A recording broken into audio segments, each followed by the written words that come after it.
Ladies and gentlemen, hello and welcome. How is it coming along? We're just wrapping up the bracket here, but this is going to be the Wrath of the Gods qualifier number 2.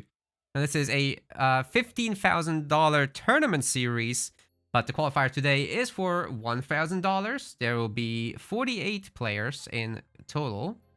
So I'm just wrapping that stuff up. Give me a second, and then our manager, Fofuksaki, will be taking care of pretty much everything from here. I'm just making sure that everything's in place for the start of the event. And then all we gotta do is pick a match and head right into the games. So I just click Start Tournament. And that means that if you're a content creator watching this and you want to get in on the action as well to cast, then you can do so starting now. Please reach out to Fofuksaki. Do not reach out to me, as I will simply not be replying as I'm casting myself. So yeah, 48 people in the bracket, including Magic, Kvav, Grassengroom, Matrius, Chemo, Soup, FM, Tunison, Ulysses, AC the Great, Matador, Garnav, Fox, Eric, BR, Divine, ATP, Somero, Nyan, Kenzie, Hellstravage, B, Killuminati, Nora, Zastosi, Zakolo, Loki, Gabu, All Apes, and so on and so forth. Pretty good lineup today, guys. I'm really happy to see all of you in there. So let me just message our admin.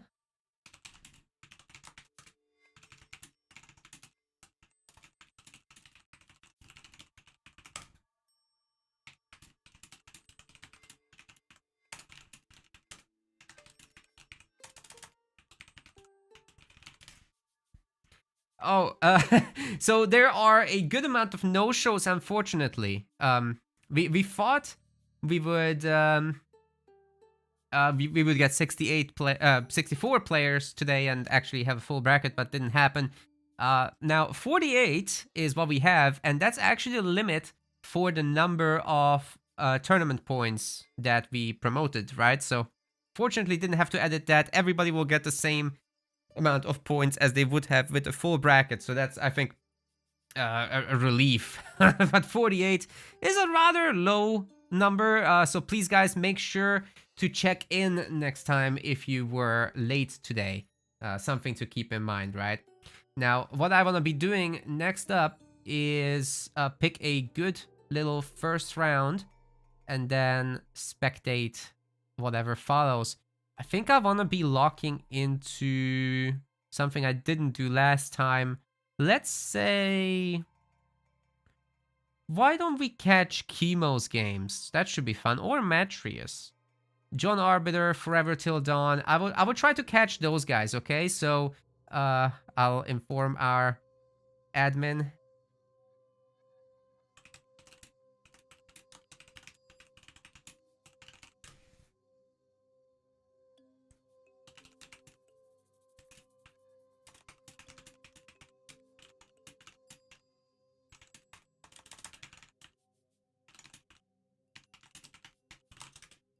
Alright, so that is the one we will do. Let me see if they are already in a game.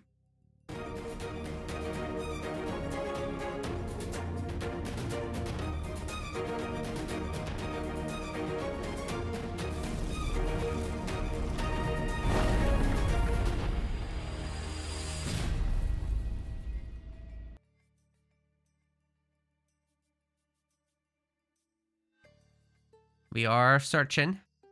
The guys are supposedly sorting out all the things.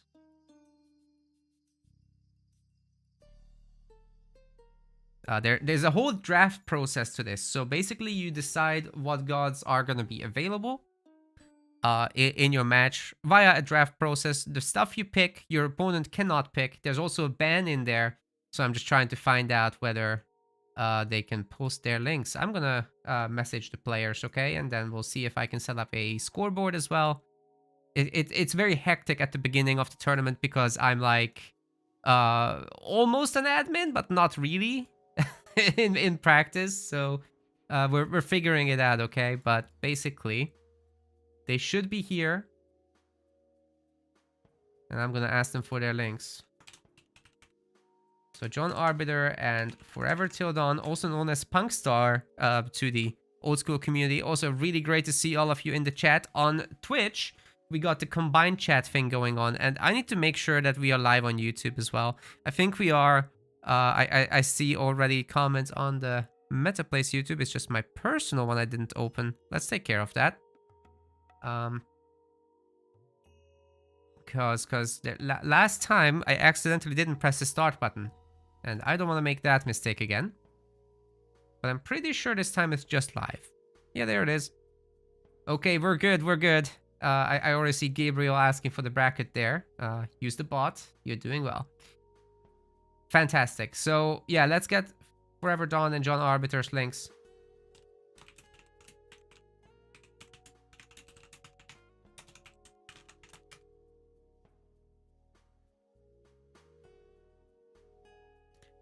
And then we'll try to put it on display for you guys.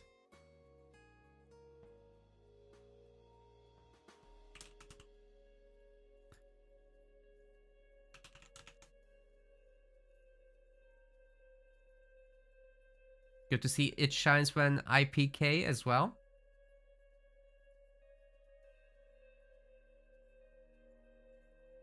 But I still don't know what shines when you PK, so...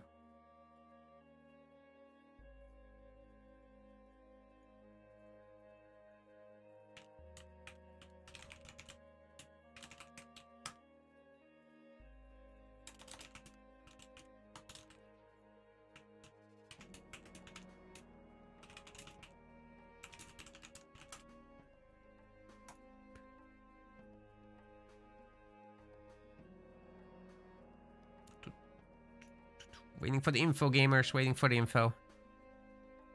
Everyone's just kind of waking up, especially the Americans. So, no worries if it takes a moment.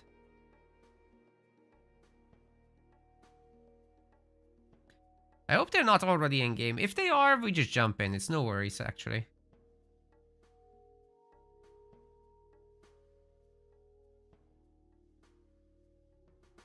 Certainly great to see all of you hanging out, though. Alright, so we need to filter by whether the game is started or not.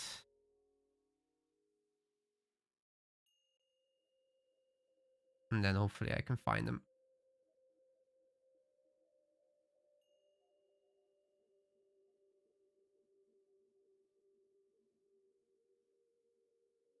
I seriously doubt they'd be in a match already for 10 minutes.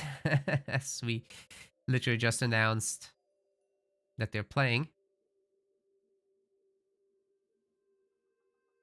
So it's gotta be like under 5 minutes into the game, and I actually don't see them. Lots of ranked games showing up in my rosterino. So in the meantime, while we wait for information from the players,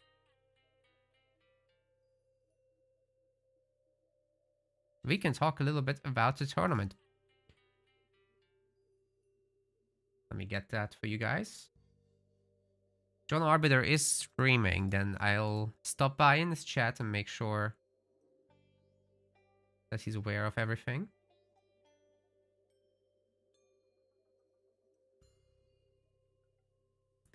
We can stop by there for sure. Oh, he's literally not at his desk. Oh, good. I'll drop a message in his chat as well, though.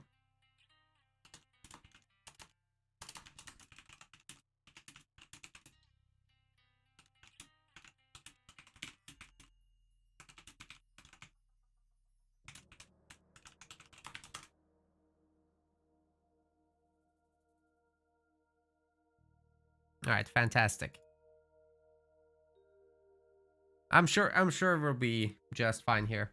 Both guys are always playing um properly, so should be no issue at all. Then we can take part in the whole drafting. Oh, guess what I forgot?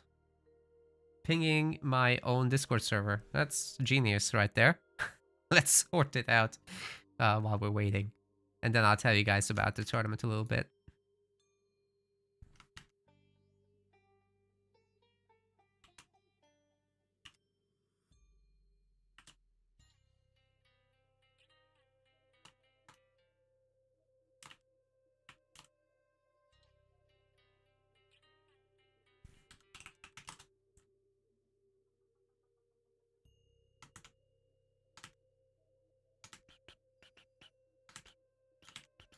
Long wait for sure today.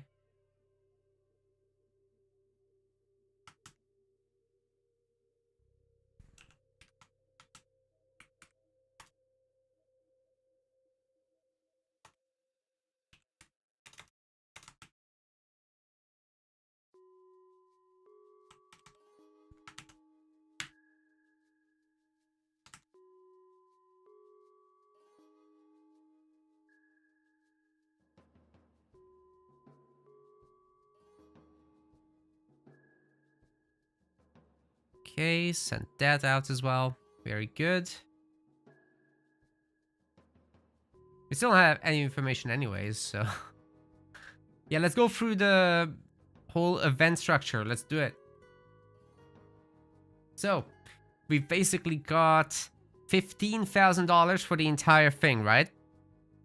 And this will be taking place in 4 separate events. We've got 3 qualifiers where you'll be getting points essentially for your participation.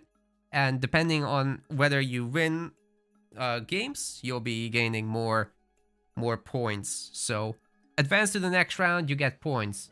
Get eliminated in the first round, you get no points. More wins, more points. That's how simple it is. Each of the initial qualifiers will be $1,000 each in total prize pools, and then the main event will be $12,000. Now, out of all this money, a lot of it is coming actually from Microsoft, a total of, I believe, $13,000, that's right, is coming from Microsoft. And then Boyd and myself are contributing $1,250. With part of mine, $1,000 of my contribution going towards the nice production assets that you're seeing made by Wolf Studios. So shout out to them. They've knocked it out of the park, honestly. With the map intros in particular, you'll see. You'll see. Iron Maiden is contributing $500 as well to this event, and Yodesla is helping us with the casting, while Fofuksaki, Ovadi, as well as Legend were helping so far with the event management. Making sure that everybody knows the rules, making sure that all the scores are reported. Now, if there's a larger bracket than you know we were used to in the past, we are providing extra points for that. But I think the 48 to 64 range should be met every time, which means the tournament prize, the league points avoided per bracket should be double the base level, which is 10,000 points, essentially 10 times the prize money. And if the player count is high, then we double that. So 20k points get distributed equally, or proportionately rather.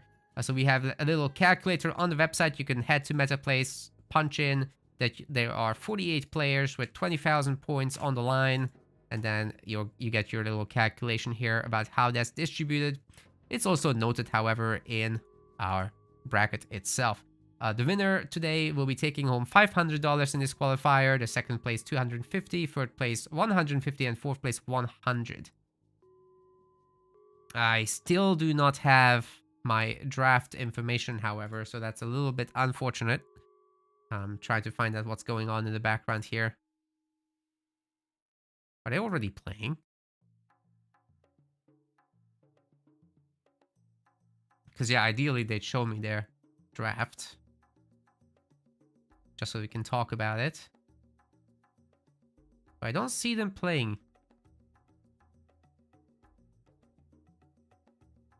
Kuvov is very helpful. Thank you, Kuvov. I appreciate you a lot. Yeah, it's going slowly, isn't it? No worries. We'll get Chemo after this. The winner plays against Chemo. So I think that is actually some pretty good stuff. And by the way, I've got myself set up with the whole stream together between MetaPlace and my personal channel. So the viewership is combined. The chat is combined. So it's all maxed out. He's only reading the rules now? Oh no. Oh no, that's that might be a lateness penalty, honestly. But we'll be lenient, right? We'll see how that goes. We will see how this goes.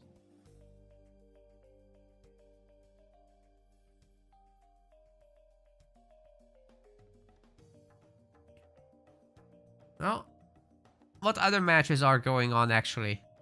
There's Killuminati versus Garb going up against Eric after the fact. Should refresh this because the other streams should also be showing up here momentarily once Boyd is getting started with Zastosi versus Joey Bats. The winner of which is going to play against El Matador, so that's nice. I suppose Hell's Ravage versus Dark Wolf and then the winner against Somero should be quite interesting as well. It wouldn't be terrible to swap to that, but I really want to see Chemo today. Good to see you, Wolf Seiya, in the chat. Welcome.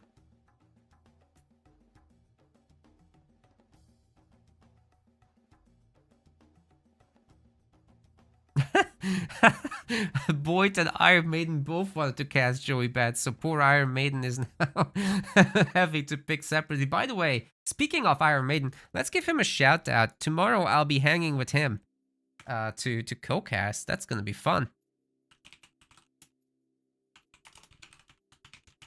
So please follow him, and we'll drag him into this whole stream together setup. So we'll have combined viewership, combined chat, combined.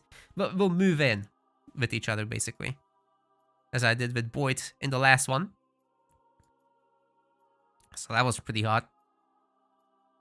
If you haven't seen it yet, I'll be posting videos throughout this upcoming week. I just haven't had a chance to edit everything yet. Being quite busy.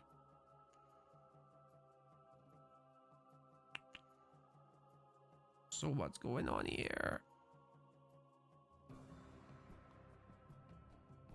Oh! We got the drafts 2 minutes ago, and I'm just looking at it and not realizing what's going on. So let's see about those gods. We are the spectator here. And you also got the map draft link, so let's add that also. There we go. There we go. So the map draft should happen first, of course, which is already done. Punky? But Punky has banned Ghost Lake, and John Arbiter has banned Kalaugar. I'm in the pool. Poor Punky. Damn, dude. We've got Elysium, Marsh, and Midgard. For John Arbiter, we've got Blue Lagoon, Giza, and Land Unknown. And the pick for the first match is going to be Mount Olympus. So that should be getting hosted momentarily. And then the guys will be doing their God pick and ban set, which is just now beginning. So I will have the chance to follow that along, right? If I can find my draft controls, which I've put somewhere, I'm sure. But where is the dare? Okay, I found it. I'm a genius. Cool. So we know that map 1 was Mount Olympus. And here come the gods momentarily. I think this is the best way to do it, guys. Just show you directly this whole drafting process as the players see it. And then I build the interface in the background while they do it. Okay, the bans are starting. 30-minute countdown. Getting rid of the Gaia there. is John Arbiter. And then for Punk Star, it's gonna be Ra, of course. Ra being just super oppressive, but so is Gaia, so getting rid of the two oppressors. And John Arbiter will be definitely a little sad seeing this unfold like it is. Because Ra is his main. That's unfortunate, to say the least. Alright, we've got a Loki pick. And Punk is securing his set, which is essentially Ra, but a little different. Also the Hades pick. Just super solid, go for late game. Booty with archers and hoplites. Got a Poseidon and a 4. Both kind of the upper level power picks for sure, I would say. Isis and Zeus are also among those, I would say.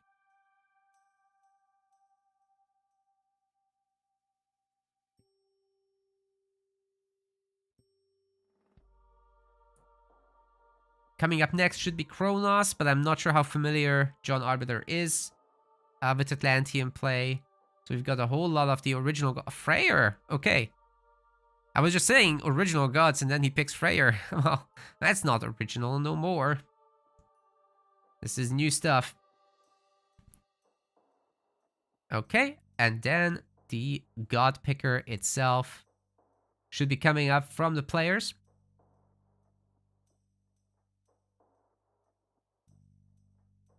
We'll find out momentarily.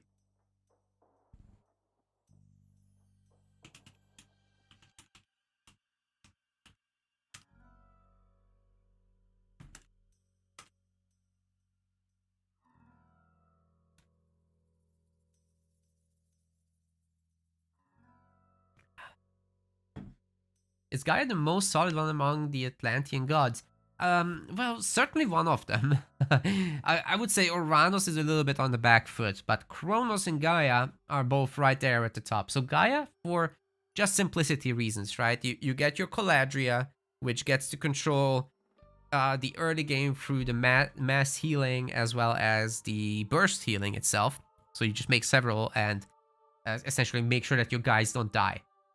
Right, and then you get your economic tax and age early, which will be catapulting your economy forward in very, very simple terms.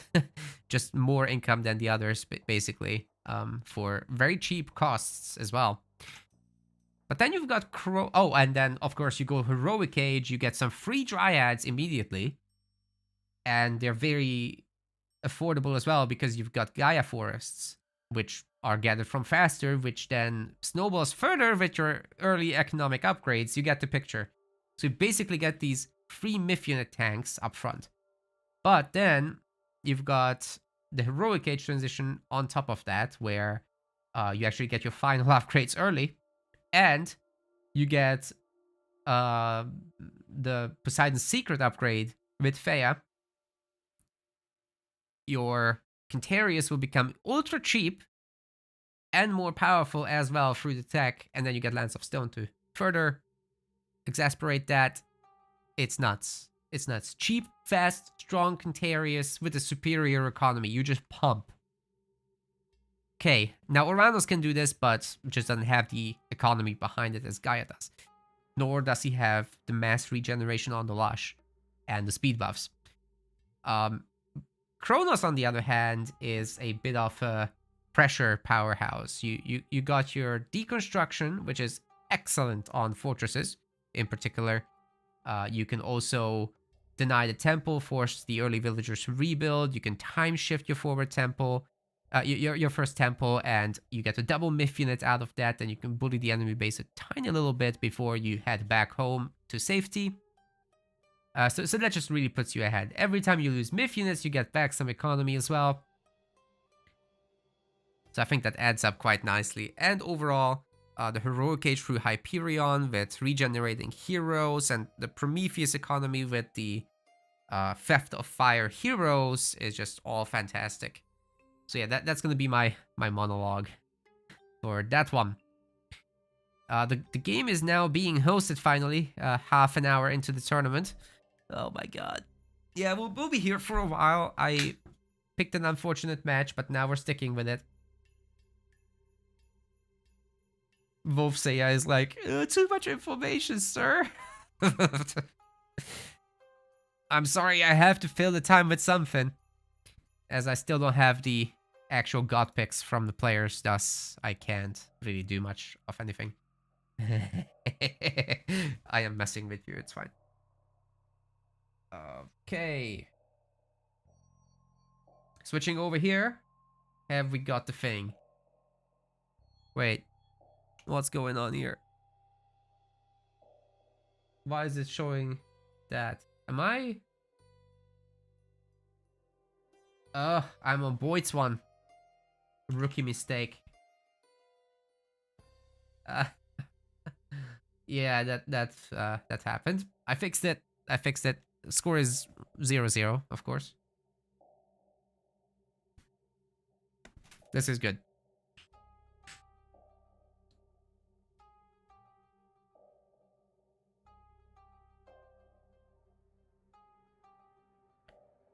OG Rhinos had a speed bonus for all human units. Nerf to only infantry. It's not even an Rhinos bonus, it's his special technology. Empyrean something something. Whatever it's called now.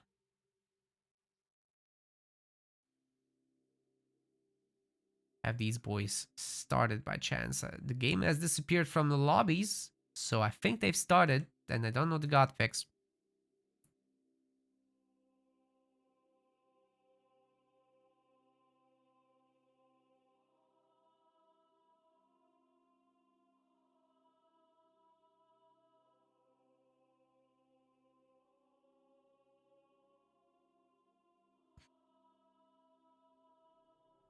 We still waiting. I think they just didn't send me the god picks, but it's fine. Yes, some bonuses became tax. Exactly.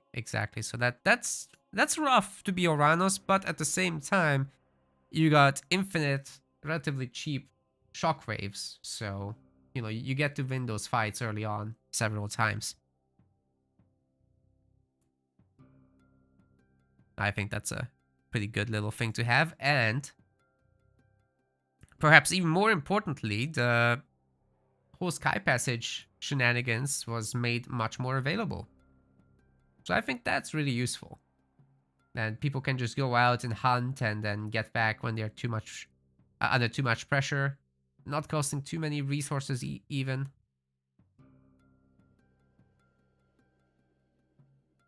And then as you make additional Sky Passages, you get to put on pressure yourself. Basically connecting opposite sides of the map and then forcing the other guy to zoom around the place.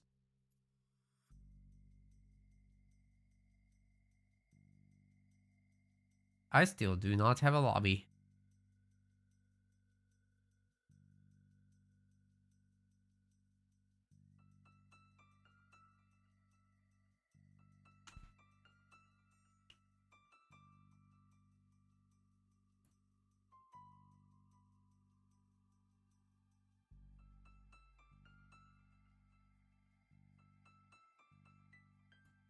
Oh, dude.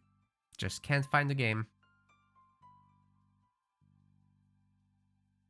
Looking at the rules.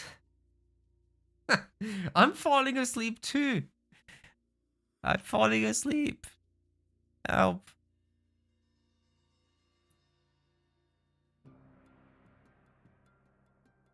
He had Poseidon picked. Well, it's probably just his last game. They have to do like a whole god picking view. It's just like the draft view that I showed you, but it's just for a single god. Are Magic and Mista playing? Magic is playing today. That's right. So do look forward to that.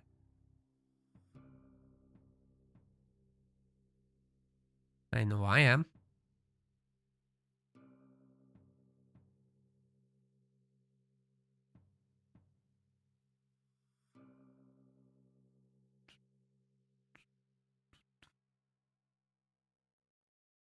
Still no lobby.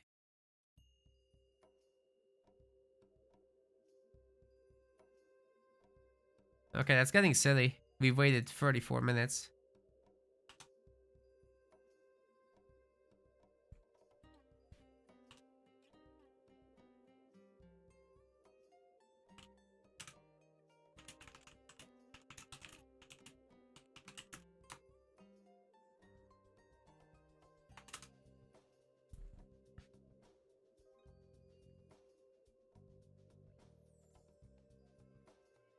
Alright, I messaged the players that we really need to get going now.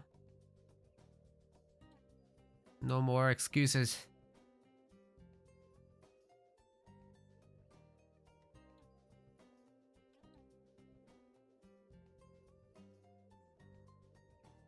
We're on it.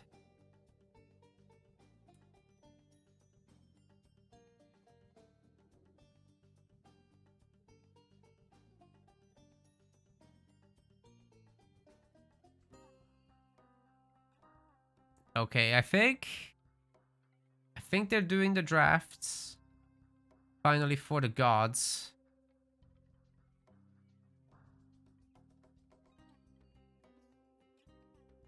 So that's good. Oh, we've got a link. Thank you. Thank you.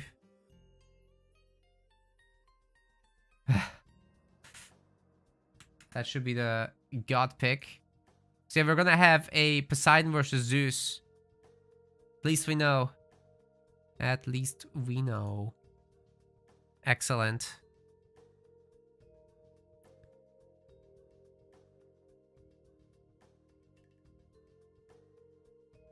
And their lobby should be up momentarily as well. And then we can go and watch them. We will get there eventually, ladies and gentlemen. Who's ready?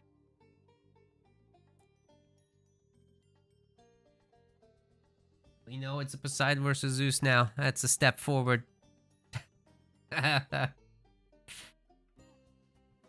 Yes, they already have the lobby up. I've checked their stream to see what's going on. And I can now click in to spectate. 1 minute 26. Very good. So spectator delay is already gone. And I can send you now to Mount Olympus. See you there.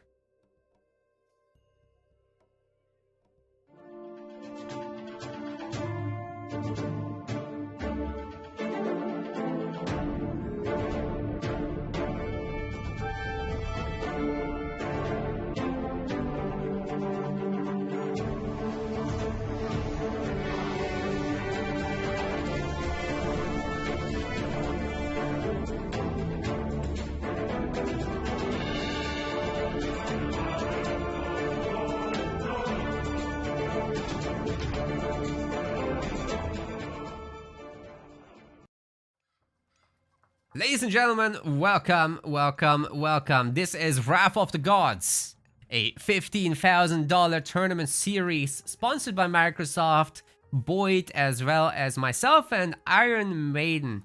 So this is going to be absolutely sick. Today's event in particular is the second qualifier, excuse me, of this series. There's total 3 qualifiers, and this event today in particular is $1,000 off that 15k total. In the blue color, we've got the one and only, you know him, you love him, this is John Arbiter, playing as Poseidon, and on the other side, his opponent in the red, playing as the mighty Zeus. This is Forever Till Dawn. You probably already know him as Punkstar, but he recently changed his name. Fellow caster, content creator, boy. Both of these are. And in fact, if you want to see the point of view streams, that's also a thing. Because currently I know John Arbiter is streaming. Not sure about Punkstar, I haven't seen it. We'll see. Off the bat, one of the things that's different about these two gods is that Poseidon doesn't need to gather wood. But John Arbiter still placed the storehouse very neatly between the trees and the gold mines. Now, why don't you need wood? Because you've got the lure. The lure acts as a drop-off. It is your granary at home, but it also attracts animals and spawns in some turkeys, which are actually chickens. We'll see how that goes. But yeah, you get a super early advance because of all this. even saving time building that thing, or not building it rather, as well as the wood gatherer. You can see Zeus is just so much slower with this. Hermes is already coming up for John Arbiter. The hero is coming out of the town center, as you can make that now in Retold during the Age Advance. That's a Greek specialty. And I want to talk a little bit about Mount Olympus. There's this whole Temple of the Gods thing in the middle, which is super cool. Can't really do anything with it. I mean, you could destroy it, I guess. You won't be spawning militia. It's Zeus, so all good. No relics in the middle near the temple. Nothing to capture. It's just decoration. There's these little funnels, however, on the edge of the map that you can take for relics by the shrines. We've got Hestia's Heart, for example, for villager training time reduction, which is fantastic to boom your economy, even on one town center. We've got Skills of a Katoble Pass as well. That's going to give Myth units a bit more pierce resistance. We've got the... Oi, what was that? Bolt on the first hero, wasn't it? Yep, that's right. So, looks like Forever Till Dawn is for now defending just fine. We've got the Eye of Onlu for Hippos Pissed attacks. We've got the Titan's Treasure for age up discounts, as well as includes the Titan Gate age. We've got a Chiron's Obol as well for returning some resources when you lose villagers, which is fantastic. Basically, half their cost is returned. We've got the Ankh of Ra for free favor over time. Okay, that centaur took a beating already. Another hit goes through. That's painful. And now our Poseidon player is having to essentially fight 120 resources down. That's rough, losing the first hero like that. But at least it wasn't Atalanta, which would be much more expensive at like 270 real cost if you account for favor as 10 resources apiece. Ooh, that centaur is of 33 health and there's no way to heal it. That's rough, buddy. That's rough. But it's gonna be a cavalry transition. I also like this little wall that we've got. And by the way, just to respond to chat questions real quick, will I be casting Divine ATP?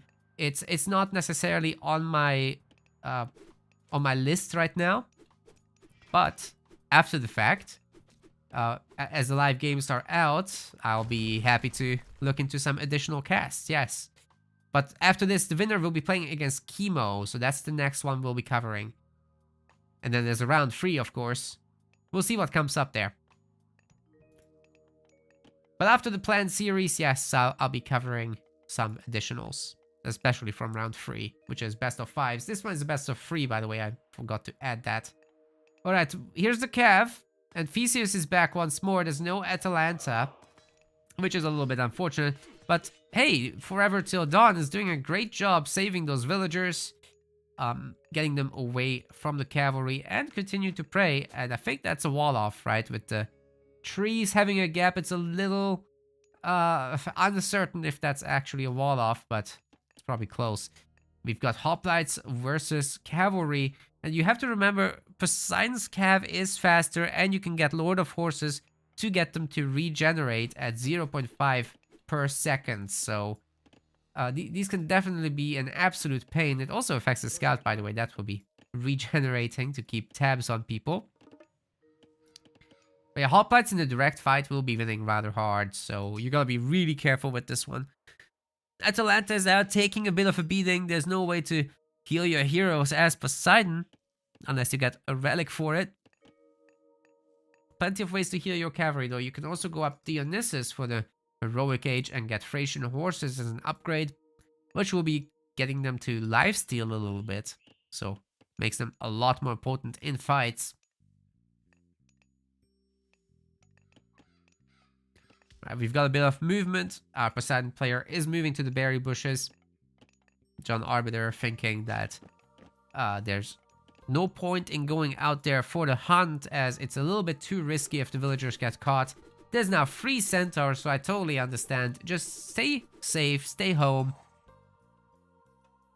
It may be lower gather rates from the berries as what you would get from the hunt, but you know, the villagers don't have to move. The new villagers created from the town center don't have to walk a long time, so that equalizes the situation a little bit, if not fully. Certainly not fully, but you know, it's something.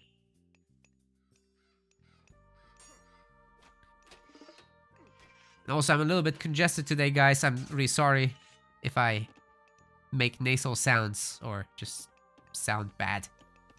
It is what it is. Hopefully tomorrow is better. Theseus gets caught again. That's unfortunate. Punkstar or Forever Till Dawn. I don't think he's lost any units thus far. It's a pretty big deal.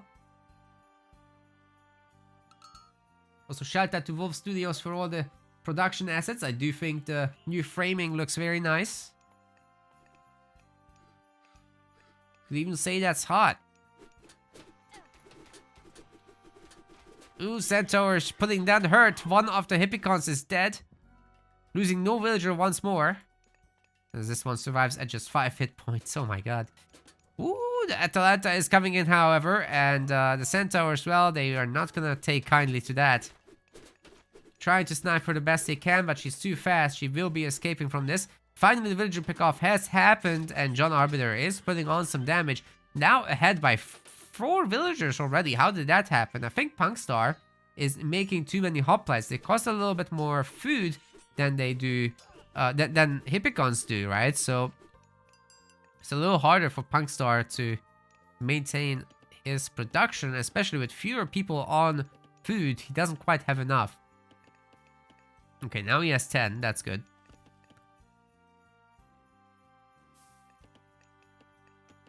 But you can see there's even more coming in for John Arbiter, as he also wants to make sure that production is constant on both his military and his villagers. Right now, he will need some kind of way to deal with those hoplites, as there's not too many archers here. I'm seeing just the 2 Toxotes. The wall will buy some time. Potentially the houses will buy some time with the militia that will be popping out from there. We'll see how that goes. But this is certainly a terrifying push. And there's no heroic age behind this. The tower research is coming through, which has been made cheaper and retold, but also towers are kind of terrible, as moving units just don't get hit whatsoever. The initial tracking is rather rubbish on those. So it does help, yes, but only if you can hit the slowest or standstill targets. Centaur is being picked off immediately. So hoplites have nothing to contest them. Medium infantry is coming in, which will be a huge boon to this group. But there's a little bit of a counter raid back home. And the Hippicons are putting in some really good damage there. The villagers are getting cut down left and right, but the town center fire plus the kitchen knives are more than powerful enough to hold. I was talking about the militia, but when you have this many centaurs, they basically get one shot. It's nasty. Well, if you account for the melee damage too from the hoplites. Still doesn't look like Forever Till Dawn wants to take this on quite so directly. And essentially the situation you get from that is that he's just using his special attacks on the centaurs to get that volley and do as much free damage as possible, as there's absolutely no cost to that but time. Now that can cause an opportunity issue, however. So these villagers are now out here with John Arbiter. He's got a Pegasus for himself to make sure it's safe first, of course. But yeah, what that means is suddenly Forever Till Dawn doesn't know. He needs to get a Pegasus himself to get information on the map. And with Hermes, you got this wing messenger tech that makes the nice pickoff, that makes the Pegasus free. So you should be going for that for sure. That's a lot of freaking centaurs, ladies and gentlemen. Let's get a count. 8 centaurs, my goodness. There's only 2 heroes to deal with them. A million cavalry, of course, but with all these hoplites around, I don't think they'll be having a great time. Oh, the hoplites might get caught here. There's enough Toxotes as well to actually put on some damage, and the heroes end up in the middle of the centaurs. The centaurs are shooting the heroes, not the cavalry, and 2 of them are already dead. We've got a really nice volley, but the heroes just keep slaughtering these centaurs. Now the last one, Theseus, will not be getting it, but too many hoplites have died for Forever Till Dawn, and he's invoking ceasefire. 5 minutes peace, he says, but it's only 30 seconds, so he's not getting it. Meanwhile, these cavalry units will be healing up partially, and maybe John Arbiter will get a chance to hit back. The town center grab is happening at the same time.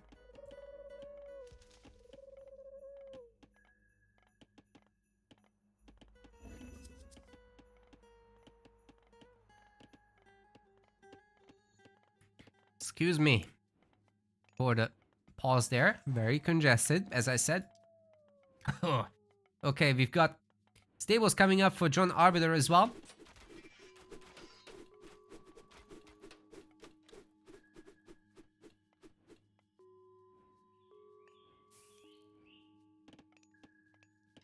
Even more military academies and archery ranges. We've got more centaurs. Spirited charges won't trigger. What's up with that? Oh, there's nobody praying for John Arbiter. Oh no. He's lacking like 3 favor. 4 favor. That's so sad. He's not getting any of the relics so far either, so even the 3 favor relic can't help him. I don't think he's even checked them, to be honest. Let's check that. Let's see what they see. Yeah, John Arbiter just doesn't... Oh, sorry. Forever Till Dawn doesn't know about most of the relics. Nice use once again off the volley, but if the cav just regenerates, it doesn't matter much. John Arbiter has not found any of the relics. It would certainly be worth putting this Pegasus on a patrol path, or rather the auto-scouting feature that Retold has now added. That would be, I think, quite productive here. Atalanta has come back. And you'll certainly be needing her in order to deal with all these centaurs. There's still a lot of them. The 2 town center behind this for Forever Till Dawn is helping him with catching up against that villager deficit. Whereas John Arbiter just doesn't want to do that. So I wonder, is he just going to go heroic here? He's starting to stockpile a little bit of food. The farm transition is underway. Really not bothering with the hunt. As I said earlier, it's too risky to expose yourself like that. But this army is looking huge, ladies and gentlemen. I think a push on the town center is not entirely unrealistic, especially if Atalanta can distract. Imagine catching all these archers with the cav, but it doesn't look like that will be the case. There's plenty of Toxotes though, and Atalanta does get in the back of the centaurs, taking several of them out of the equation right away just with their firepower, as they'll be shooting her, being the closest unit. But the Hippicals are getting wrecked by the hoplites. Oh my goodness.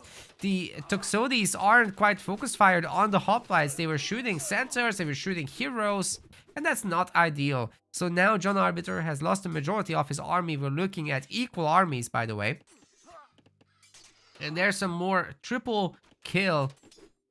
More losses for John Arbiter. This is not great, as right now the civilian advantage is fleeting. It's not gonna last very long anymore, and the income of our Red Zeus player will be getting ahead. He's also making sure to gather more and more favor, so all this extra wood is being spent very nicely. In fact, the spending of Forever Till Dawn is quite admirable so far.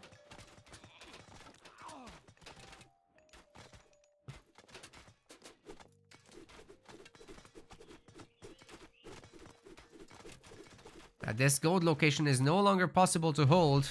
Can put up another wall, yes, but will that be doing the job? Probably not. Forever Till Dawn is really not eager to engage. The farm transition is underway here very nicely also, as the goats have run out. Several gold mines are secured, so at the same time, as long as there's walling, should be no problem to deal with any sneaky cavalry. Whole location here has been evacuated. We've got copper shields coming in, as well as Dionysus now for John Arbiter. So that's very, very nice to see. He will be needing that very, very badly. A fight with bronze could completely turn this around. But, you know, Forever Till Dawn is kind of getting to the similar sort of positions, with villager advantage now in play. As long as he can make some more farms, I think he has a little bit too much wood. So if he can get some more farms instead, then he'll have a timely heroic as well. But has to be really careful with that bronze, as if the cavalry and Toxotes are all fighting with bronze, I think they could actually just win. There'll also be a Hydra. Okay, there's not going to be a bronze to counter it, but rather Forever Till Dawn is going up Apollo. There will be an underworld, which could be used on this straight town center, or the gold mine to catch some of the villagers. But with how how quickly people react. I don't think you can just teleport on top of a gold mine. Not in a clean way. That's just not a thing. Good catch on the cav, so they'll not be bothering anyone here.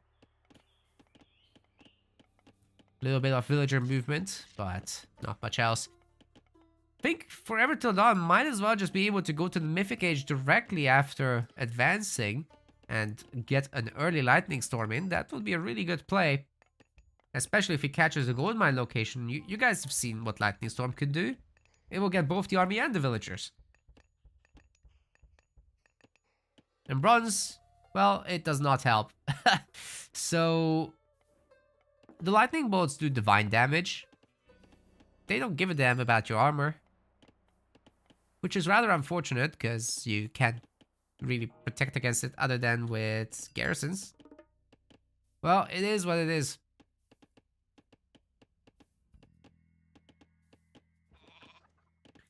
Got the Manticore out. And once there's several of those, they can really evaporate some archers. And there goes the underworld right on top of supposedly the villagers, but that's not gonna work with ceasefire being available. So essentially, John Arbiter is doing what he can to buy time for this cav to regenerate a little bit.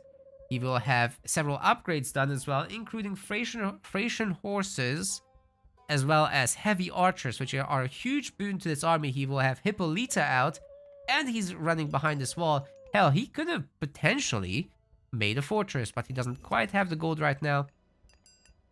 So maybe not. Is this his only gold mine? Yeah, he's not gathering from the one back here. And also, meanwhile, Forever Till Dawn has just gotten the third town center, which most certainly can't be afforded by John Arbiter. He's just left. Forever Till Dawn is just gone. He doesn't want to fight against bronze. Understandably so. Yeah, he's not going to bother with this. He's up at town center. He doesn't need to worry right now. Although the villager count is similar. The problem with that is, yeah, you might have the extra town center, right? But if your army is big, which it is, then you'll be blocking access to making villagers. If you're full pop, you can't make any. So you can be behind in town centers and an army, but actually pump out a bigger economy and thus putting you ahead. It's ridiculous, I know, but that's how it works. It's really a balancing act, ladies and gentlemen. We've got bronze coming in, however, and these centaurs are completely caught off guard. They're having to run around. The fortress is trying to come up here, but the Toxotes could be ravaging those villagers. The Hydra is going to town already at 2 heads, which gives it 60 hack attack and quite a bit of crush as well, although it doesn't matter. For the army, Jason is gonna take it out. And we've got the Toxotes on Toxotes action. The blue army absolutely getting rid of the red one. And Forever Till Dawn is in a world of trouble, but he has 3 town centers, right? So rebuilding the villagers should be no huge issue. Future units can be just garrisoned into the buildings. As that happens, we don't have any Peltas as far as I can see, but he's getting started on that now. And with some extra hoplites as well, and just remaxing from here should be more or less fine. Now, there's a little bit too much food in the bank, right? So making a market somewhere wouldn't be the worst. Let me see. There is a market, so there's a possibility of selling some resources to jump Mythic. But John Arbiter, being maxed, every resource he gathers is going into the bank, ladies and gentlemen. So right now, building a fortress, and after that, he could be going Mythic himself. Get an earthquake on an important location, and push it real hard. Meanwhile, the buildings will be just slowing this army down, as John Arbiter decides to fight them directly. Now, the army is still very tiny here for Forever Till Dawn. He has to be super careful, as the other one essentially doubles his. But at least the villager count is similar, so that's not too bad. Hera is clicked in. As predicted, there were some sold resources for sure. Let me see, actually, can we... Yeah. There's trading going on right now.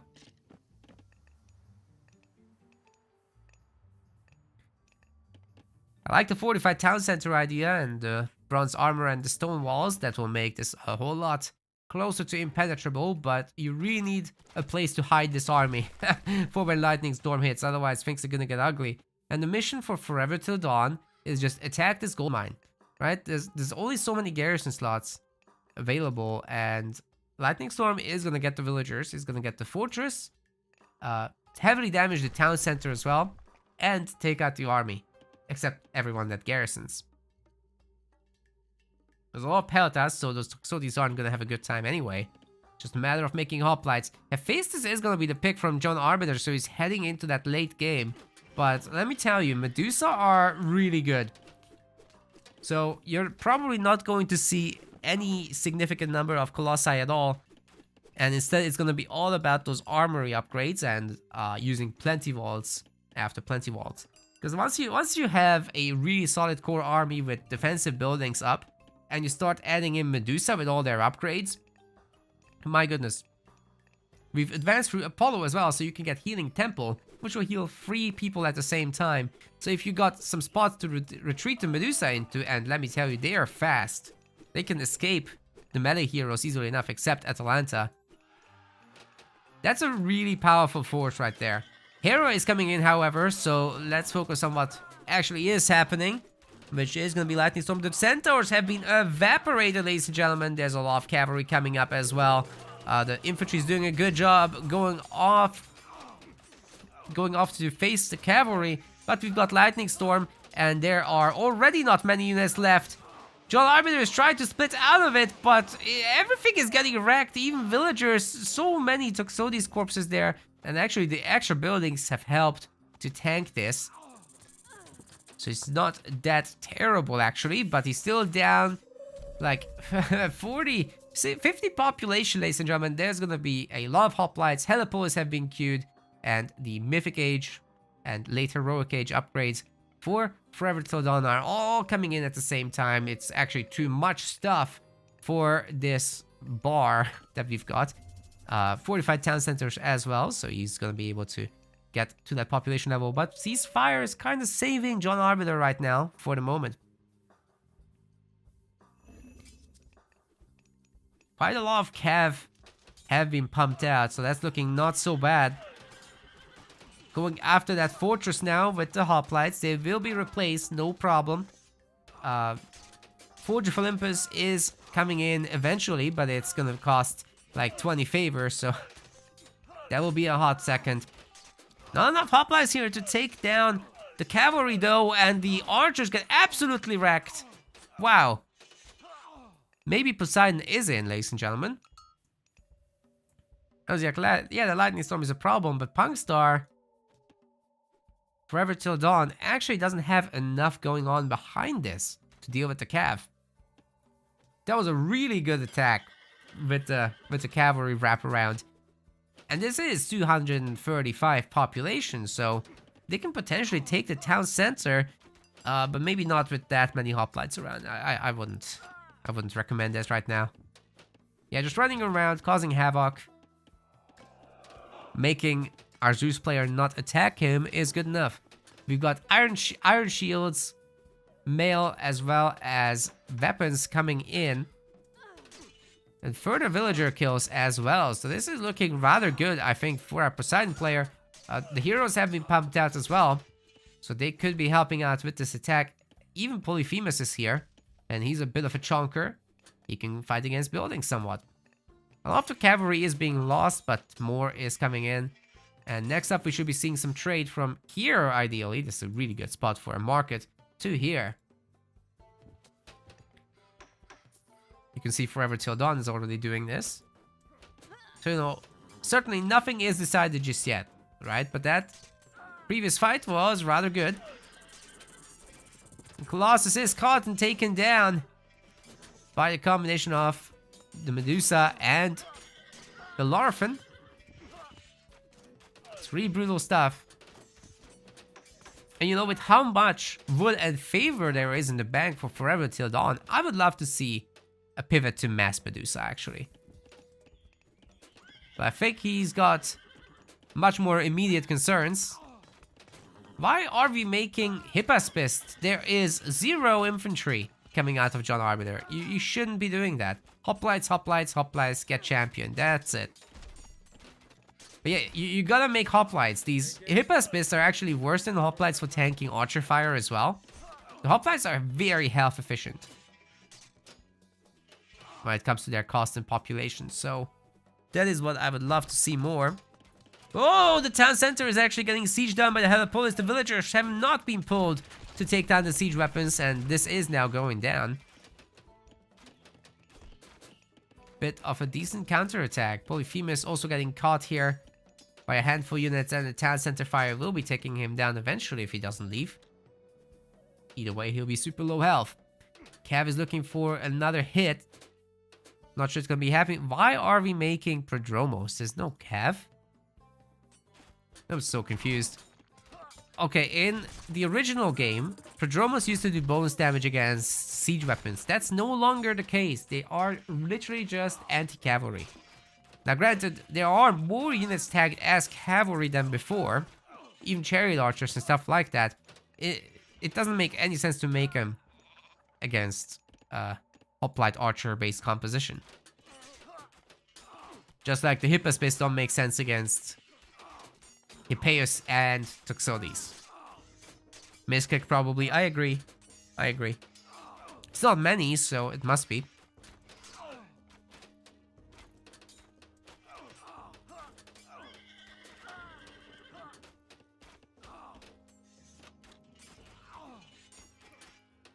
Looks like John Arbiter is just dominating. He's staying at full pop, picking off these units one by one. And he just has a worse economy. Sorry, just had a better economy than Forever Till Dawn. So he's able to keep up this punt forever, pretty much. As the caravans and the villager retraining takes up all the food economy of Forever Till Dawn. And he gets raided on the farms constantly, pulling these villagers off work. And that's a huge issue. He won't be able to remax, and a full army is now coming in to take him out. It's really scary. We also have Hetyros, and as there's more and more fortresses added, these guys will be doing tremendous work. You can already see them getting a really good amount of splash damage there, but the game is over as John Arbiter has gotten it done. Very nice. He wins all the categories except most resources. Pretty good game one today.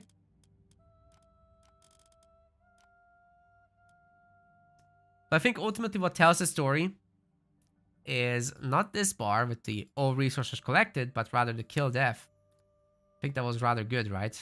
Where is the statistics? Kill death. 292 versus 177 kills. That's insane. That's why he won.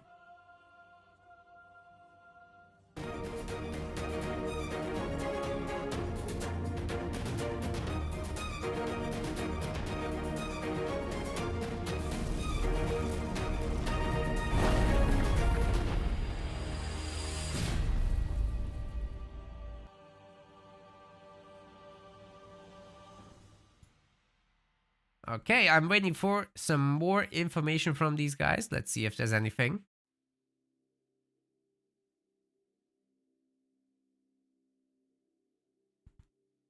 Hopefully they'll post their next draft. Otherwise, we just have to find out the hard way. I hope you guys are having fun. Make sure to also check out the other channels that are covering today. That's Boyd, that's Iron Maiden, that's Yodesla, and there's additionals as well.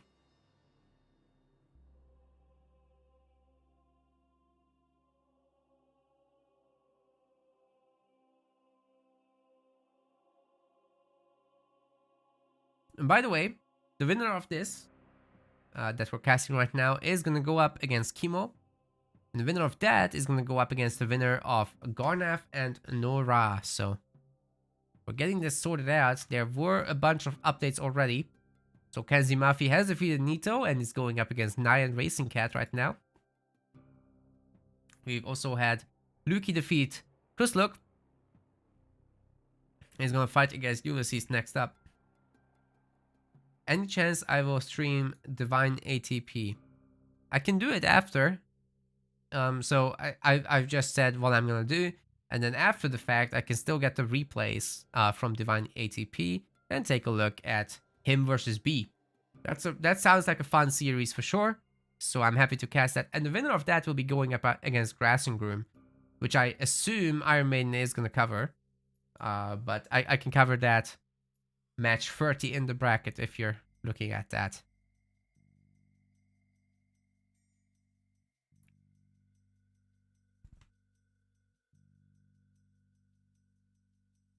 Oh, the players are not communicating with me. They're communicating somewhere though. See what I can find out.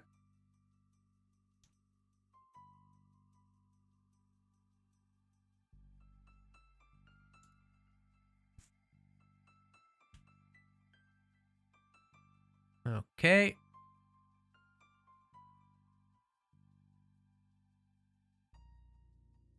There's nothing yet. Looks like JA is hosting something.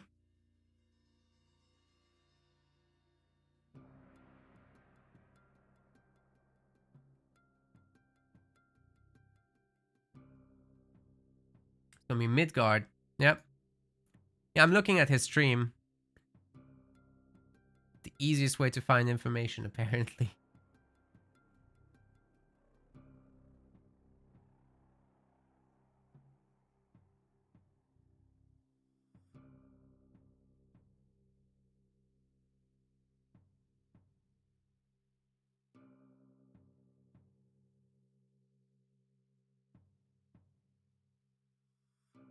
And we've got the God draft.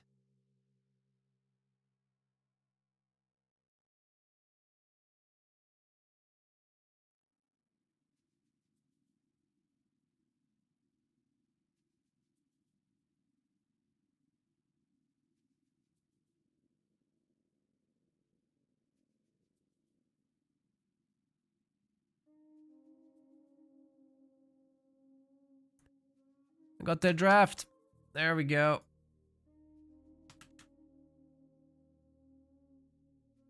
We're spectating it now. Very good.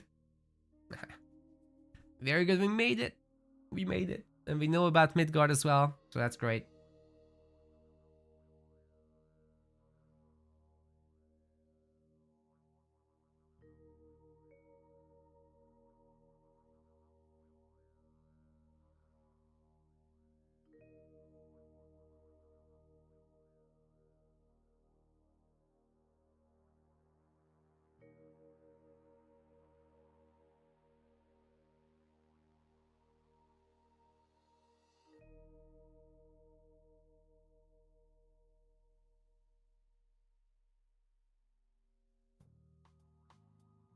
Should mirrors be allowed is one of the questions in the YouTube chat.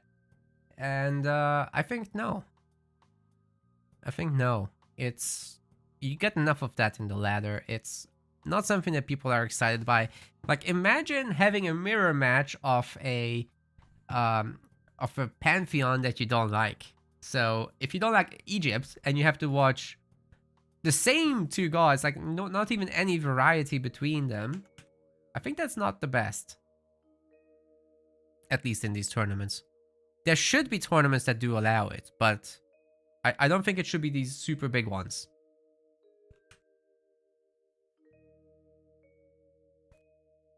So, yeah, for smaller tournaments, I don't see why not.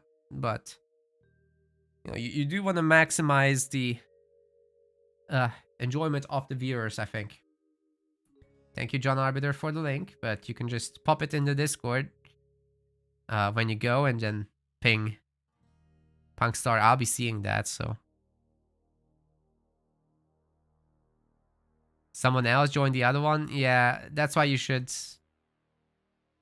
you should use the Discord, not your stream chat for this one. Because anyone can join it. Yeah, thank you very much for taking care of it.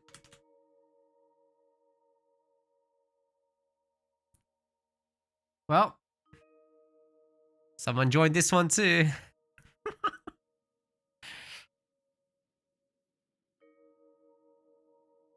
Unless that's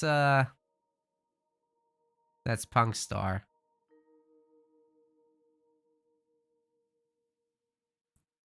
We're about to find out.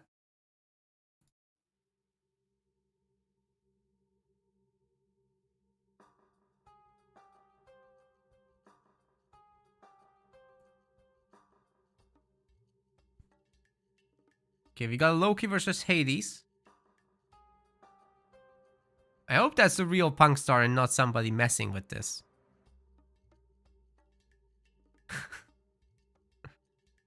That would be very sad.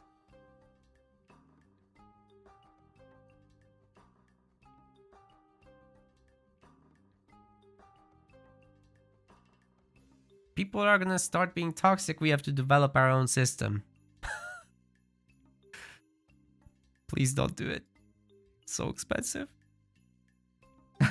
You confirmed it. Thank you.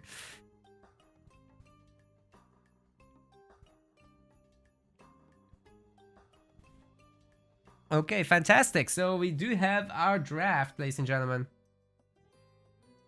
Should show up any moment. There it is. Midgard, Loki, Hades. And that's all the gods that are left.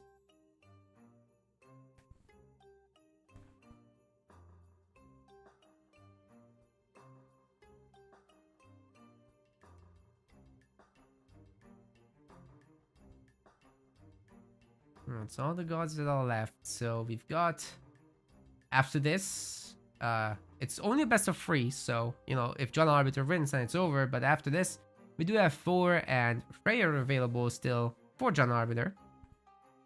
And Forever Till Dawn still has Isis and Set. So we might get to see those Egypt games. And Midgard should be fun for this matchup. Like, you get quite a lot of food, which is fantastic for Loki. You can make your Herseer and take some really favorable fights, get into a faster heroic age as well. But Greek is fantastic in the heroic age themselves, so there's no issue with that whatsoever. It's all about that flaming weapons and how much damage that can do. Now, Hades doesn't have access to Hermes, however, so there's not going to be a ceasefire available. You can't just shut it down. And you don't have bronze to help directly fight it either. So, really, your defensive positioning has to be critically super good for Hades to effectively fight this.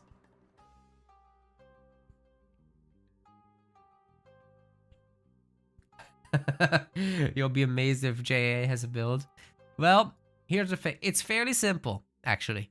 I'll explain it. So basically on Midgard, you don't have to be as worried about early rushes. Maybe with Hades you do. I mean, we could see some Cyclops shenanigans to gold block and stuff like that.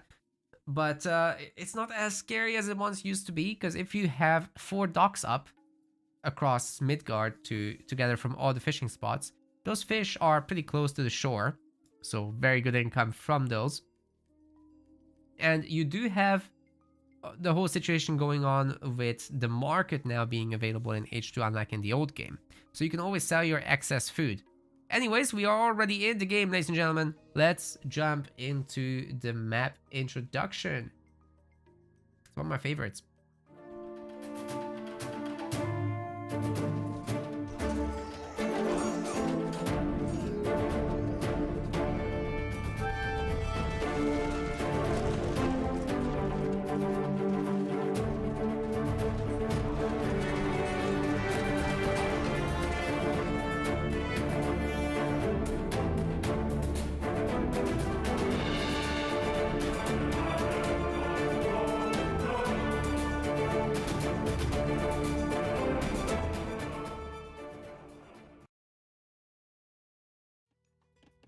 Welcome to Midgard for our game 2 in the blue color.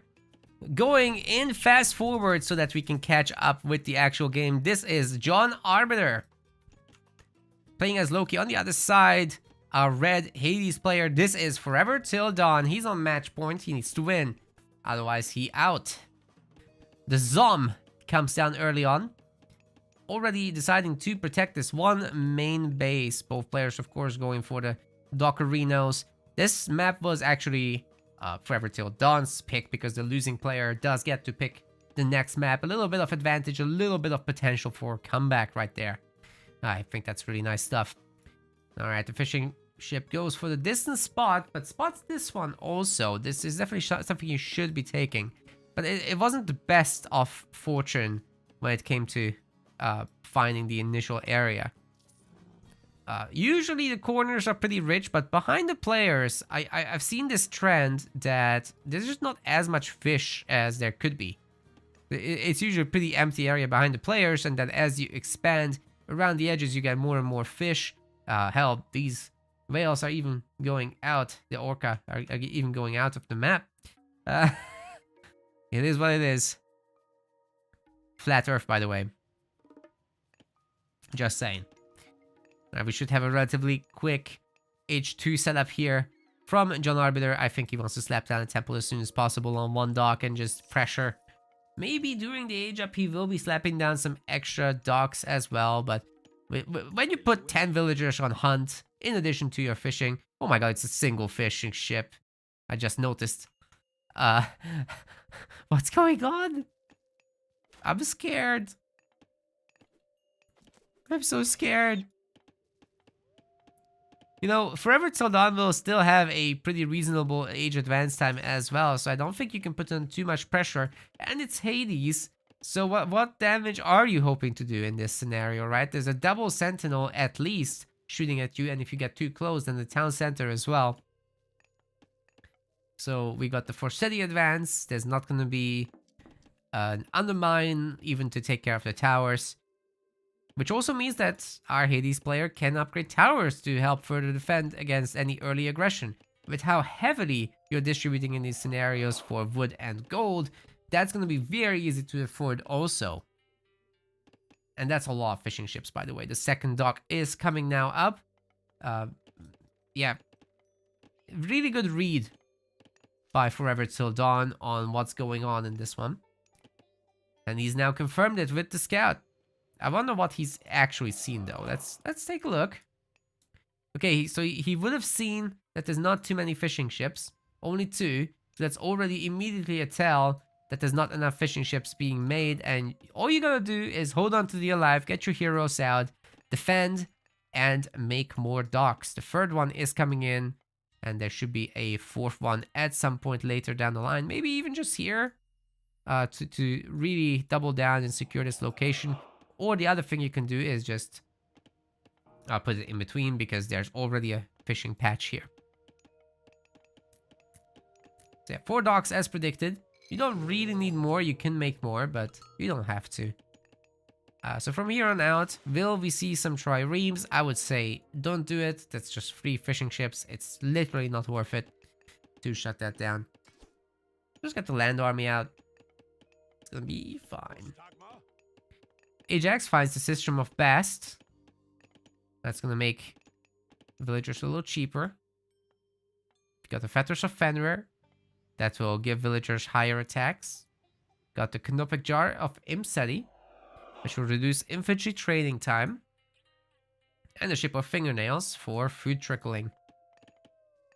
Well, guys, the Norse army will be ahead for the next few moments. But if we're just gonna see an age jump from our Greeks and they get that Hippas pissed, then any infantry-based composition is gonna suffer significantly. But right now, I think you just make hoplites against this and maybe don't take it on directly. That's a little bit too much. Might be able to get a berserk kill there, but it's really not worth it. I don't like Forever Till Dawn moving out here. He's not omniscient like us spectators, so he won't know everything about his current predicament. But hey, there's plenty of production coming in. And he's still stockpiling some resources at least. The fishing economy has been pretty great. So far, it's not resulting in a population advantage in any way. Except for the fishing ships, of course. The villager count here does not take those into account. Something to think about. But as hoplites and toxolis get made, this is gonna equalize rather quickly. So many dwarves.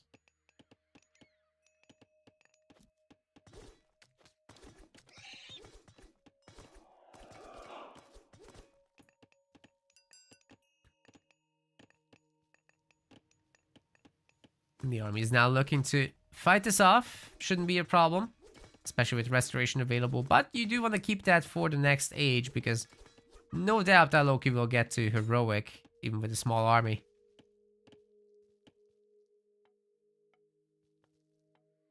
Oh, Panda counters. Let's see if they can shut down the fishing a little bit. John Arbiter does react quickly, and the pierce damage from the dock hurts these guys a lot. There's no defenses nearby, other than the sentinels, which are gonna take care of this. As long as the units stand still, they'll get hit. And the other smaller group is getting bullied. A trireme was made as well. And now you can start seeing the economy having kicked in. Significant population advantage suddenly for Forever Till Dawn.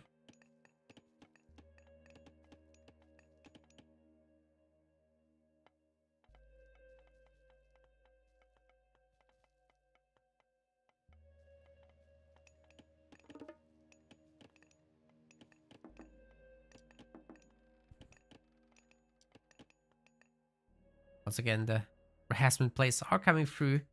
We've got copper shields as well as the dwarven breastplates, which is an interesting choice here.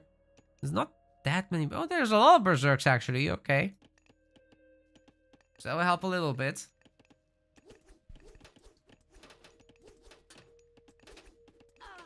We're just getting bullied somewhat, but it's not too bad. And Forever Till Dawn is almost ready to click up to heroic.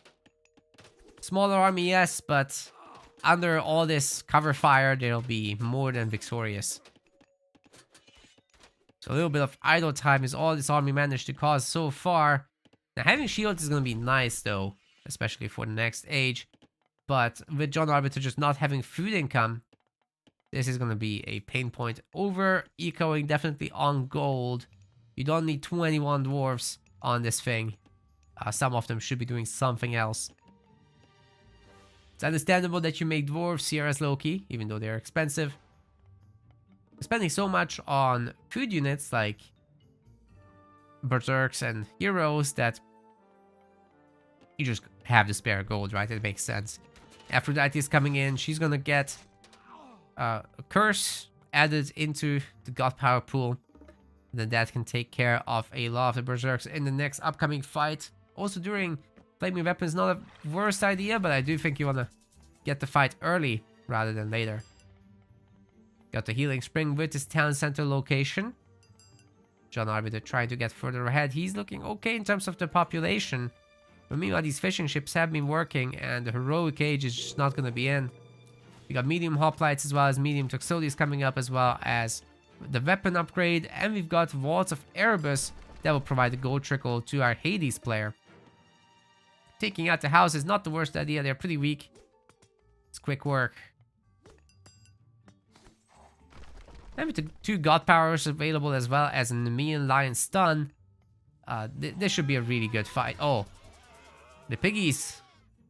Piggies are in. That's a lot of freaking piggies. 9 of them.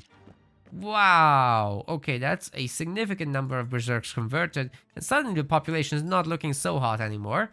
133 to 118, and the Hippospists are gonna be made. There's no heavy infantry queued up just yet. Can't afford it anyway. And you probably don't want to really attack here under the town center. But some decent pickups have already happened. Unfortunately for that Achilles, he's going down. Well, that's fine. As long as some villagers can be killed here, that's more than good enough. Toxotes idled for a moment there. What was that all about? But plenty of Toxotes in a choke point. You can't really do much about it. Like I said, restoration will be available. The hoplites will be holding the line. The Toxotes are picking off these units without any significant issues. And we've also got some Hippospists joining the fight now. That will be great against these heroes. The Einherjar spawn was nice and helpful.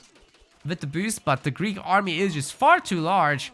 And I think Forever Till Dawn has absolutely crushed here. Look at that, 145 population to 80. How can you possibly come back as a Loki? Not being up in age, not having the fishing economy behind this. Now, this town center will be taking out a few of these weak units, especially if target fired. Doing a pretty good job of that, but definitely should be picking off the weak Hippospis and hoplites and stuff like that. You gotta constantly retarget there. And that way you can get a lot done. Suddenly the population is starting to equalize a little bit. There's still like 400 health on this thing, but rapidly dropping even with all this support. And now that the TC is dead, the army can actually fight. For our Greek player, a lot of production is coming in behind this. The gold miners are very happy over there too. And it looks to me that this will be once again a Greek victory in this battle.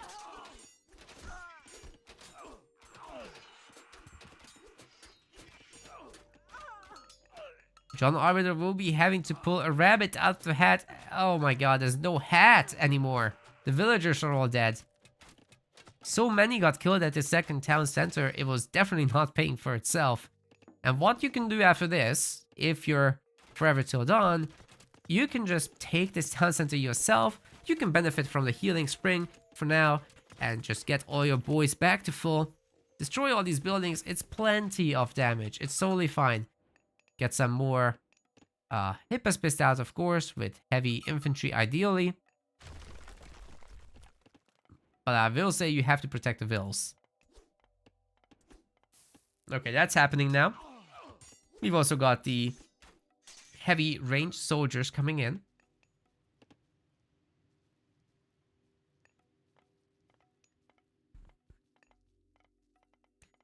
So things are moving for our Greek player. For our Norse, it's it's pain. It's just pain, nothing else. Holding on to dear life here. And pain's over. Forever Till Dawn wins all the categories, unsurprisingly. The second town center was very ambitious there. And it was just never going to happen, really, was it? The kill death is about as good as the other game was, but the other way around. So we've got ourselves a series, ladies and gentlemen. 1-1 is our new score. Very nice.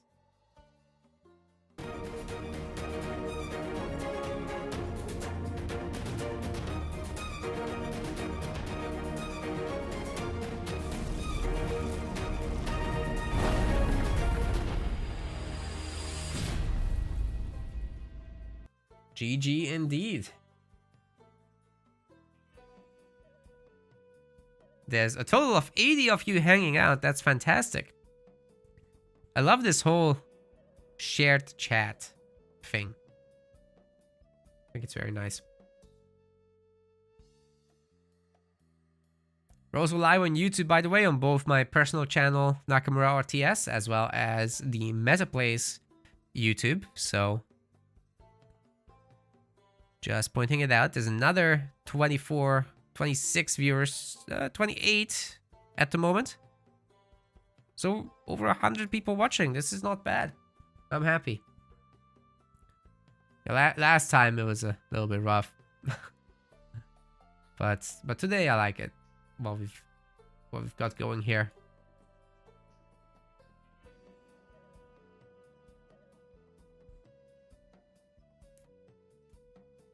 Next lobby is being hosted, and shortly we'll be getting further information about what's going on with that as well. Kimo is sleeping, he says in the Discord. Understandable. That was a long wait, but we're on the way. We're on the way.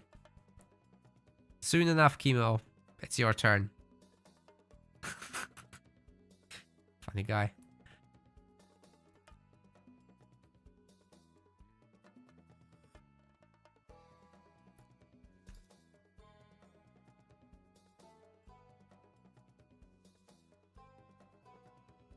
Blue Lagoon will be the next map pick, so we got that piece of information now. That's John Arbiter's pick, by the way.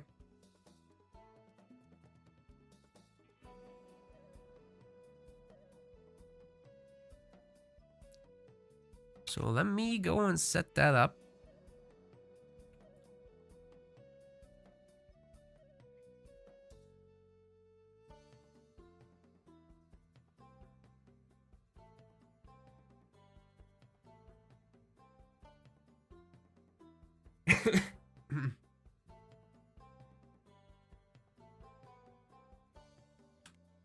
Now what we need is the god information.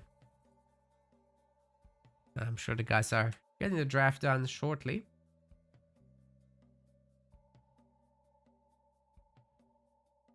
Let me see what I can find there.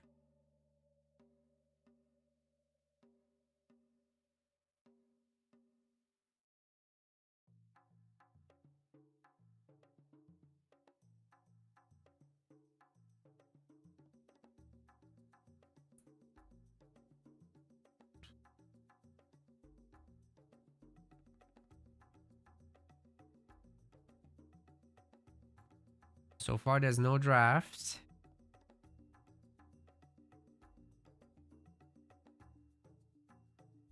There's a storm outside. It's crazy. Wind's just blasting. Some regions got a red warning here in the UK. Not us.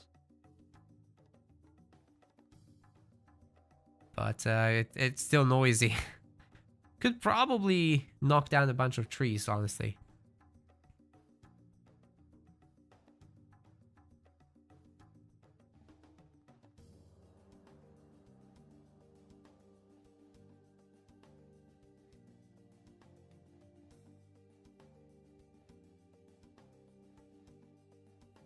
Okay, I think they're doing the draft.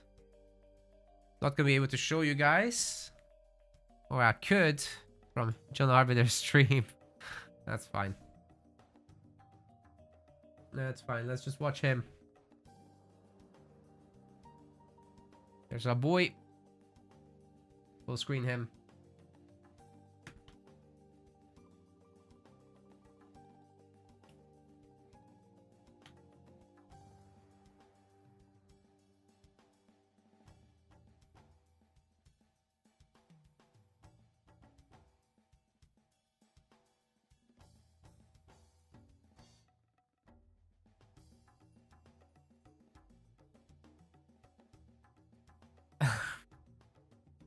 I think he closed his map picks.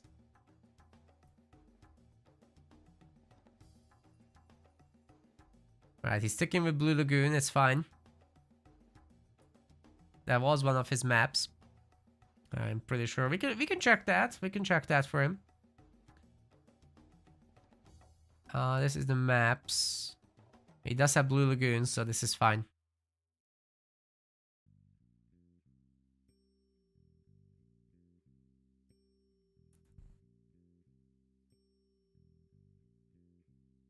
Don't worry, guys. He's got delay on this.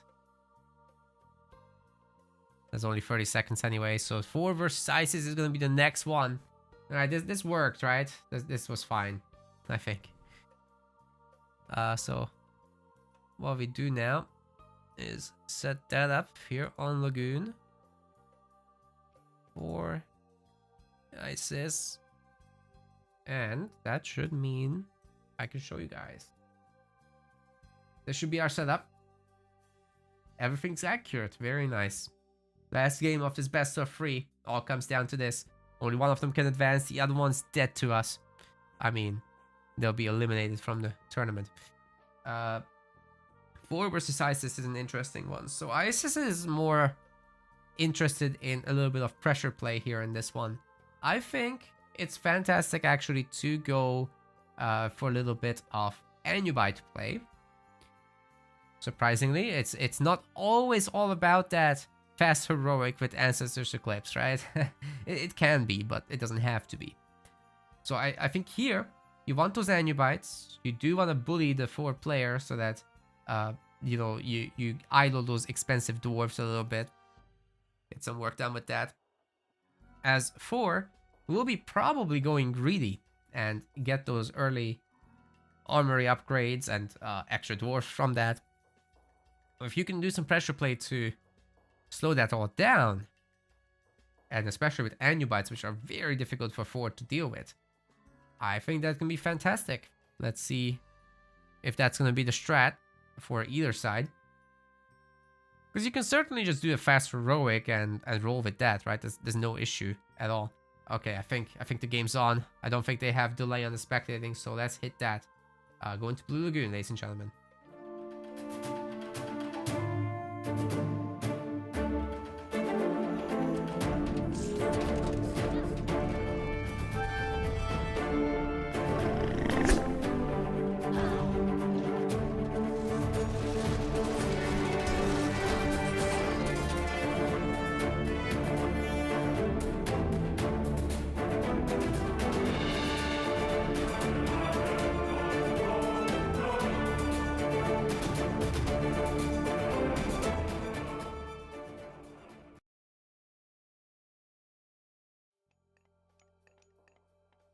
Ladies and gentlemen, welcome to Blue Lagoon.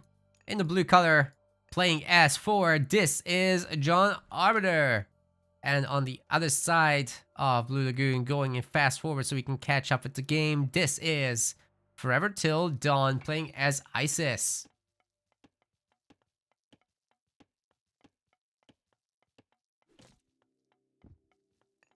Now, let's talk a little bit about the matchup itself. We've got the Dwarven Armory build order, which is essentially going to allow you to get these early armory upgrades. Copper armor, copper shields, weapons, in that order. And then the hammer thing here. Oh, the priest actually gets scared away by a dwarf and a berserk. And John Arbiter is actually trying to get the kill on that. So we'll talk about strategy after this. Ooh, I think he's gonna get it. Holy crap. The priest is actually dead. Shanked with a kitchen knife.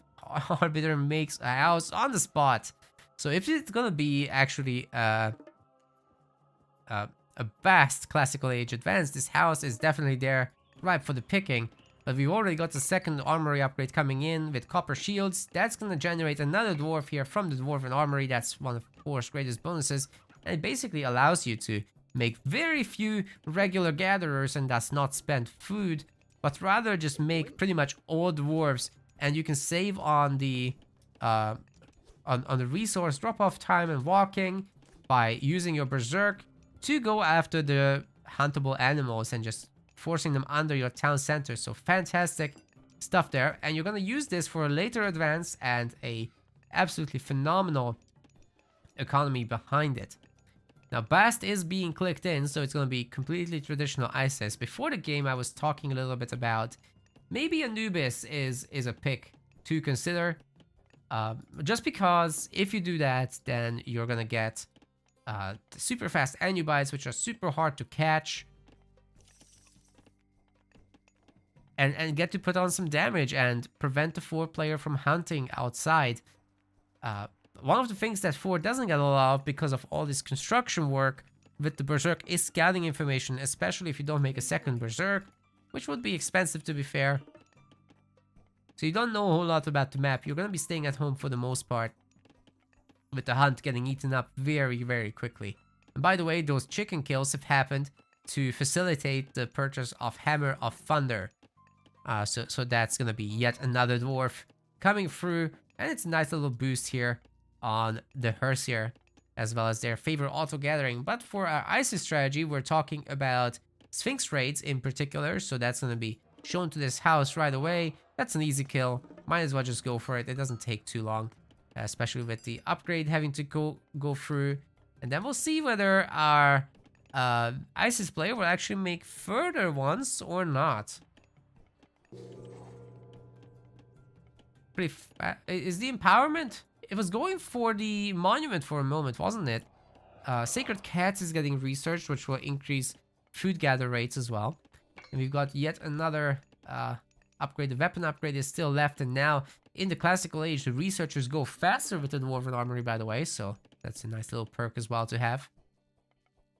Dwarves can, after this, just go for the chickens to stop all this meat decay, which is actually pretty heavily hurting the chicken resource so far. Longhouse is getting abandoned in favor of something else. I guess the Hersiers are making another one. He must have accidentally grabbed them both. Got some Axemen to support the... Oh god. There's nothing here to beat the Axemen, ladies and gentlemen. What are we gonna do? All the infantry units are being chased by Axemen right now. And the Sphinx has been upgraded here. Hierarcho Sphinx is coming in soon enough. And let me tell you, Hersiers cannot handle Axemen. So how are they gonna get on top of the Sphinxes? I'm not entirely sure how that's gonna be done. It's looking rather spooky.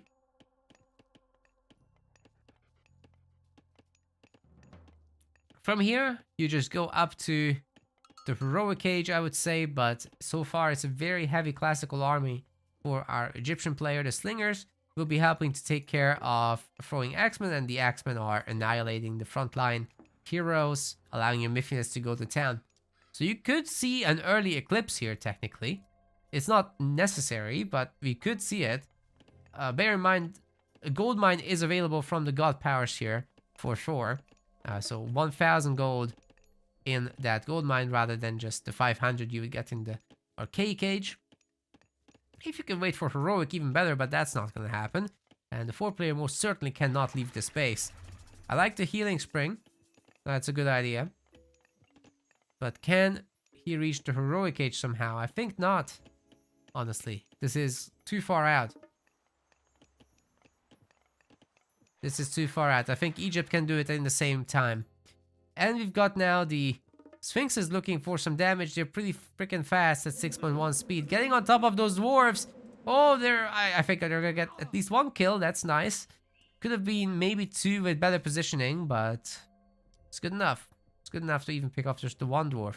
Let's take a look at the relics while we wait for this army to come in. It's a constant pump from Isis, so we're not gonna see heroic age anytime soon. We've got the Black Lotus for faster farming. We've got the Eye of Horus for larger town center population caps. We've got also the Eye of Onlu for stronger Axemen, which would be really good for our Isis to pick up here. Or for the throwing Axemen for our Norse. We got Tearfing as well, which is going to give heroes some lifesteal. Yep, the Egyptian army is now going after the houses. That's starting to look pretty rough. These are all medium, right? No, the Axemen are still basic. We've got medium infantry, however, for Norse. Not a single raiding cavalry to be seen thus far. That could be problematic indeed, as the Slingers hard counter the enemy throwing Axemen. Market. And John Arbiter is going heroic. Maybe with the flaming weapons, he can take this on. I could see it.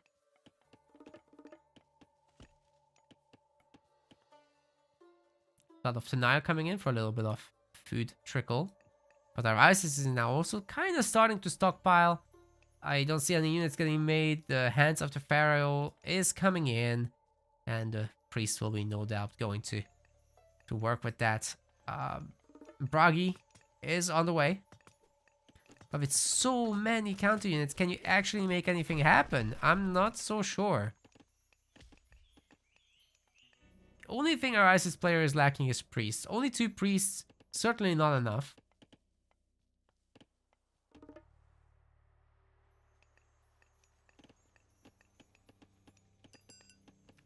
Dwarven Mine is getting eaten up. So, yeah, our 4-player, what you see is what you get, basically. Everything has been spent into units, and Flaming Weapons is going to be, in fact, an all-in. A little bit of resource trading might happen, but the second gold mine is going to be crucial from here on out. I don't know about casting Prosperity on this main gold mine, as it will run out during the process. I think that was a huge mistake just now, as about maybe even half of this god power is going to be wasted on not gathering. Oh no. Nephthys is coming in, however, and we've got a nice little Sphinx raid in the back. You could technically lock this army into the main base, or at least the heroes, but we've got a little bit of frontal aggression, and Flaming Weapons could be striking anytime now. Always timed it out so nicely, actually. I was really overestimating the gather rate of the villagers. So only 5 seconds got wasted off this god power. It's really not too bad. That's nicely done by Forever Till Dawn. I'm sorry for getting it wrong myself. Very good.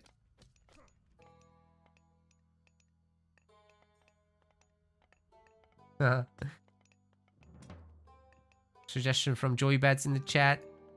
Triple prosperity is the way. Stay in this age forever. Ooh, the Sphinxes are fighting the heroes. That's not good. We've got ancestors coming in, however, and that's taking up all the throwing axeman attacks. Now the slingers are being microed onto the throwing axeman, and there's 4 Sphinxes doing the spin to win. This is insane area damage going down on that army. The axemen have annihilated the heroes. So many myth units. There's no wall to retreat through, so everything here is just getting crushed. The second gold mine is here. A ton of idle dwarfs, by the way, and there's no way that you can keep that going. Forever Till Dawn has crushed this. You know, without any Frost, without any Cav, there's no way you can take this on. I think Frost would have been the way to essentially cancel out at least Ancestors, and then you have the rest of it. But yeah, the gold is now totally idle. And we know where it is, so you get to see Forever Till Dawn pulling out of this. No further dwarfs are being made, so I think this is when you should switch to food. The Sphinxes are still going to town on the infantry and killing a bunch of dwarfs as well. The economic lead is now definitely with our ISIS, especially with the idols just taking up population but not doing work. They're not productive members of society even. Wow. Back to the mines you go. There's no other mine except this one, which is now 3,000 gold. Good solution. I like it. Back to being productive members of society. Great. Okay, we got the granary coming up. Barrow might get picked, but doesn't look too bad. Yes, that's a great point about what Joybad says in the chat, that you could make a monument as ISIS here and just empower it for the AoE heal, getting everyone up to full. I like the idea. This gold mine is already halfway eaten up. Well, oh wait, no, it shows the maximum. It's not half eaten up at all. It's at 3k.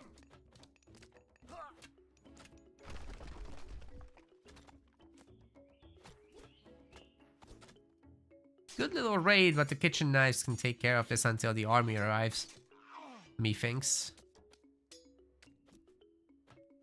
Still, complete map control for Forever Till Dawn. We'll be making a few more slingers, but we're not gonna see any chariots. That's a surprise. Certainly do have the gold for it. Heavy axemen now, by the way. These Mythians are just running down the throwing axemen. That's rough.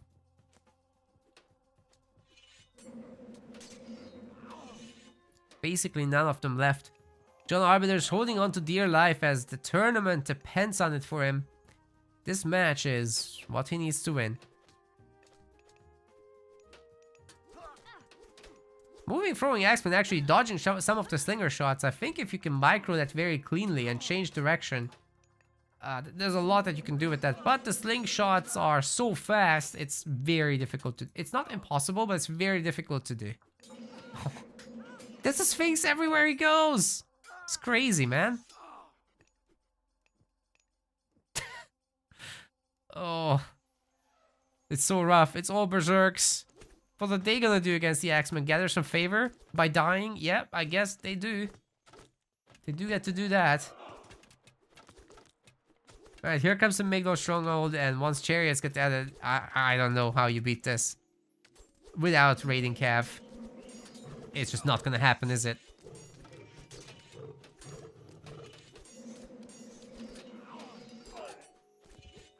Sphinx goes down.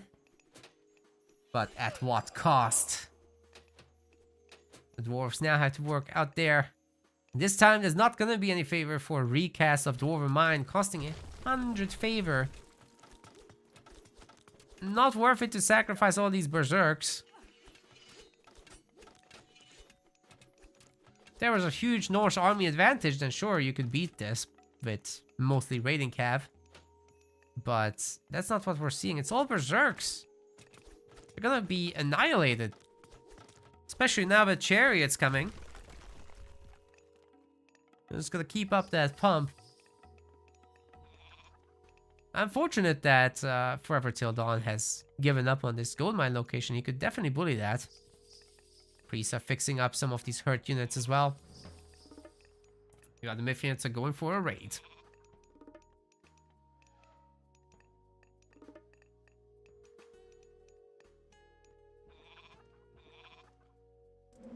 Ooh, it's a good save actually. It's a good save.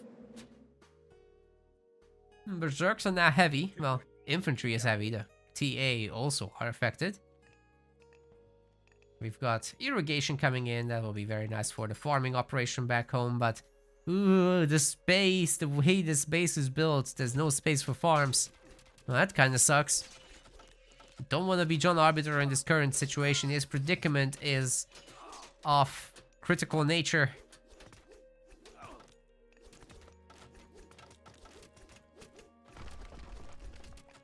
They're breaking through!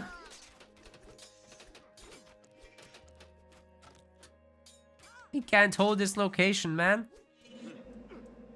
A good attempt with making battle boars. If there could be more of those, if there could be 5, 6 battle boars in this fight, then I would say maybe, but I'm not gonna say it. This is looking super rough, ladies and gentlemen. There are 2 priests here. They can take care of this. Meanwhile, the... actually, you know what? The Axemen have kind of not been attacking there. So that's a rough fight for our ISIS players. Somehow, some way, the attack move didn't work. And he's getting super punished for it. The Berserks are cutting through the Slingers. What am I watching? There's still all these Mythians to deal with though. There's no heroes here. Just Berserks. So I'm not entirely sure if this is a Norse hold or not. Like, it's certainly a step forward, but Tot is getting clicked in. Oh my good lord. There's a second town center. You've won the battle, John Arbiter, but are you gonna win the war? Holy crap.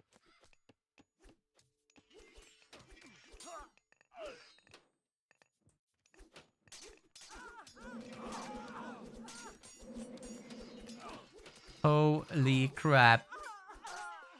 I cannot believe that John Arbiter actually pushed him back there, but now they're still throwing Axemen. There's still 3 Myth units here, and as long as there's a single priest, everybody gets healed up again. Never don't make priests. That's the moral of the story.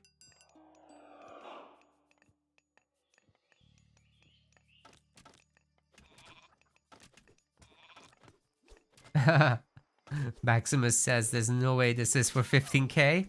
That's actually true. Today's qualifier is only for 1k.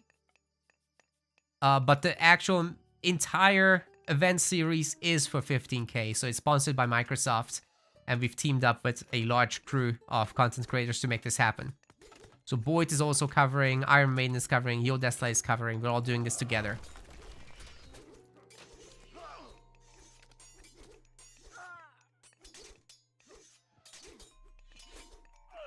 That's where it's all coming from. Huge thank you to the Microsoft crew for making this happen. We've got... Oh, on the army! I was looking for where the meteor is, but right in the middle of the army is your answer. Very good dodge, actually, from John Arbiter. The vast majority of it doesn't hit anything. That's unfortunate for Forever Till Dawn. He actually kills his own Scorpion there.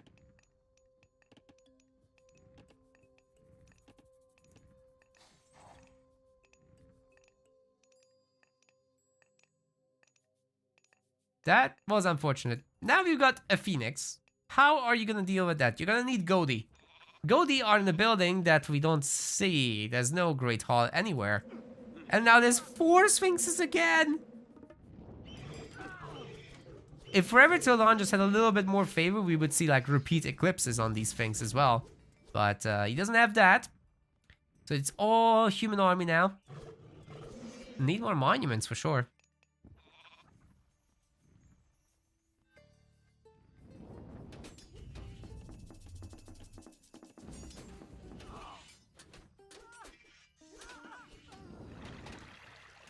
Healing Spring getting to work on the army. Man, you're gonna need so much more than what you have.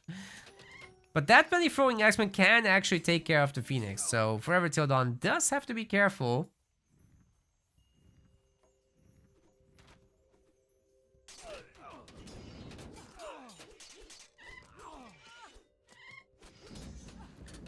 Phoenix getting to work, delivering some really nice splash damage, fighting under the protection of the Healing Spring and Town Center and Tower Fire is of critical nature here.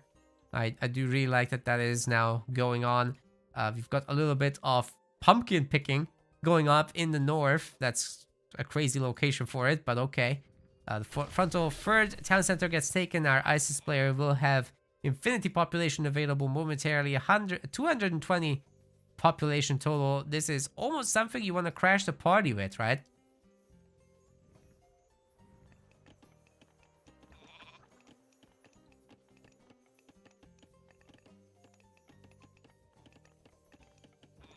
Now the Dwarven Mine was used some time back. And at that point, it would have cost 100 favor with a 3,000 gold bank in it. Man, John Arbiter is holding on to dear life. I'm just worried when Valley of the Kings comes through. A man here is gonna just pump elephants and crush this base. Like, sure, Berserks are decent against the elephants, but you've got the full Archer backline and Axeman frontline. What are you gonna do about that? Tier is coming through. Maybe we'll get researched in time as well before there's gonna be a big fight. I guess you can't really break the position completely with what we're seeing on the screen. And, you know, with the throwing Axemen getting to work as well here, this is not too bad, actually. The Axemen are dying very quickly. Faster than the Berserks. So once again, we've got ourselves a hold, but the Phoenix does get taken down, and the Battle Boar can do this all day.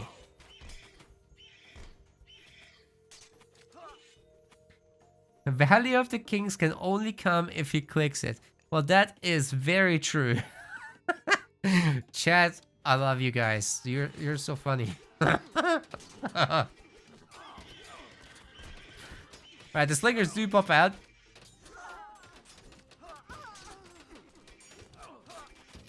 Damn, this pig is going to town. It's still going. John Arbiter is fighting back.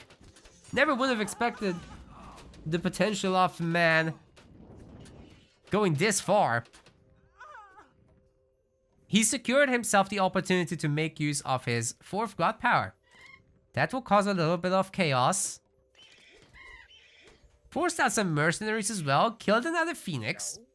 Hopefully gets the egg this time. Oh, the boys is stuck. Punk is just kind of sitting back and letting these things happen. The dwarves are now freely gathering from up there. They have no business doing so. It's also visible on the minimap because he does have vision there. Oh my god, his chariots are getting bullied by throwing axemen. What is how are we doing here? We've got the full bronze line. Oh my god, the Fimbulwinter Wolves are spawning right on top of this as well, so they'll be helping out some more. They're ravaging the home base. Well, everybody is garrisoned, so it's not that much trouble, and I'm pretty sure they might actually get the kill on this abandoned settlement unless individual villagers get spawned out. If that happens, all the wolves will go and prefer attacking the units over the buildings. You can buy a lot of time with this, but meanwhile the entire army has been destroyed, and the throwing axemen are actually destroying the town center because it doesn't have that much hack armor. Insane. Absolutely bonkers. Forever Till Dawn has thrown his army away. And then this happens. Those Berserks are actually doing pretty good. And chariots seem to only have copper armor. Nothing else. The villagers are now getting picked off as well. You know, if you get Burning Pitch, you can get the throwing axemen to do double damage against buildings. They're actually pretty difficult to fight at that point. Really good raid with the Scorpion Men, however, on the gold. This is going to be felt by John Arbiter. He doesn't have any other gold income.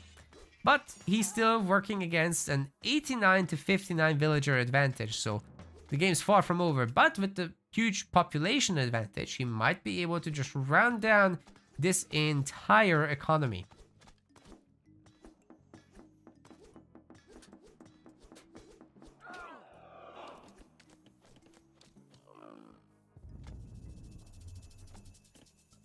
Another Dwarven Mine gets cast. It was the only way out of this.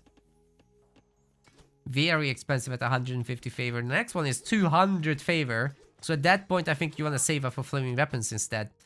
And get some map control and actually just gather out here. Oh god, this one is just 600 gold. So yeah, this one also you want to secure. This one you want to secure as the Norse. Fighting these champion axemen will not be easy.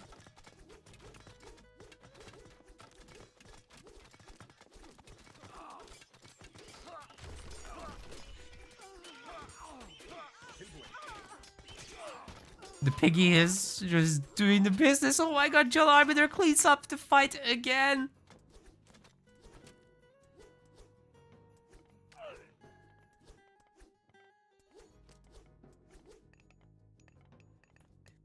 Absolutely bonkers. John Arbiter takes a talent center. Guys, I think he has it. I actually think he has it. He's starting to get the Mythic Age upgrades like Berserker Gang, which will allow the Berserks to lifesteal now at 35% of the damage dealt. That's a pretty big deal. They're already winning the fights. Imagine what they'll do if they also self-heal in the process. They'll just stop dying, basically. Now, okay, you don't want to run into this little corner of the map and get wrecked by the Scorpion Men and the Archers. Gotta be a little bit more careful with this. But I still do think that this is a location you can take on. And I would really love to see that Burning Pitch for the Throwing Axemen, because they're the units that hold this all together right now. Along with the Berserks, of course. But, yeah, 2 TCs now. Huge pump of units coming out for Forever Till Dawn. But still not quite enough chariots. It's so many slingers. Champion Slingers is now getting researched as well.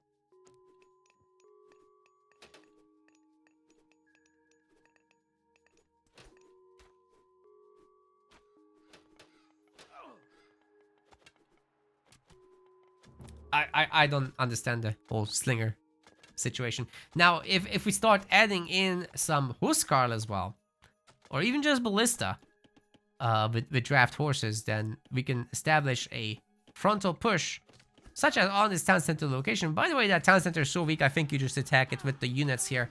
Villagers are getting picked off, and John Arbiter is closing the distance in the economy overall as well. The villagers will not be able to out-repair this. The army is too far away to save the town center. Okay, the mass repair is coming through, but there's only a little bit of gold in the bank, so this will be a little rough. I do think the TC does go down here, ladies and gentlemen.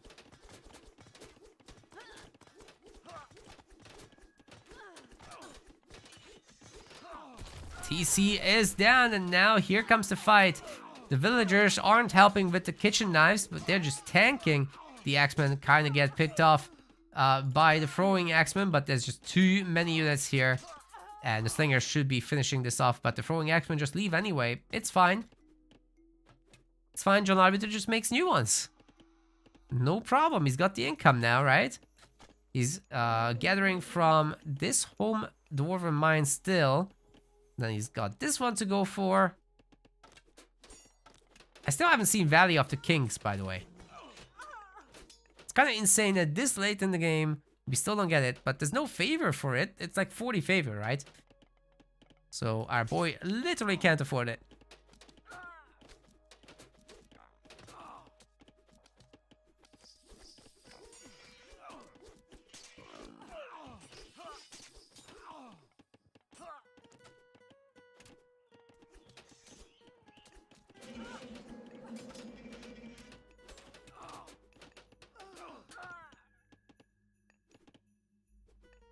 Is Valley of the Kings even good? Yeah, very good. I mean, it's 2 units for 1. You might as well save the resources and spend it on, I don't know, spamming Migdol strongholds everywhere. Oh, that's a great pickoff on the catapult. What was that catapult doing here? The villagers would have killed it anyway. This is where the gold mining operation started at the moment. I didn't notice it for a second. But meanwhile, Punkstar is just like, oh yeah, let's get all the town centers on the map. It's too many slingers. I'm gonna throw up. I'm gonna be sick. I don't want to be me, but what the hell? This is not what you're supposed to do. Okay, you're ISIS. This is the worst unit you can be making. You sure make a few to take care of the throwing axemen in the mid game, but My god. Okay. You do not have electrum bullets from Ptah because you do not have Ptah. You don't have the Slings of the Sun because you don't have Sekhmet. Isis Slingers are the worst in the game. You only have Valley of the Kings to pump them, but why would you do that? Just make better units like Chariots. You can actually take on the Berserks. I'm still worried that these guys will lose, but just because it's a giant blob, they have a small chance. And the Catapults are doing a good job taking down the town center, getting to work on the hill fort as well. However, these Huskar are actually doing work, even though they're not as great in Retold. They are doing some work here. Slingers are just slingers. We can't beat them. Chariots, on the other hand, would be giving bonus damage against these, so that's why I'm saying they're not as good. Against the other stuff, it's fine. It's the same as the old game. Once again, John Arbiter fights back, takes a lot of control back as well. But with only 2 monuments for our Isis player, I'm pretty sure we're just going to see a continuation of what we have been seeing. It's, however, a 280 population cap with 4 fortified town centers. That is the scary part, and John Arbiter needs to do something about this and soon. Because right now he's running out of gold mines. He's got a tiny little cutesy trade, but that's really all he's got. Got 151 favor, but it's still not enough to cast a 200 gold Dwarven mine. So he's just kind of suffering in terms of the gold department. He would have to sell some resources, which I keep pressing the wrong hotkey for that. He's already done a lot of that. He sold a lot of wood. That's why the exchange rate is so low.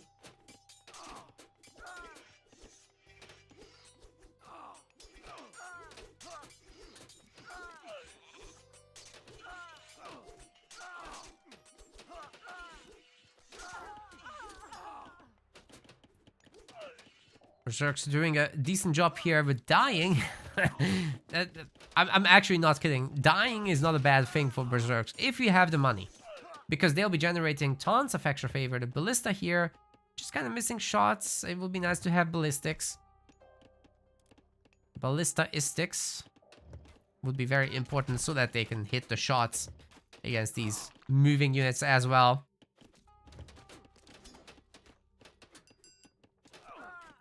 Still need 43 more favor for the next gold mine. I don't think the army can do it, guys. Now that we've got the catapult popping out and this is getting reinforced with further units. Still basic chariot archers, by the way.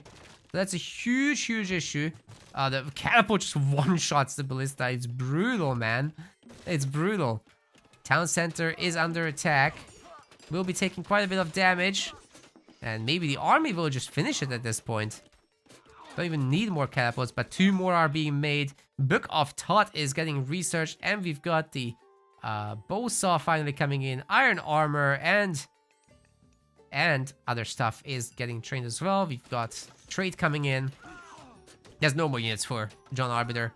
He's actually fallen apart in terms of economy. His trade pump has been not enough from just a single market.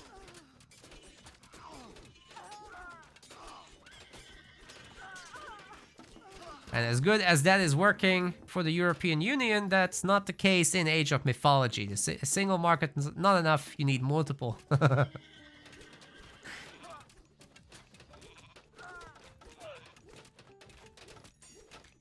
Another catapult is coming up. And this DC, this entire location should be busted through. And then it's the other stuff to worry about, the villagers. All these dwarves here gathering wood, definitely the next victims of our Isis player, who will be taking over this location, by the way, and catapulting himself, without a catapult even, to a significant population lead once more. And once that army is reached, well, good luck stopping it. It's just not gonna happen.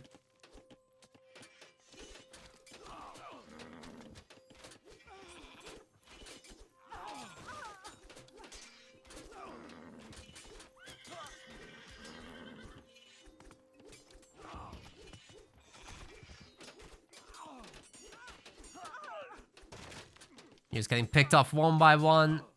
And Forever Till Dawn will be victorious. John Arbiter is out, ladies and gentlemen. This is it.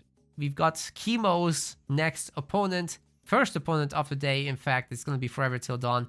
Regardless of that show that John Arbiter managed to put on. That was actually insane that he managed to beat those armies whatsoever.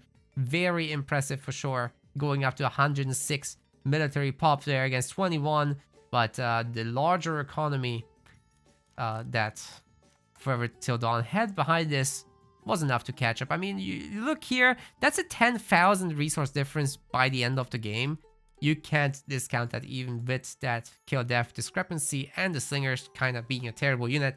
It's not gonna be a bad enough situation to do anything about that.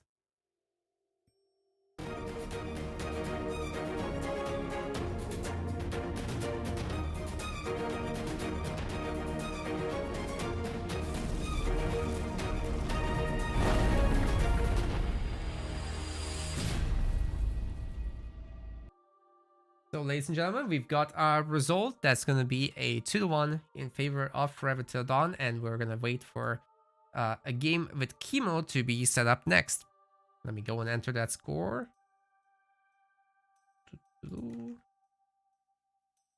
Oh, it's already been entered. Nice, I don't have to do anything. I'm just chilling here. I've seen some comments earlier from Maximus. He wanted to know how come we get a sponsorship like that with low viewership.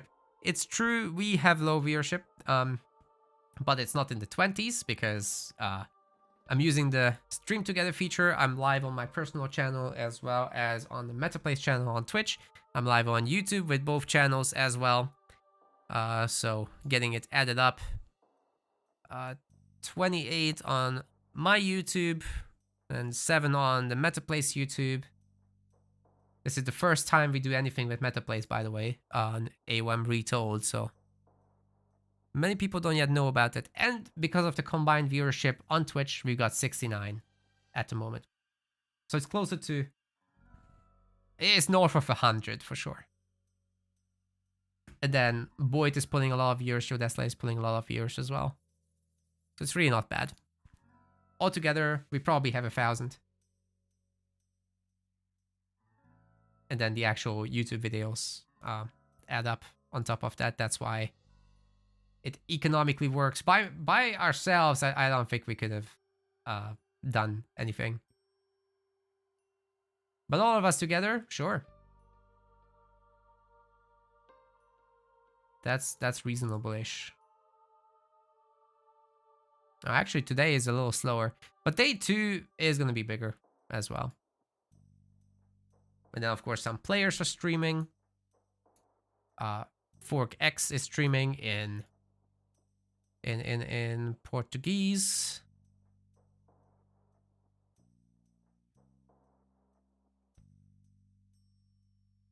So the community is certainly getting together, and it's just nice to keep everyone active, right? Anyways, hope you had fun with that.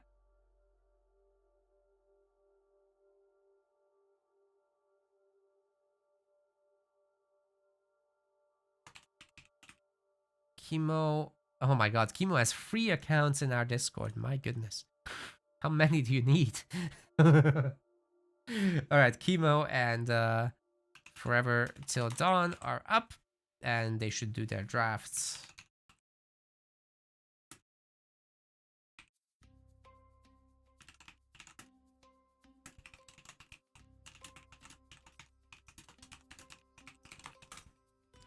And with that, I'll be going for a short break while we wait for these guys to start their draft.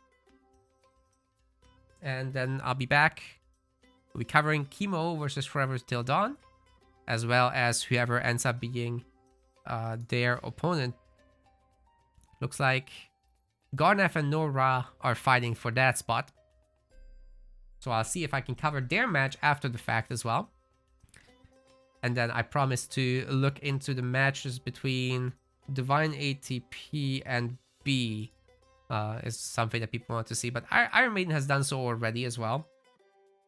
So we'll see what we can do there. Anyways, short break for me, and then we'll continue.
everyone, thanks for waiting. I am back.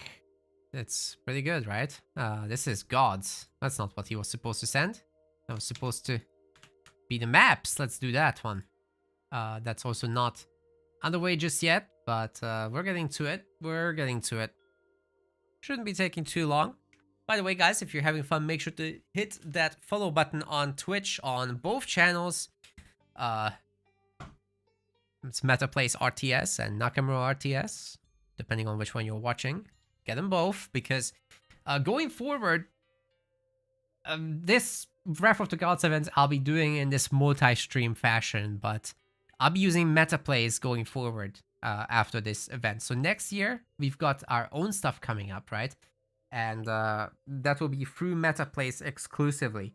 I'm just doing the double stream here to get more people watching this event, specifically for the Microsoft sponsorship.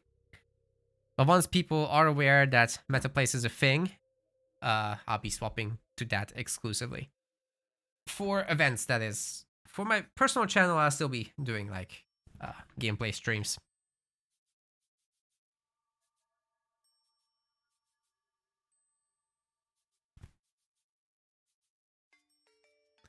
Dude, where is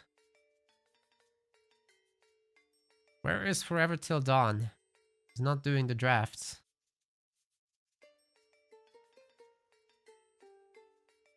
We're waiting.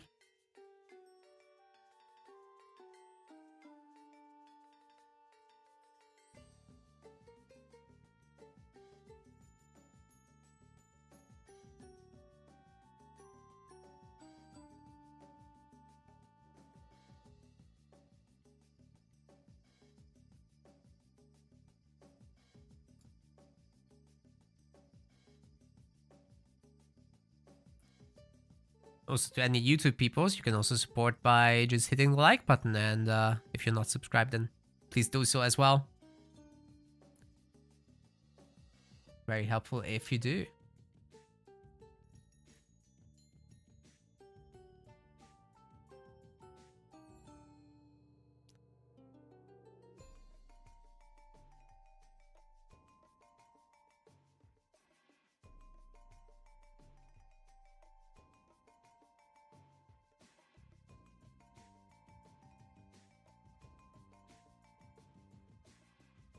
Well, I don't know where Punkstar went.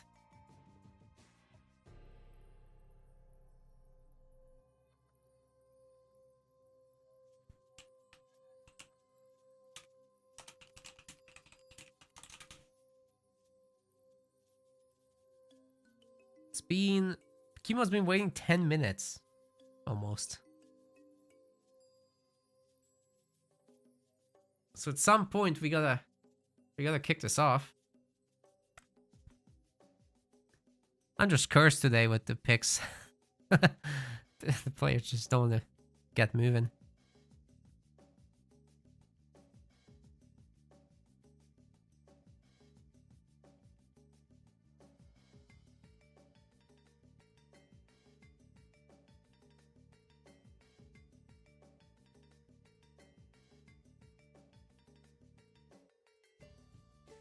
Oh boy.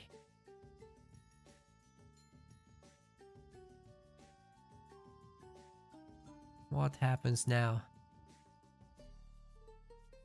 Round 2 happening next week. No. It's the next month. Pretty sure that's how it works.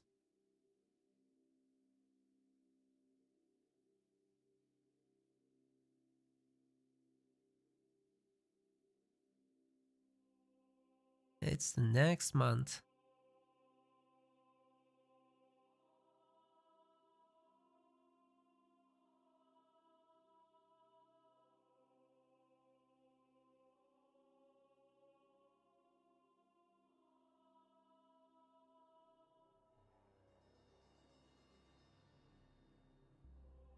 Well, doesn't show up, he did lose. That's right.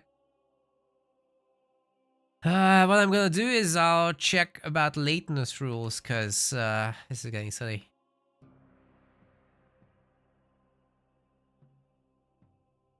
I need to remember how long that actually takes.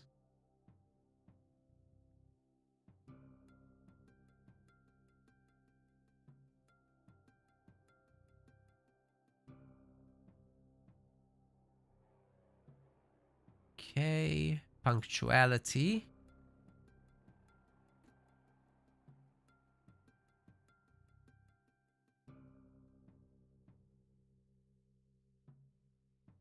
Yeah, after 20 minutes, you get your first admin win, so we would have to wait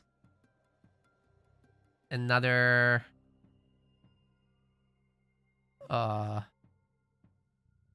bunch of minutes.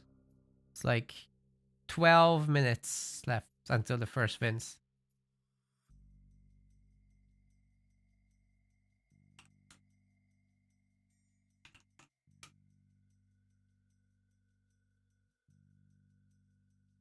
Yep, thanks for Voxaki, that's right.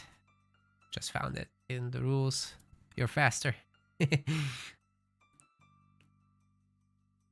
So because it's a best of 3, technically we'd be sitting here for 22 minutes from here.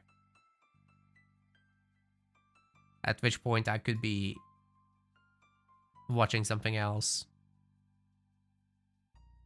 Alright, Punkstar just reported his score, which means we should be getting into this momentarily.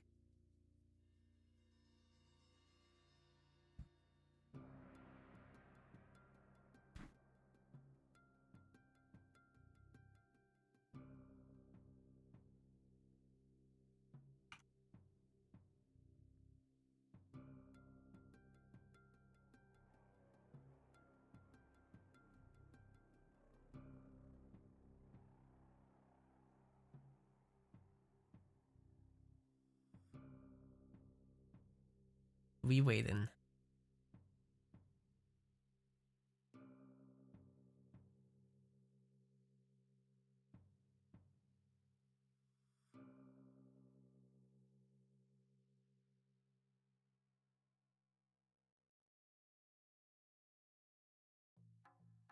I think what I'll do is just put the links again.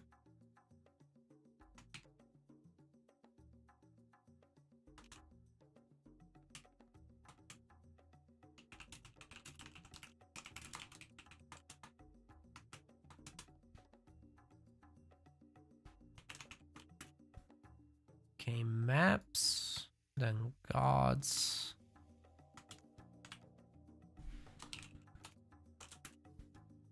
And then lastly, picks after the fact. Okay, that's fine.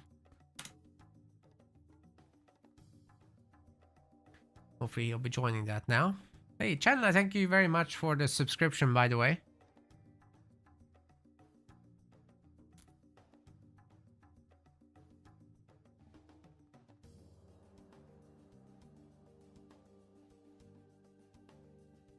No need to apologize for anything.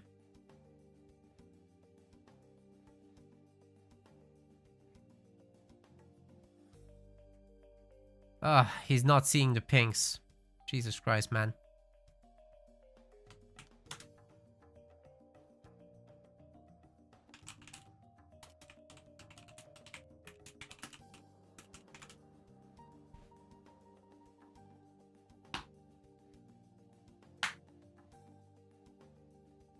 Alright. Found out the issue. Guys, please don't turn off any and all pings in the Metaplay server. If you're personally getting pinged, it's for a reason.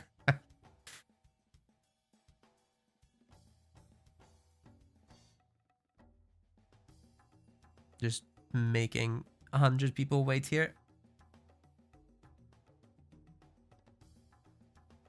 Alright, let's set this up. We've got Kurlagar and Midgard bands, and then the picks are finally coming through.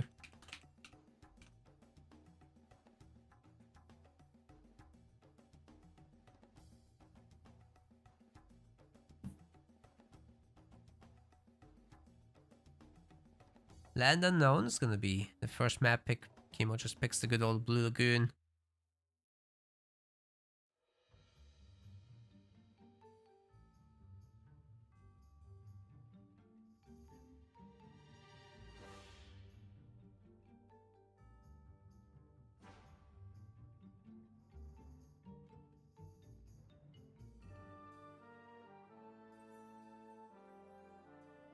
Ghost Lake has also come up.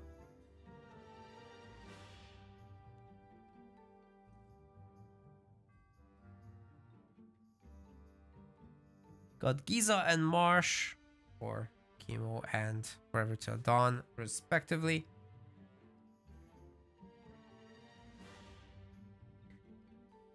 And then Mount Olympus and Elysium will be the first map.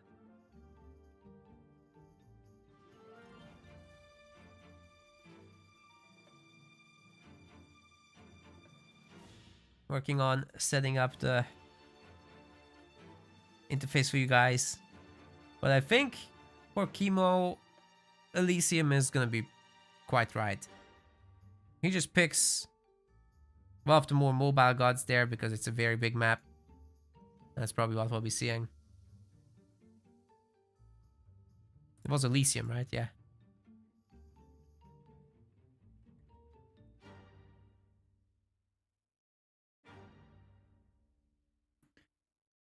Ra, Hades and Set get banned. Chemo gets to pick his Ra, which is really good news for him. It's one of his main.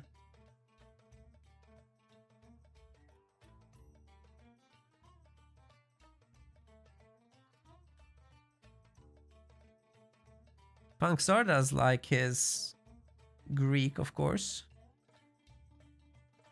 Not getting Hades must be annoying for him, but also his Isis is not terrible. As long as he doesn't make Pure Slinger. Chronos and Uranus locked in for Chemo. Yeah, these are the power picks for sure.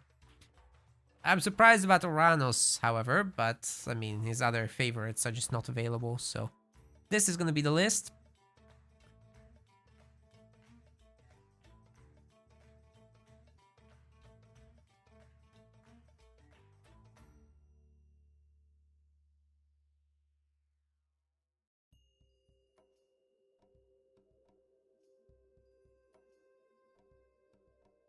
The Hades band, the set pick.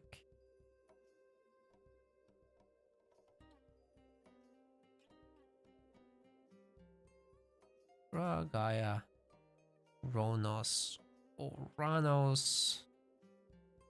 There's a lot of clicking I'm having to do in the background here, but I'm doing it. I think it's worth it. Poseidon, Zeus, Loki, and Aces. Okay, we should have everything now for the drafting screen. Here we go. The gods are not those, however. We've got a winner symbol as well in the middle of space. Let's remove that. Do I have another one?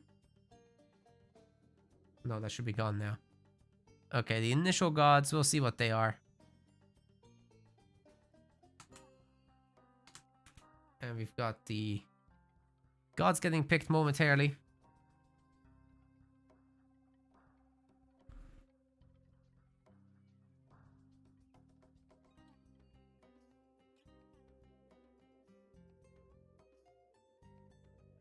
Chemo's picking right now. Well, actually both are picking at the same time. They have 20 seconds. And then the hosting should happen.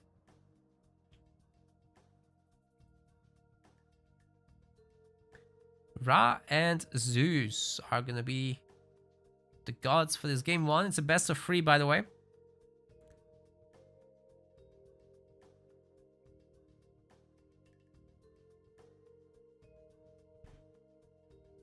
So now we've got all the information. Very good.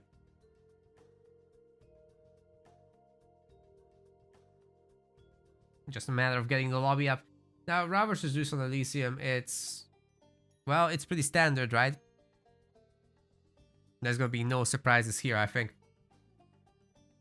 Rogers gets a bunch of snacks, most likely. Although you could be going down the route of Sphinx raids and taking that into the Mythic Age directly with Avengers and Tornado. That could go a long way.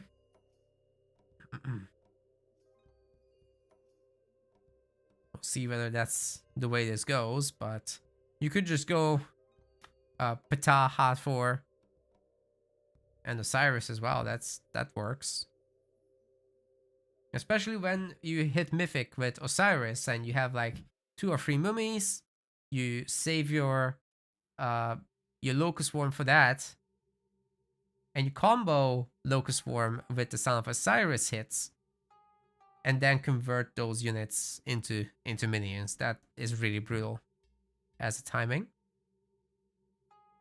But you can just get much more easily done with the same thing. If you just go Eclipse Avengers, it does the same thing.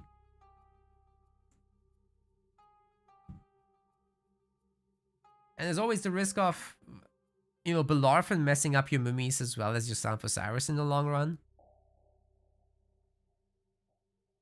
Something to think about.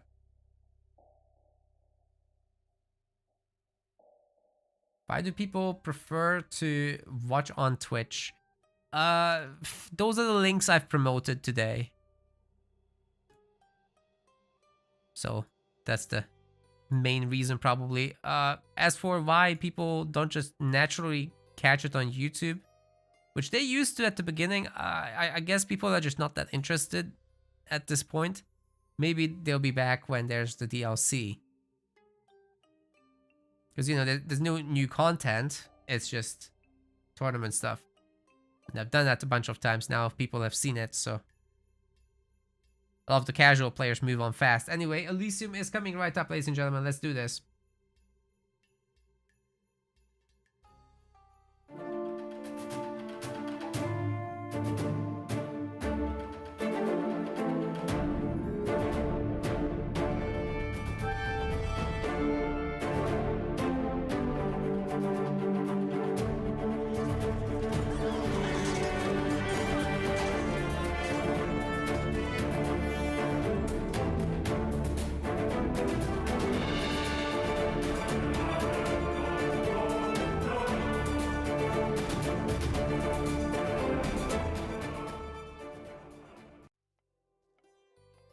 Alright, ladies and gentlemen, we've got another series here for Wrath of the Gods, the $15,000 Age of Mythology event series, sponsored by Microsoft, Boyd, as well as myself, and Iron Maiden. So we're all here casting today, but I'm alone in this one. In the blue color, we have got Chemo playing as Ra. His opponent on the other side playing as Zeus. This is Forever Till Dawn. It's going to be a best of 3 here, and today's event is the second qualifier for the entire thing. So $1,000 today, but the total thing is $15K. Well, that's an unfortunate placement of the monument, Chemo, to say the very least. My goodness. The granary is not hit. The monument should have been here. Then it hits both buildings, but now it doesn't reach the granary. Oh no. Chemo.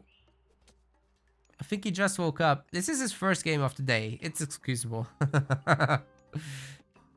We've also got this straggler tree over there, working with the storehouse at the same time. Forever Till Dawn getting a nice little bonus for himself there. Also, good job with the herding off the animals so that they're all close to the granary. Villagers don't have to walk around much. Alright, the temple is about to complete, and we should be seeing a relatively early Zeus advance at maybe 4 minutes, maybe 3:45, depending on how he does this. We got out the early hero, surprisingly, so I guess he wants to chase down the priest. Let's see if he can do so. Greek hero is quite a bit faster. You can also just pick up relics, of course. That's perfectly fine here. Which, speaking of, we've got the Scarab Pendant that will help siege weapons get a little bit more crush damage. We got the Arrows of Heracles, which will increase line of sight as well. Oh, sorry. No. This is for heroes and ranged units, getting more ranged damage. Then we've got Nose of the Sphinx, more hit points for buildings, and the Titan's Treasure for discounts on age advances. Actually, Chemo gets to advance first because of that hero. And actually, the villager transition being a little bit too early. Athena is coming in, so this will be like a 4:30 advance. It's pretty slow in Retold. But he does pick up the arrows of Heracles.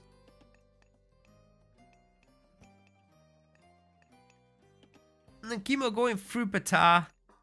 No big surprise there. I was prepping up the whole situation that you can get done with Bust and Eclipse and maybe even Avenger raids in the later game, but that's not going to be the direction for this one. Shifting Sands does help you get out of very bad situations with your villagers, with your army, whatever. Or you can just get on top of enemy villagers when they're mining outside. With the larger army of Vajets, for example, that would be pretty good. He's going for the double barracks right away. And potentially a triple one once he makes his initial few Vajets. We do have the double monument so far. And this time around, the Fair Hogue does get to empower everything with the original monument over there. Villagers do move on to the berries. There will be faster gather rates, as that's one of the raw bonuses now. It's almost as good as Hunt. No, it's better because they don't move anywhere. Don't have to spend time killing. A Greek player will be going for chickens, turkeys, which is fine. It's safe at least, right? The Scarab Pendant will be the next relic, but not sure why we're moving up to the nose of the Sphinx. Maybe he wants to exchange that. But do you really want to give better siege weapons to Egypt? They're already really good. I think you're happy with that one. Just take it. A settlement is coming up, and there's no line of sight on this location, except through the obelisk, but it can't see quite far away enough. Maybe if the priest had empowered it, it would have been just within line of sight, but not gonna happen here. So yeah, Forever Till Dawn has his second TC up and running, and he'll be safe in doing so. You've got another widget coming out. This will be now number 4. You really want to be careful not to run into the heroes, because they will be taking these guys down very easily. That's definitely a risk.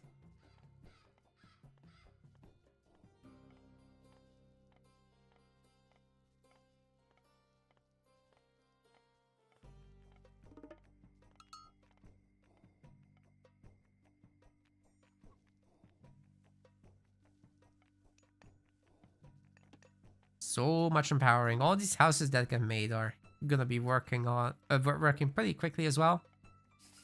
A bunch of spearmen to deal with the cavalry, got some axemen to deal with potential infantry.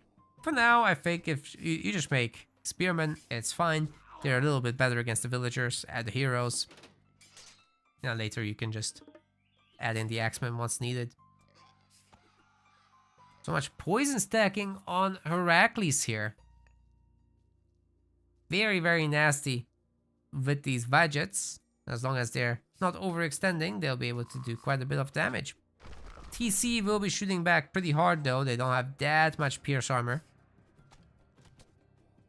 The villagers should be dead there.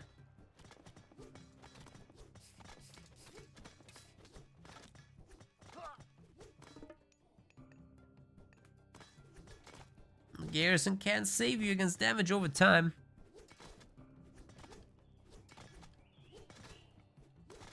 Military Academy being destroyed now. No hoplites for you, Funk Star. Moving on to the outer gold mine, and that will allow the gold miners at home to just swap over to the berries, as well as the chicken people have moved on. Kimo is just triple pumping from his buildings. We still don't see upgraded slingers, so something like electrum bullets will be coming much later. Right now, it's the numbers that matter more. He's sure got the numbers. 90 population to 53. The gold star is all but guaranteed. All he needs to do is get after this wall. There's not a lot of Greek units here to defend. Certainly can take it on. Oh, he's gonna do it. Oh boy. Oh boy, 4 villagers caught immediately. There goes the villager advantage of our Greek player. 5 villagers plus the earlier kill as well. This pretty much does it. Can't pay for the town center if you have the wall, if your villagers are idle, if they're dying. None of this is making any income right now. That's painful. Wall will be broken through by the time these guys get there, and that is a full army.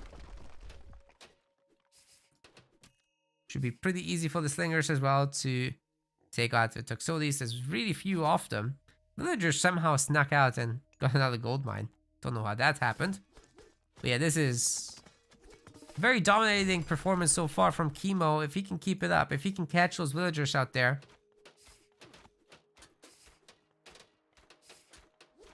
I'm not sure how you defend against that. They're really caught out there. There's nowhere to retreat. The spears will be surrounding the villagers as well. There's no way out. Oh my god, what a huge raid. Villagers now reacting. It's a little late. And they will be going down. All of them.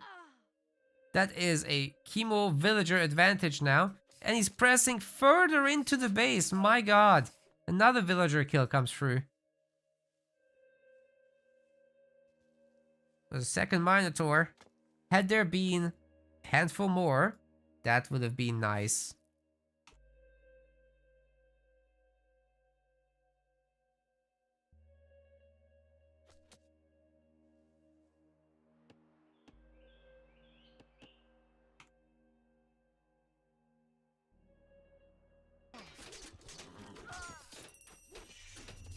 Well, we've got restoration, we've got bolt.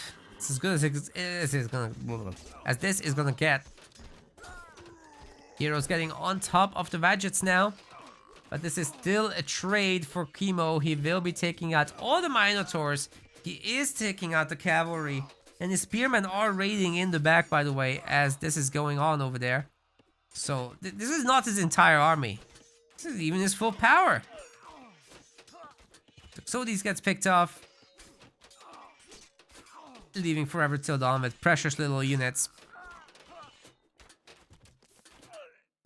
Now the spears are going on the villagers. This is over, ladies and gentlemen.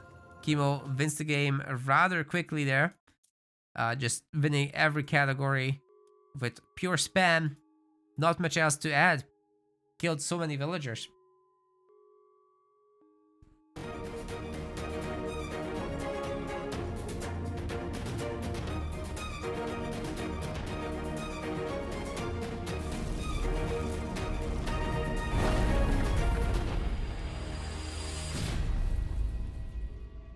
What is this Vaget meta? Well, they're really cheap and they're really good, aren't they?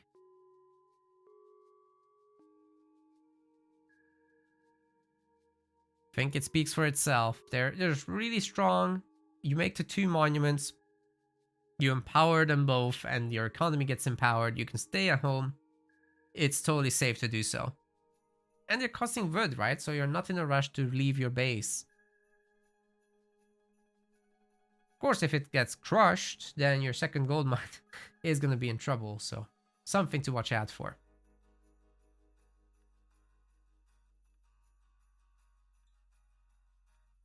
But with how many you get to make against Greek heroes in particular, that's that can be a little bit overwhelming for the Greek. Greek has to make myth of their own to really deal with this, and then you've got Norse situation, which is similar. Yup.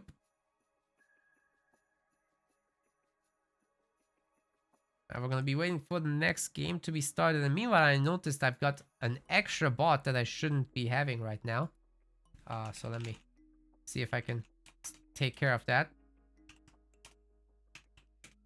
And deactivate it. I think on my personal channel, it's also Stream Elements doing the bot stuff. Let me disconnect that. There we go. So now when you ask for a bracket, it will no longer give you the old information. Okay. Ghost Lake will be next.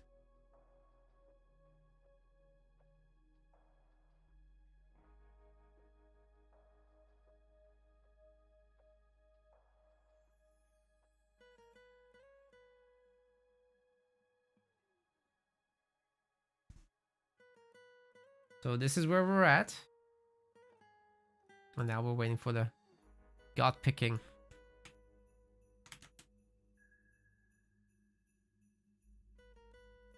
It's gonna be Gaia versus Poseidon there.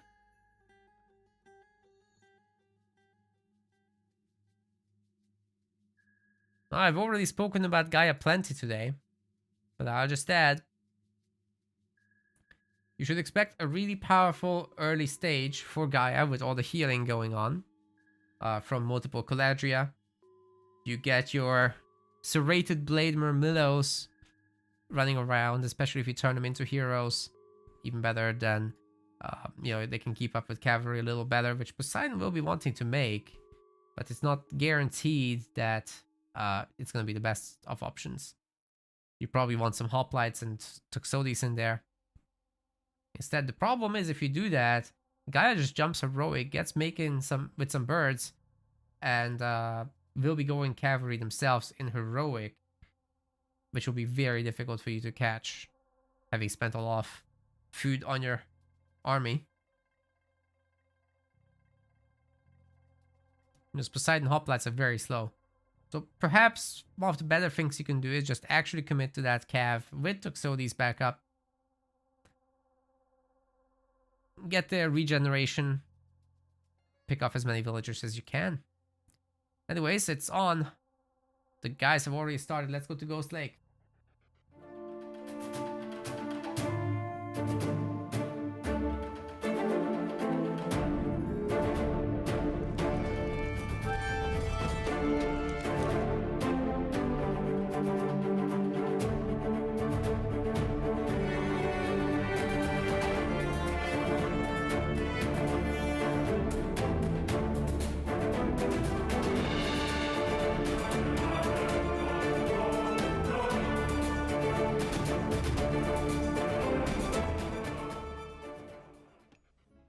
Welcome everybody to Ghost Lake. We are going fast forward to catch up with the players here, as I forgot to put on their delay. Gaia, blue color, Chemo. On the other side, red color, Poseidon. Forever till dawn.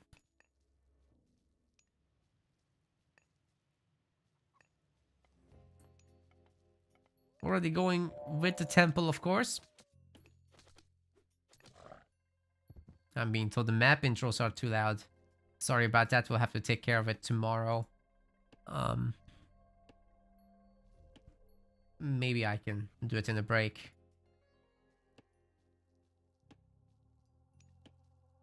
We'll look into it, certainly.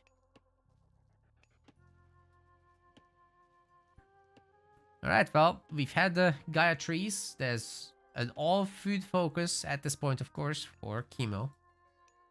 He himself wants to get up to the next stage as soon as possible. Won't be as fast as a Poseidon player, of course. Especially a Poseidon player that can just lure in the animals to the town center. This one died a little bit too early, but we've already got an Ares advance. It's going to be a 3-minute 30 advance. It's really, really nice. So as long as there's enough food now, there might be a second Cyclops even, but probably not, looking at everything that's going on.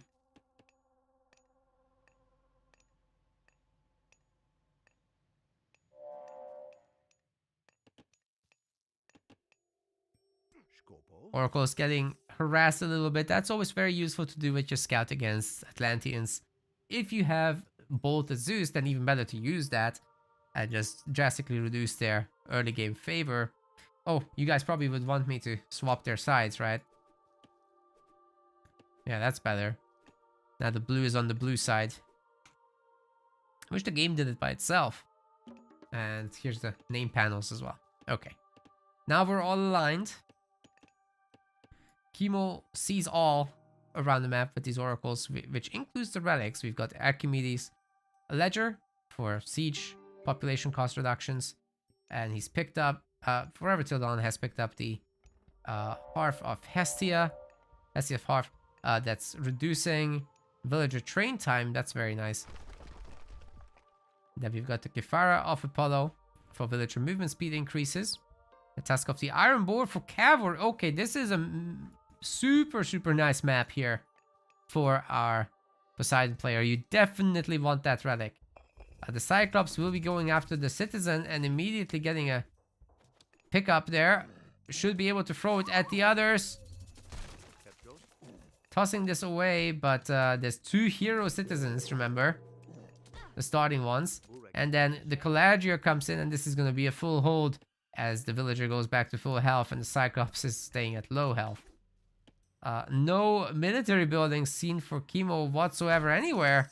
What is going on? He's getting like tower upgrades.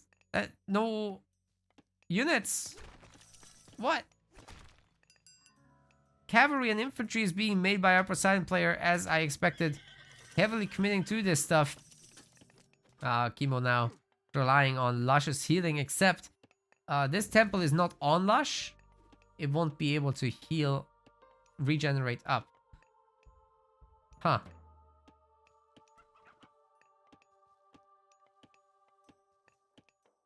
Okay, finally we've got the counter barracks and the military barracks coming up for Chemo. So he will be pumping units to hold back the tide. Should be no huge issue, but the second town center for our Greek player behind us already being grabbed. Of course, Chemo can see it, so he can start thinking about the TC himself once he makes a few units. Just enough to hold this back. There never was a pestilence used, so I'm not sure what the plan with that is. But it might be just that Forever Till Dawn will be gathering favor for the longest time and eventually will make a whole lot of Cyclops. As far as the goats go, by the way, really good job here, I think, with 14 goats. Chemo didn't get that many. You really have to focus on the middle for this, and the Greek scout is just a little bit better with that. 8 goats here.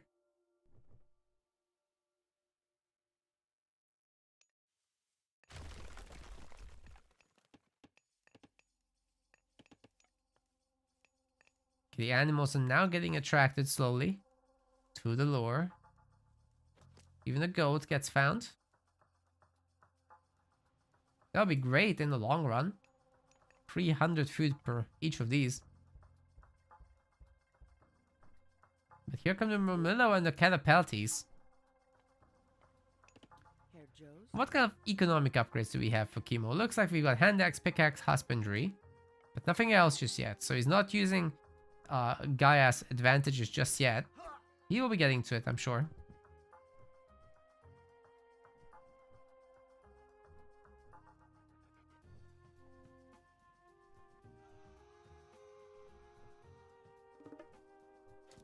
A decent raid if the villagers don't react.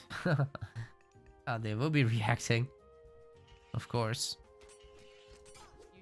Might be able to pick off a Caladria there. Oh, the dodges are good, but not that good. Villagers getting slightly bullied by the Carnivora. The Cyclops comes in to slap it. I don't think this will be able to destroy the lure. And it goes down. Cyclops gets slapped by the Murmillo hero. There's overall not too many defenders here for our Greek player. Would love to see some Toxotes, but Chemo's already going for the heroic age. Oh my god. He really just made a handful units, and now he's gonna gear up for that cavalry spam. He's already getting the 3rd military barracks, so he'll be at least triple pumping his cav. Just needs a little bit extra gold. Bow of Horror is getting researched. Yeah, Toxotes says not gonna be the way forward here. Our Greek player is very, very caught up trying to make units, but heroic age would be so important. To beat the Contarius, you're really gonna need Prodromos. They're the only ones that can keep up with the speed. The hoplites just get run in circles around. Rough situation to be in for sure.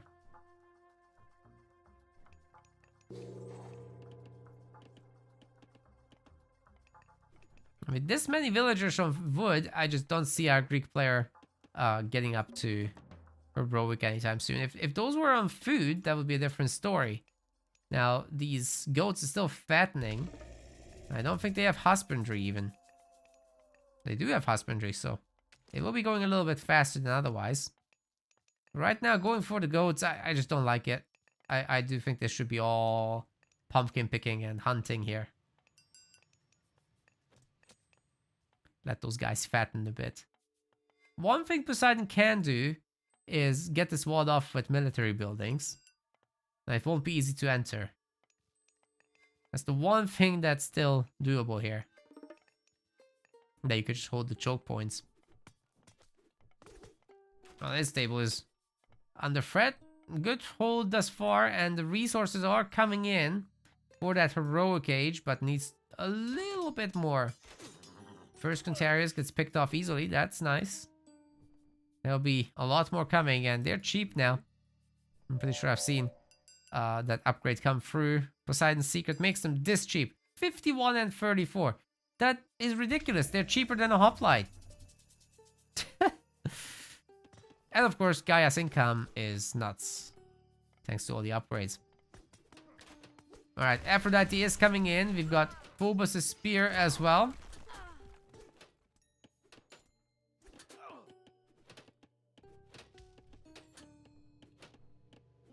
Do these hoplites actually have the upgrade?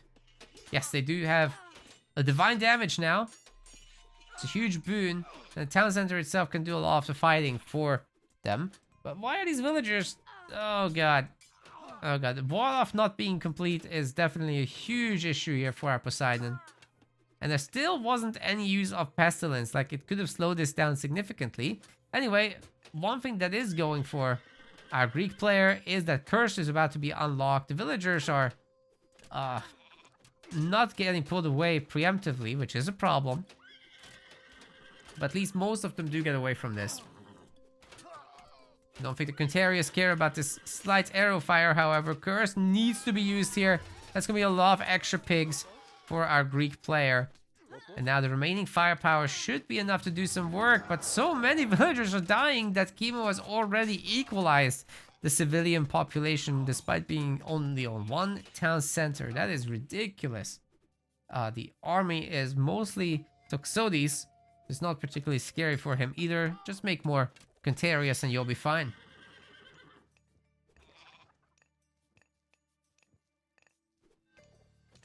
Verb is the verb. Except it's a noun.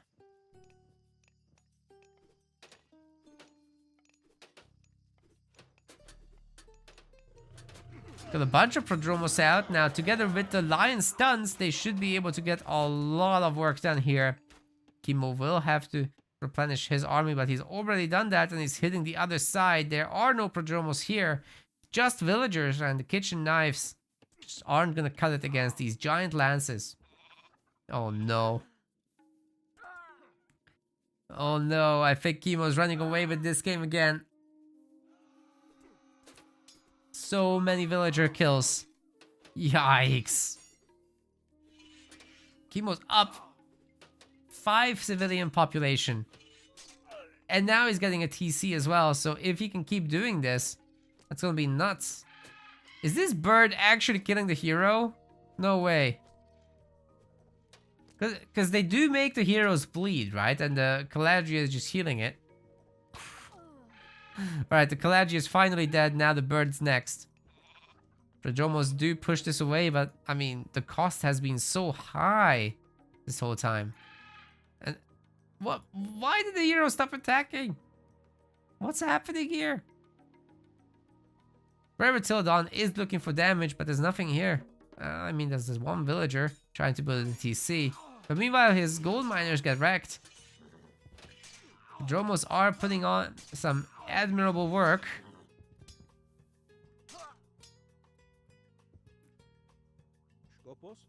They're just faster than Contarius by a tiny little bit. They should be closing in the long run. But if Chemo uses the formation tricks, then he can get away from them more or less. He's gonna get sandwiched.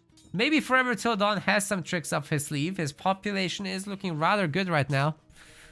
Chemo just doesn't seem to have enough people on gold. Where are his dryads as well? I guess the TC will be able to do a lot of work against these units. But Pestilence is finally getting cast on the main base, so no production for Chemo for a while. The Carnivora is getting absolutely bullied, and then the TC should be next, but it might be the army next, as the Prodromos are going off to chase it. The Hoplites will be taking down the town center with their divine damage addition. That's actually pretty good.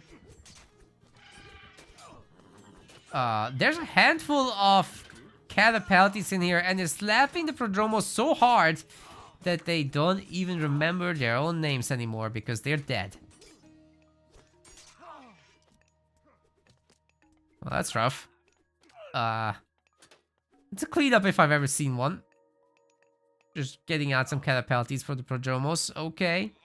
Makes the Cantarius win even harder. Let's see if they can take on the Hoplites. The Hoplites do have some pretty good 25% bonus damage against them. Well, this population count certainly did turn the other way very quickly. Some more pumpkining out here. But there's the hunt right there. Oh my god. Hunting is faster, boys. Go for the hunt if it's right next door. Always go for that hunt. Alright, we've got Weightless Mace coming in as well. It's super cheap. Super cheap at just 100 core resources and 15 favor. It's doable for Atlanteans. It's not a problem at all. You've got oracles from the start of the game, right? So it's like you have Greek praying villagers from the beginning. It's kind of crazy. Good pickoff for the Prodromos, but they'll need like 10 more of that. So that our Greek players actually ahead. Well, here's the thing. Behind this, Chemo has been busy. He's got carpenters, he's got quarry. He's got survival equipment and irrigation. He only doesn't have flood control at this point. All the upgrades are done. And with 2 TCs, he's been ahead in civilian population for a while. Attacking this TC is very doable indeed. Oh, and of course, the secondary raid is going on as well. Don't know why we're making Peltas. That must be a misclick. Lots of villagers are gonna go down to this as well. Holy crap. Chemo is putting on a clinic, but might be losing his front base if that raiding group doesn't come in to help. Maybe his production is enough, to be honest. The Toxotes are starting to shoot the Dryad, and they're getting picked off now. Totally surrounded. Chemo did not need to bring forward the boys. He's just killing more villagers and taking a third town center, fourth town center behind this. He's victorious once again. 200 population to 84. And he moves on into round 3 from here on.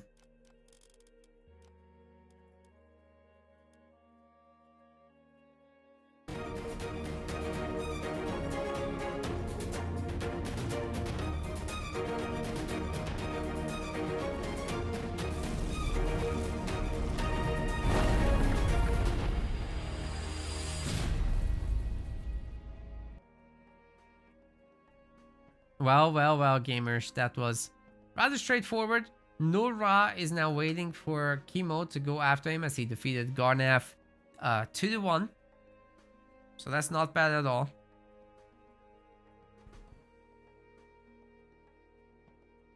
We're gonna have a pretty good match for ourselves there. Gonna enter this score real quick. And then we can get going with this.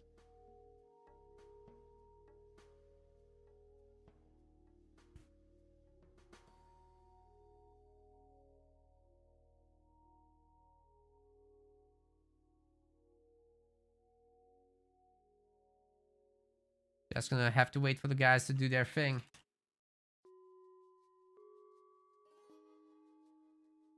They have to do their drafts. Then that should be the last live game for today. After that, I'm still planning to catch a handful of these. Mostly through replays. See if there's any other round 3s that we can cover. There's Tunison versus Ulysses. I'm definitely interested in that. Or Kvav versus Sumero.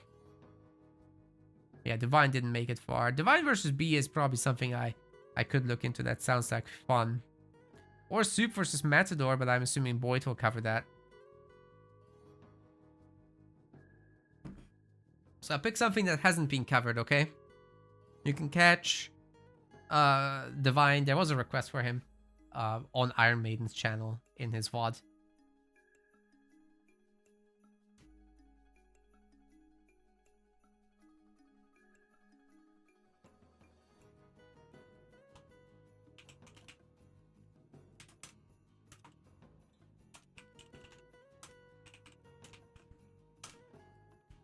I'm gonna kick the secondary chemos from the Discord because it's hard to add him. Silly boy.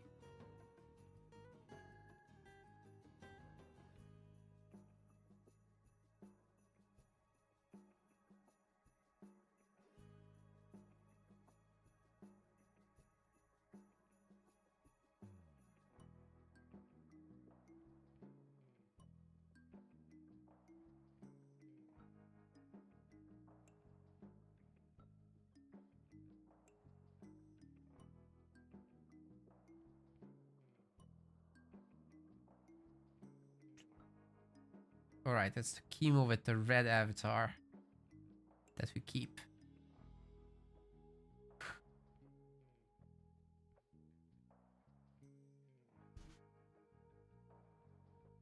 Swear the man makes a new account every week.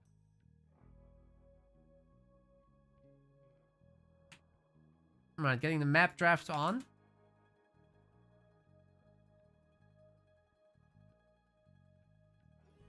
Let's go.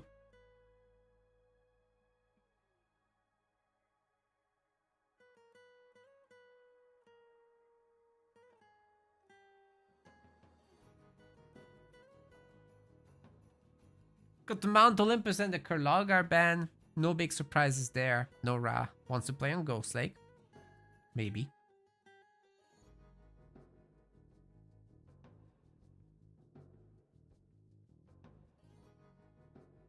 Chemo goes for his standard Blue Lagoon. No surprises there. Then we got Elysium for Nora and Midgard for Chemo. This is the best of 5 now, by the way. So we're going a little deeper. Nora gang.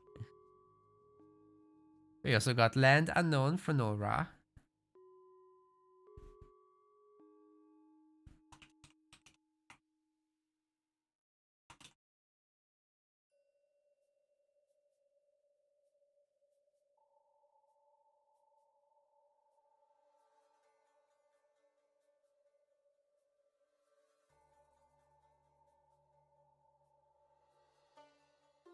And the starting map will be Marsh, now we know. Also, Giza will be in the pool.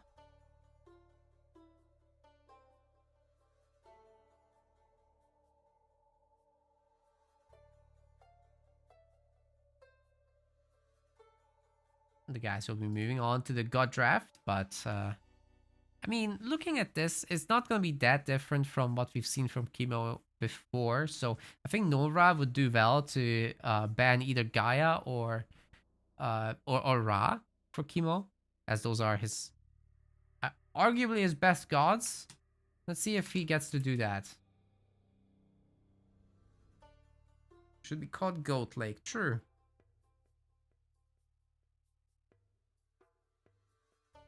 Yep, there's the Ra ban as predicted, and the Loki ban as well.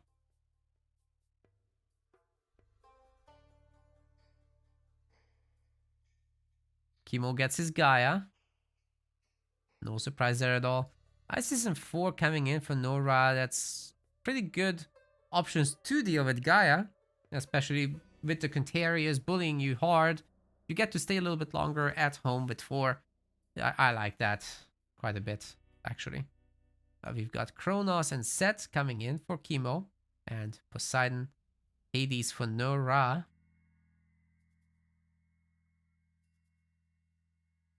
Kronos, Set, Uranus and Zeus for Chemo.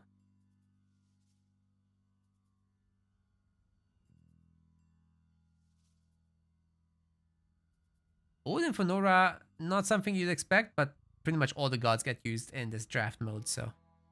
What's not used here? Freyr? It's the only one. I think Freyr is the only one not on the table. So we've got a pretty complete setup for ourselves here.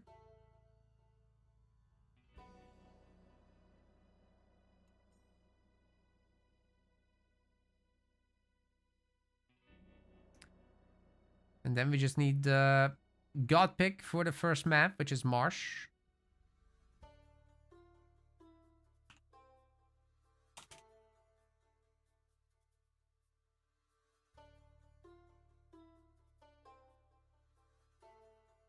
Was a misban? Huh?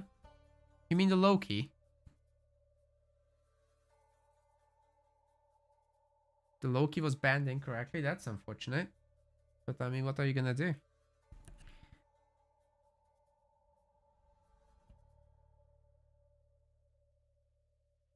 Ra was a misban from Nora. You mean Nora should have picked Ra himself and then Chemo still doesn't have it? Could have done it that way, but Chemo gets first pick, so you would have picked Ra. You have to ban it to deny it to him.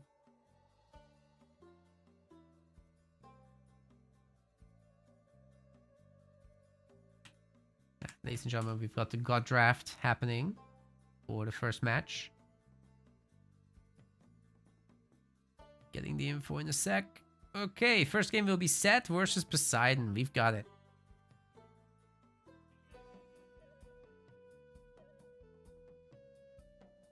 So we should be getting in there in no time at all. And for this one, I'll be doing predictions. Game by game. I wonder if I can, if that goes in the combined chat. Maybe I'll do it for the series because of that. I don't think it goes. So wherever you're watching, whether it's MetaPlay's Twitch or my personal Twitch, you'll be getting your prediction thingy. Got 10 minutes to pick.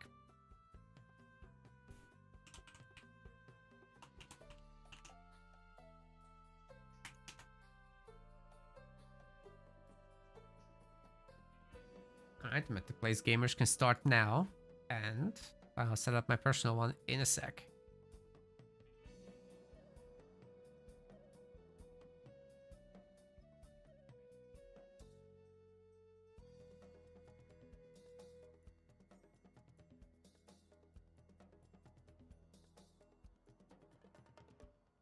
But having ISIS as a response? Oh. I guess. Ra is pretty damn good right now. And it is Chemo's main. So I think it's more about that you want to get rid of Chemo's main than anything else.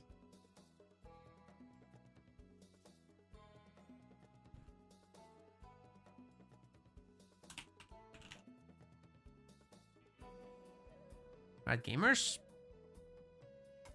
We've got a prediction thing on my personal channel as well. That should now be on the way.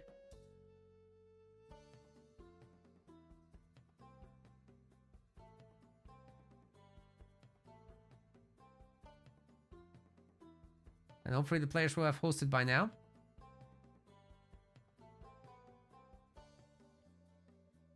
Yeah, it's going.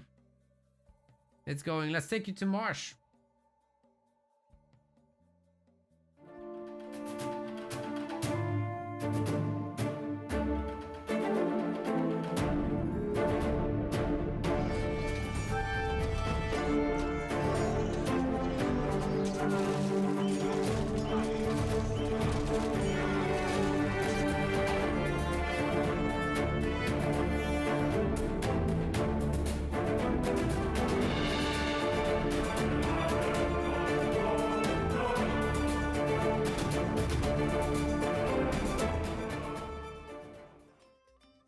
Ladies and gentlemen, welcome to Wrath of the Gods. We are now at the round 3 stage. This is for the first time a best of 5. The entire tournament series has $15,000 on the line, granted by Microsoft with a huge prize contribution through their sponsorship. And of course, Boyd and myself and Iron Maiden contributing as well. This is the second qualifier, $1,000 on the line for today only. And the guys are gathering points to be able to get into the big main event. In the blue color, playing as set for you here, this is Chemo. And on the other side of Marsh, his opponent, a worthy opponent indeed. This is Nora playing as Poseidon. I'm seeing a lot of cheering for him in the chat. You guys can bet for him as well with your Twitch points. That's allowed. Well, the scout can't quite beat the priest and the boar. That's just a little bit too much. You would have to pull a villager into it, and it's a little bit too far from home. So Chemo will be running around with several boars in the early game, getting some extra scouting done with that, and eventually he can just take them home, either protect his town center people as he grabs a forward town center that also secures a gold mine with everything alongside, or he just eats them. There's a lot of relics here on March as well, other than a lot of animals. We've got Ptah's Scepter, for one, that will make farms cheaper. Like you need farms on Marsh, that's hilarious. We got the Bridle of Pegasus, that will keep giving you free Pegasus. And we've got the Trojan Gate Hinge for stronger walls, as well as the Qualifier of Apollo for villager movement speed. And down here, blended into the environment, is the Ring of the Nibelung for free gold over time.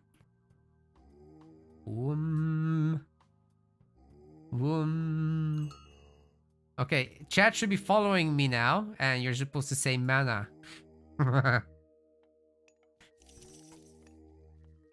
That's how this works, right? I converted the chat. The set monuments will be making barracks units cheaper, so you can bet that Chemo will be having at least one barracks up to pump some units, fending off this early Greek advance, and then eventually look into that forward TC situation as I described. Doesn't have to do it naked, of course, but I guess he's thinking about it. As he's advancing, he's going to be gathering a lot of gold, so that seems to be the path forward. It's also getting Hands of the Pharaoh.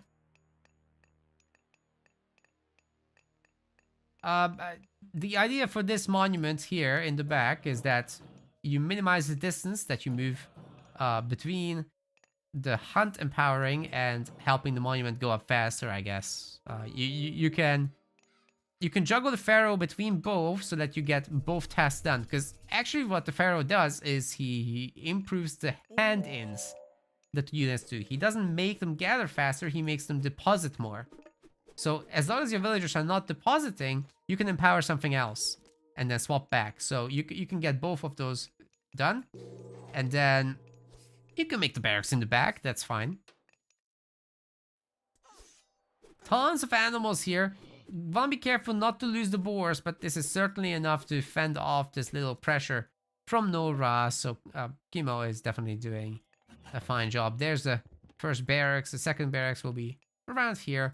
So this just means that the barracks are ultra safe. They're not going to be exposed to any later raids. Atalanta, however, is getting on top of the Vadget. However, the Vadget will be getting out of this position and be relatively fine. A lot of the free animals are going down, however. But as long as Chemo can just get a single kill here, such as the Centaur, he would be happy with that, I would say. Oh, the Oink is going down as well. Atalanta very low on health, however. So you want to be careful with that. Priest will be taking care of the Centaur if it's not careful. It's very low health right now. And there's going to be no way to actually heal it back up. The best you can do is get a little bit of value out of it. Get some scouting done, if any of it hasn't happened yet. Nora is also, of course, going for the second town center. Absolutely no surprises with that. That is very, very standard play, for sure.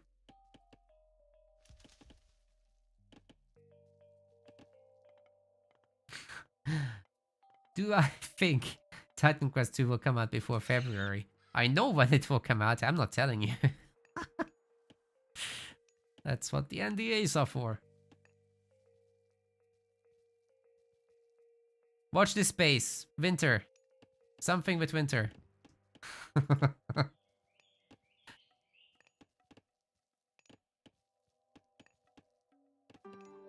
Alright, that's the Oseberg wagon, which is actually a relic that I missed. So that will make caravans cheaper, faster, stronger, better.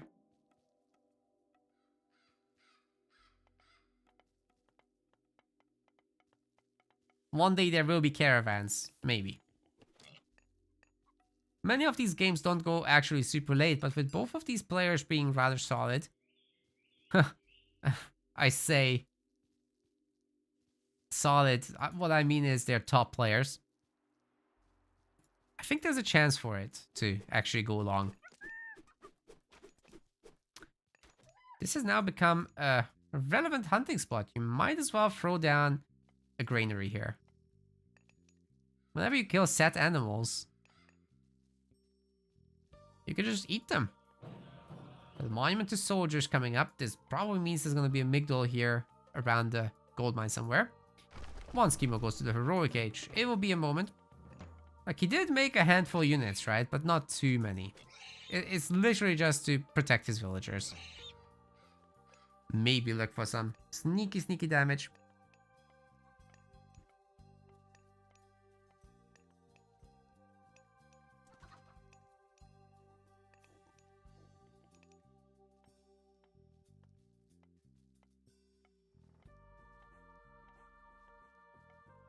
Set used to be more animal focused and retold. Okay, I'll explain that real quick. So because when you lose them in retold, you can gather from them. It's a very, very bad idea to take them to the enemy base.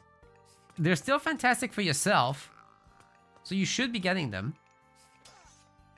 And definitely worth converting them out on the map so that they can come to the safe spots so that your villagers don't have to move as well. Keeping them nice and secure and with good drop-off times. That's great stuff still, but you probably don't want to take them to the enemy base.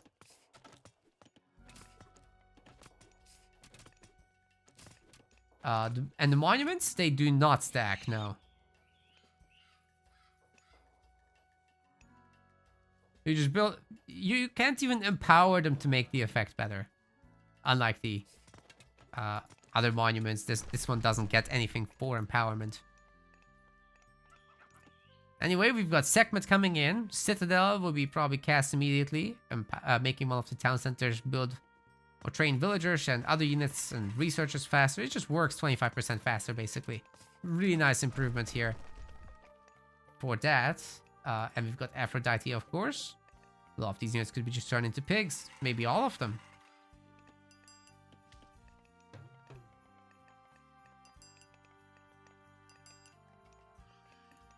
Triple archery range. What's all this about? And a military academy. Not a single plan for cavalry units. But I guess you spot that the other guy isn't making slingers. Or not enough slingers. And you're like, yeah, I'll play into this. There's going to be chariots with bow and bow. In particular, you're going to need your peltasts. So, I'm in agreement with this. Both players also want their naval myth unit spawned, hence the docks. There's no fish on this map. There's plenty of water, but no fish. Great walling by Noah Ra, by the way. He's just really making sure that it's all safe and secure.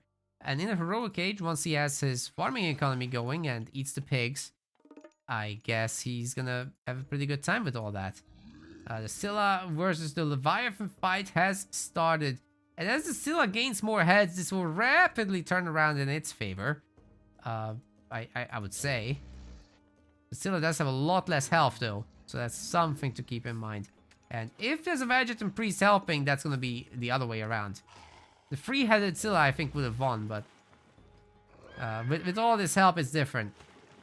Also, an opportunity to heal up that Leviathan. Scarab's gonna bust through here, supposedly. Why isn't Chemo using Citadel? You're supposed to use it immediately, get the training speed benefits. He's not doing it. Well, now that okay. Now that I said it. Come on. Love that unit. So funny, the sounds. Siege works, Migdor stronghold and everything all together. He's getting Levy Migdor soldiers. He wants them trained fast. Interesting. It's pretty cheap. The Levy upgrades have been reduced a lot in price. Kimo listening in the stream. Yeah, maybe. You never know. Probably not. Okay, so Bone Bow is coming in. That's going to give the chariots 4 extra range. Or 3? It's 3 extra range. It was 4 in the original, so that's what I have in my head still. Peltas should be able to deal with this for the most part, especially if you give them the heavy upgrade, then they'll have 20 range all of a sudden, so it's pretty much where they need to be.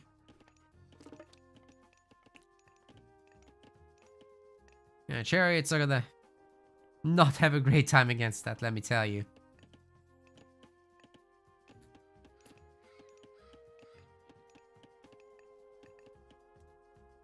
Artemis is coming through, so that could be a way to get rid of this Citadel. The second cast is 100 favor, which is not unreachable by any means. But the third one is 150. Yeah, I mean, you can get 3 Citadels and have a ridiculous population cap like ISIS would. Even better. Then you get this crazy Bone Bow Chariot Archer army. But they still can't fight against Peltas that well. They have 4 range on them. That's nice, but it's not the end-all be-all.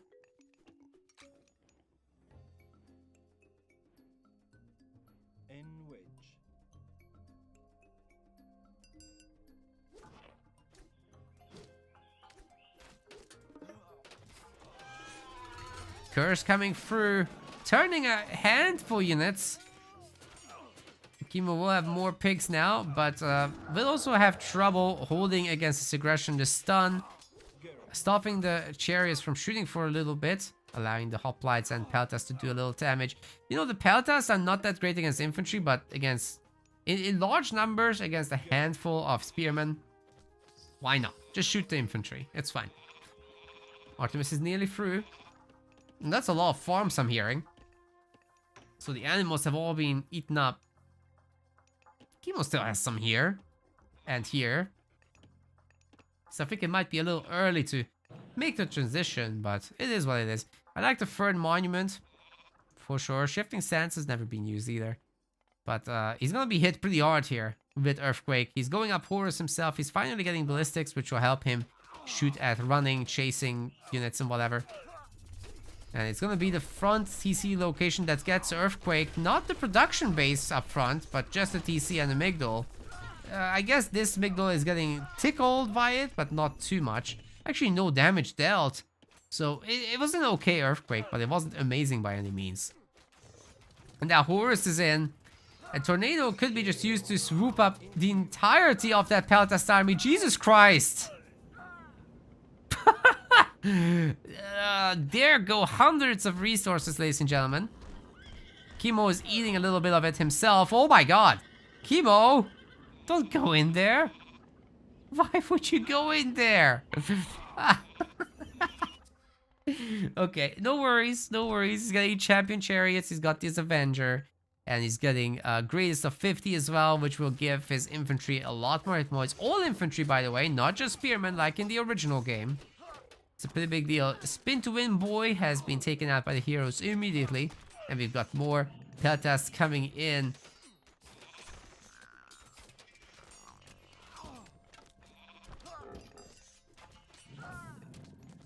The chariots are gonna have to kite from here, because, well, you're not pushing this anytime soon. All these Peltas or the hoplites are just a great army to deal with what Egypt is trying to do. There has still been no second citadel, but there's also no third town center for our Greek players. So economically, Nora has been falling behind for sure. We've got max villagers for Chemo, who's now starting markets, triple market in the very edge of the map. Very happy to see it, by the way. We got Polyphemus on the field, who'll be here to tank. And then we should be seeing a Helepolis, honestly. That will help against all this archer fire, forcing out some melee units, forcing out maybe a siege tower or two. And what I'd like to see from Nora is taking a handful of peltasts and target firing onto different chariot archers with the shift Q. If you can do that one slice at a time, hell, you can start with the big group, shift click a handful times, and then take a smaller group and shift click onto different targets. That's how you do peltasts. Not too much running around as a full army, because then they'll be wasting their DPS against whatever is in the front. It could be 4 times that if they just shot the chariots, right? So you don't want to mess around with that for too long.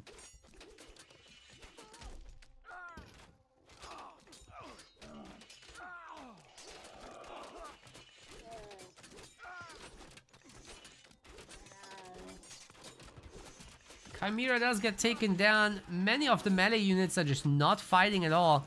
And we've got finally the Siege Tower versus Helepolis fight we all wanted to see. It's very heavily in favor of the Helepolis in Retold, because Siege Tower Crush Armor has been drastically nerfed. Used to be the other way around in the original, no more. Helepolis is more expensive after all, it makes sense, but maybe they've gone a little hard on this, because these guys only have 300 health, right?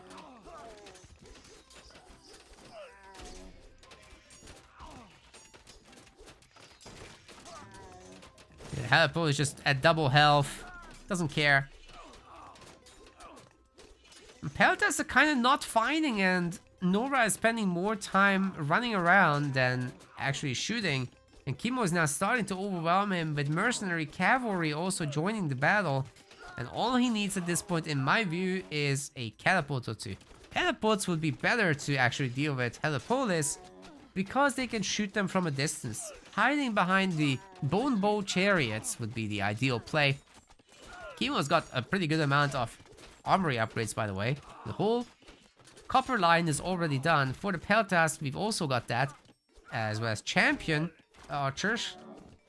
Also getting the shafts of plague from Artemis is fantastic to see. That's gonna add a lot of damage to these guys, even against melee units. But you still really want them to target the chariots. The chariot ball is getting a little ridiculous, and the peltas are just not shooting, as Nora always retreats. So eventually, like this, the chariots will even kill the peltas. This is not good. Chemo's doubling his population count at the moment. And now chariots are getting to work on some villagers. Trade has not happened yet for our Greek player. So the situation with the economy is pretty dire. Let's see what the villagers have got. They are still on plow, no irrigation. It's only now being researched. That's very, very bad. I think that was champion cavalry getting sorted out. That's right.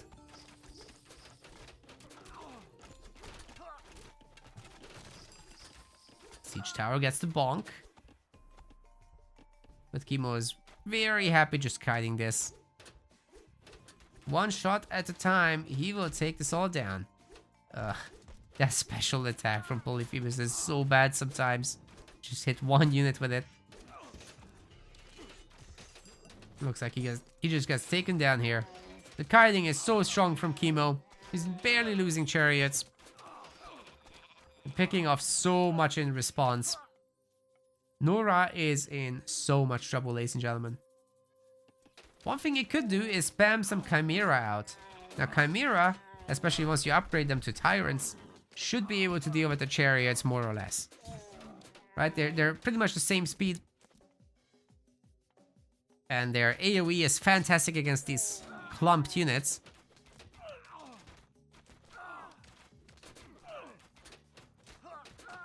But I just don't see it happening enough. Only one Chimera is being made. Plenty of space for more. You know, one thing that is not happening for anyone thus far is active dodging. So ballistics can be outplayed. You see where the arrow is going, then you give your units a quick move order to try and dodge it. It can get so much done. We've got the second Citadel Center from Chemo, so his max population is now 240. Especially with this 4th town center coming in, and that's before he actually gets himself fortified town center. That upgrade is still not done. He should do it soon. Selling some resources, very reasonable for that. But right now he's just getting himself iron weapons, which is also a good idea. Well, the camos up front will be tanking the peltas while the chariots go to work. The Pharaoh is also helping out against the Chimera. Never had a chance, really. I mean, look, guys, the Egyptian heroes here are doing divine damage. The Myth units still have more or less legacy stats. So it's just a massive, massive buff to have access to divine damage on these heroes. So much easier to deal with individual Chimera and stuff like that. The camos are just punching through all of these range units. Peltas just don't have enough DPS to really deal with this. And I think Chemo is just putting this game away slowly but surely. He's getting catapults, he's getting engineers, making them even better in the long run. And No Ra is just stuck on his 2TC setup.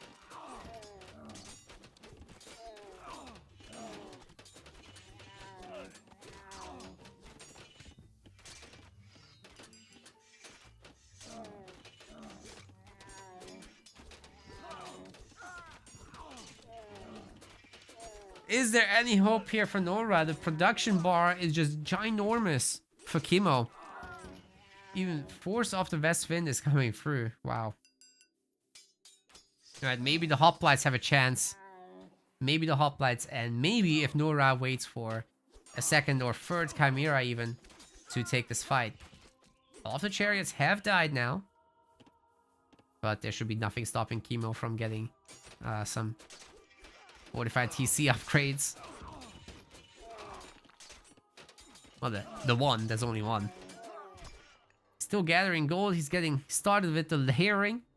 By the way, if you have engineers, the siege weapons start doing splash damage against walls, so as well as bonus damage. I think they start with splash damage actually. Either way, layering this close to each other, the walls will be both destroyed. Just saying. Catapult getting shot back at for now. It's too close to the shore.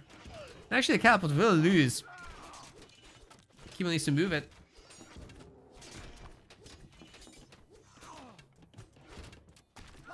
There's two catapults where that came from.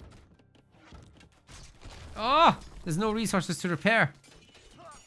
Militia are getting unleashed, but right into the faces of the Axemen, who are, by the way, buffed by greatest of 50.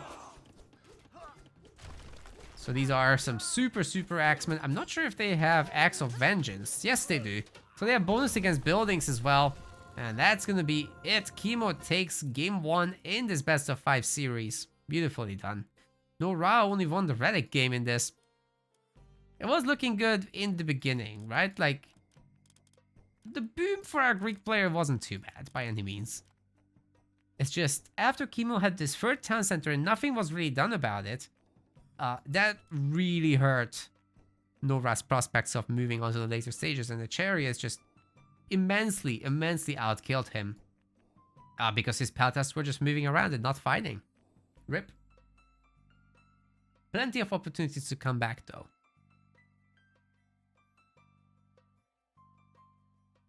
Right, going back to this screen. Let's give Chemo a point and find out what the next map is.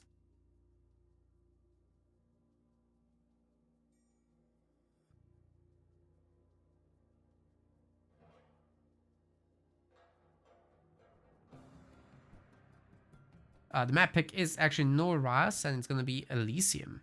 I like these guys. They're moving fast. That's how it should be.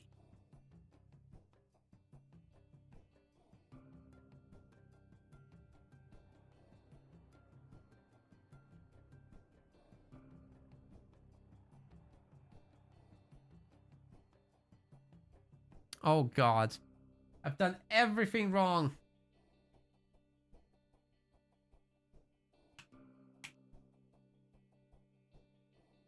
Apologies. The players were not flipped. Now they're flipped. This is how it was. Yeah, thanks for letting me know. Alright, there will be a god picker for this momentarily.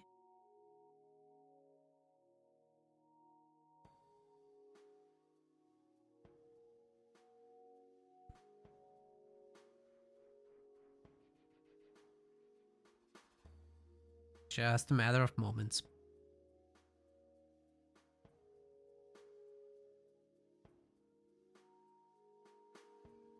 Could Mass Prodromos work? Well, you know, you're up against Horus Spearmen, and the chariots are overwhelming in numbers, so it will be costly. It can work, but it will be costly. Most important thing is that you have to use your Peltasts.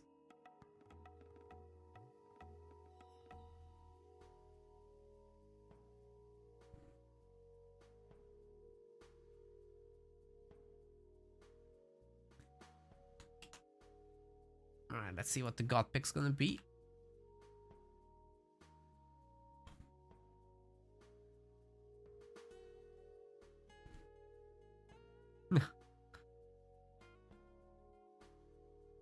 Fair enough, guys, fair enough. It's too many buttons. I can't handle it. Really can't. Too weak.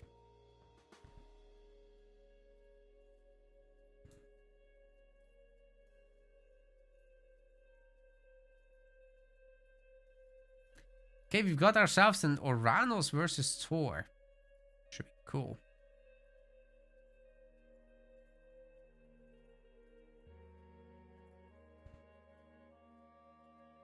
Chemo being the Oranos, of course.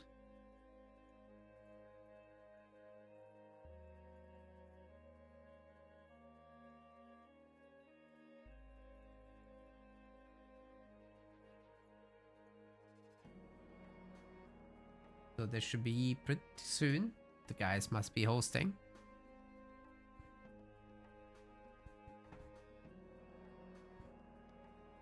Chemo's lobby is up, so we'll be in Elysium in no time.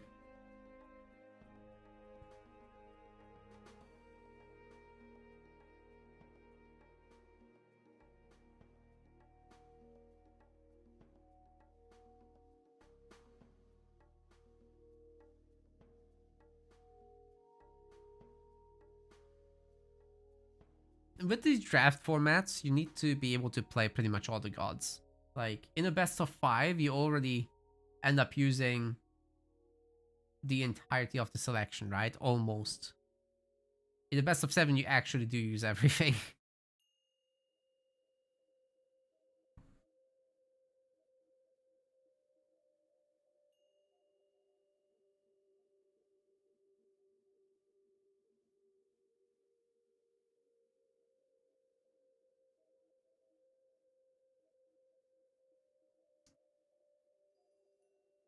AOM is a retirement. Oh god. I would hope that's not the case, but I can see your point.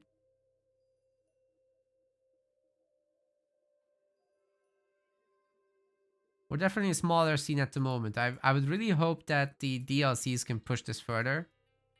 But honestly, it would probably take an AOM 2 to really break out of the numbers. And I'm not sure they will do it. I'm not sure they will do it.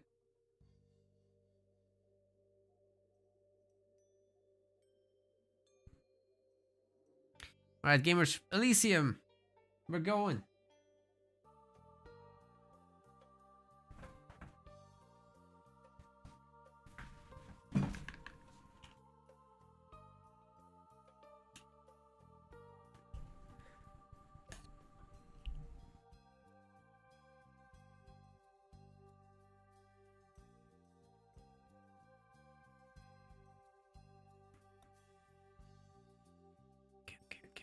Good.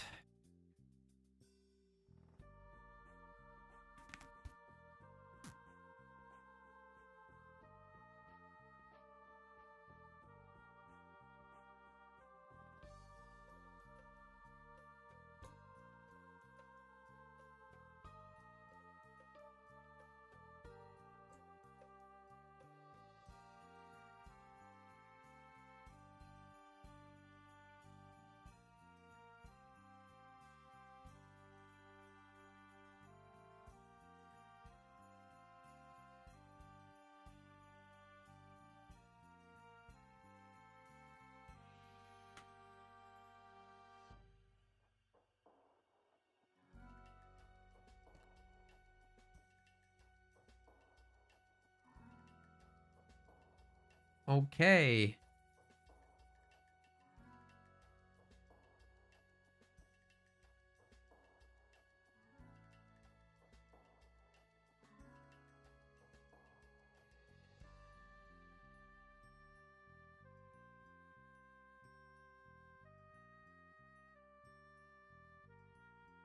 Okay, ladies and gentlemen, we are back live, I think. This should be working. Is that right? I'm just hidden. I have to reconnect my camera. Unfortunately, I've had some issues with my internet, so being very unfortunate for sure. Why is this not working?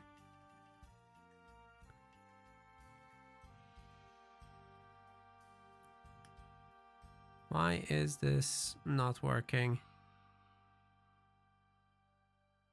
It doesn't want to grab my camera. Anyways, let me see if I can late join that game, and then we'll see what we can do. I do apologize, everyone. There's a massive storm here in the UK at the moment, so my internet just died. That's basically it. Very unfortunate though. We obviously lost all the viewers. So yeah, let's see if I can still get into that game with Chemo and Nora. We'll probably be late though.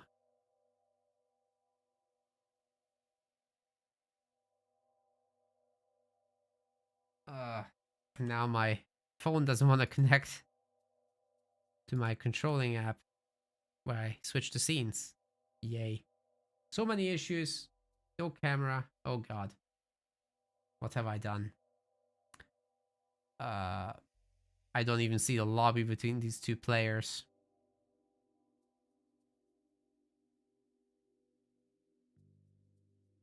Alright, they've been underway for 8 minutes. I'm gonna try to join it.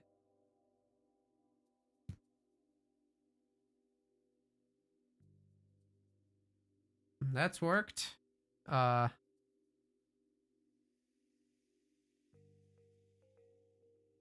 What is happening?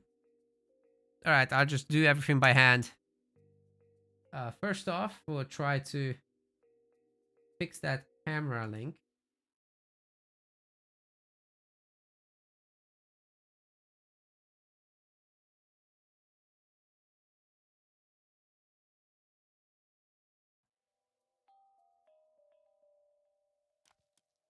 Alright, ladies and gentlemen, welcome. This is going to be a late join, and we are going to fast forward this in hopes that the game doesn't actually have any issues. In the blue color, we have got Chemo going with Oranos here, and his opponent on the other side of Elysium is going to be Nora, going in with the 4.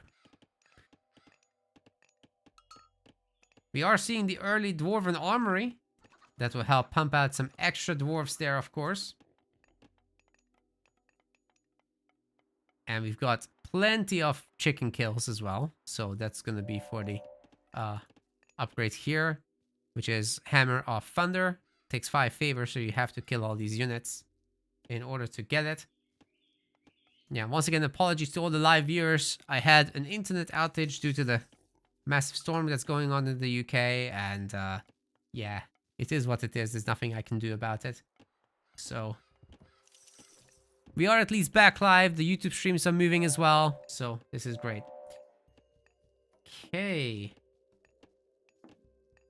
I hope the chat sharing is also going still. I think it is. I think it's fine. Prometheus is gonna come in, and we've also got copper shields. Some more dwarves, more dwarves. It's only dwarves. Always has been. Some nice little walling in action, as you do against Atlanteans. They will be coming over to bully you.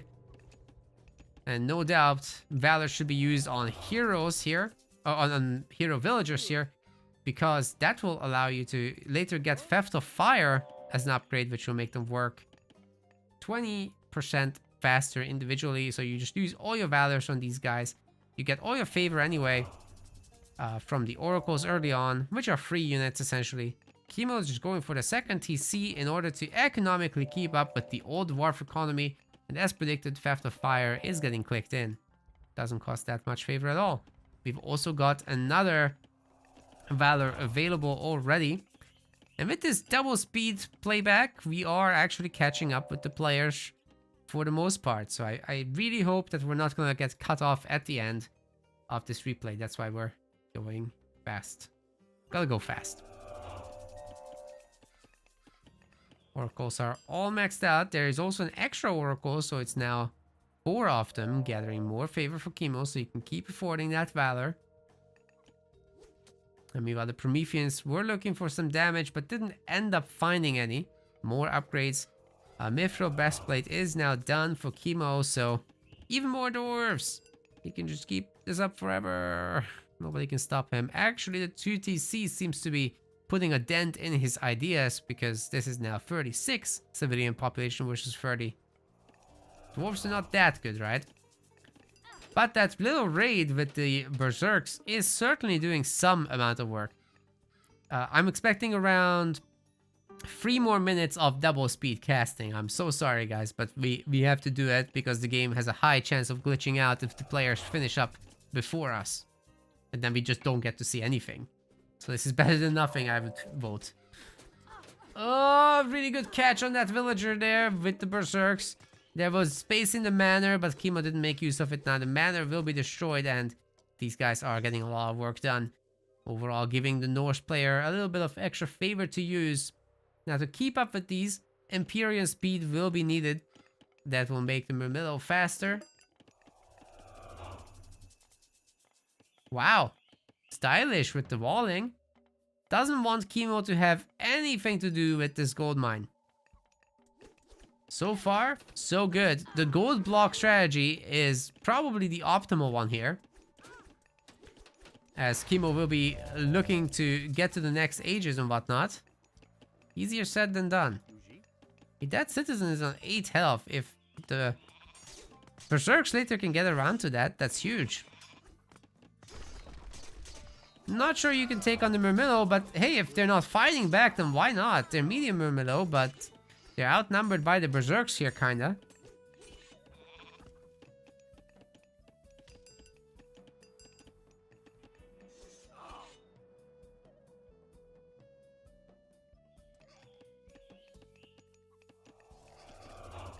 Some of these weak ones can, of course, be valored up, saving the unit, but now Valor costs 10 favor. You kind of don't want to do that anymore. Maybe more hero citizens is really the way forward. That will actually pay for itself over time. A hero, more mellow is, you better just convert it for actual resources. It's not that expensive. Bragi is coming in alongside heavy infantry getting pre-queued by Nora, so these Berserks are gonna get bonkers. We also got the healing spring in a very forward location. He's super confident that he can pull this off. Chemo is trying to get in, but isn't going to. So he builds a sky passage on the far side of the map, but guess what? There's a longhouse here. So it's not going to be super easy to get after that. The sky passage, however, will help to transport the entire military here. But this activates Nora's response. 12 Berserks. Flaming weapons potential, and there's much more coming. These are heavy now. No, they're about to be. And there it is. Heavy Berserks versus Heavy Murmillos. Flaming weapons should be happening anytime, especially if you wait out the chaos to happen like this. Chemo, of course, does get to escape with just minimal units left behind to take out the Sky Passage. The Berserks are now looking to go to town. In the town, holy crap, those villagers just dying left and right. I'm actually really enjoying this double speed cast in the Age of Mythology. Maybe it should be played faster. This is nice. The Berserks are absolutely wrecking everything, but now they're getting fought back against. It's the battle boards that are holding everything down, and No Ra will be victorious here, taking down the entirety of the army, and the town center was just going to be next anyway. How did you guys like that double speed cast? Maybe we should do this all the time. Keeps me at a higher energy level. Crazy kill death ratio, beautiful gold starve, and just doing everything that you need to do. You only need one unit type.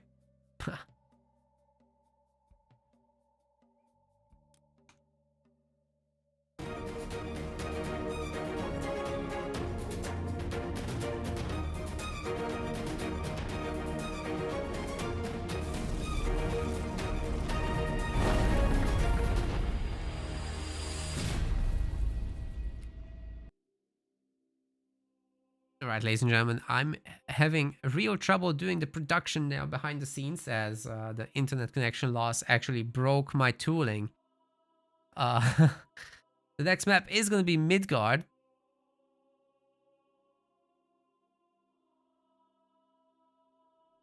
And we have to flip the names again. For the drafting view.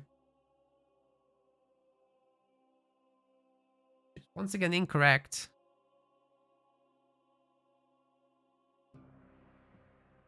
Should be like this.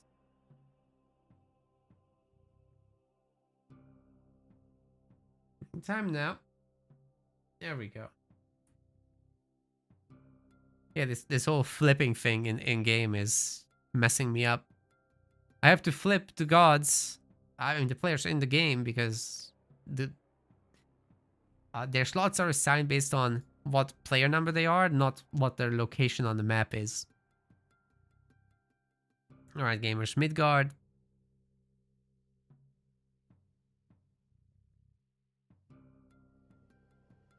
I'm getting the god info for you guys at the moment.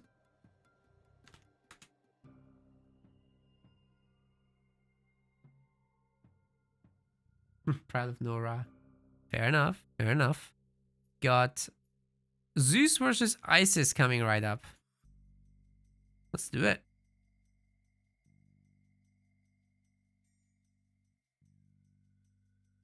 That's a classic.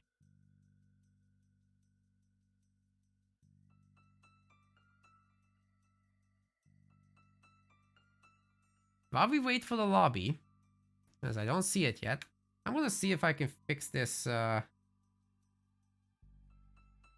silly connection timeout situation. I'm gonna restart this app on my phone, and hopefully I can control everything.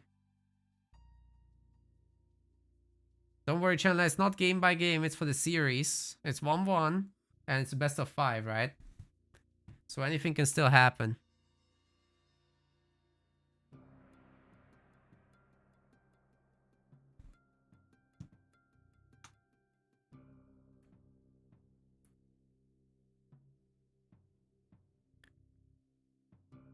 Damn, we lost all the viewers on Twitch, didn't we? That's brutal. Is Stream Together still working? Actually, I'm not sure it is. Like, it's not showing anything. I'm gonna do a real quick chat sharing and re-enabling.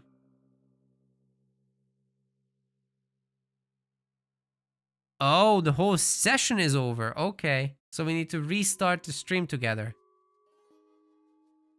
Got it.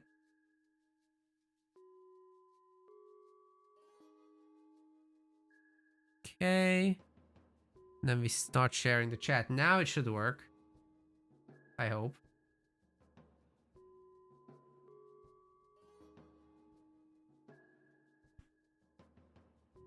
Unfortunately, I can't make my phone connection with my app to control the scenes. That's really bad.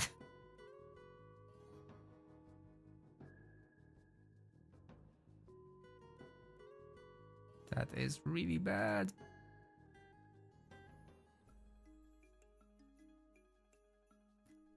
Alright, let's see if I can close that down as well.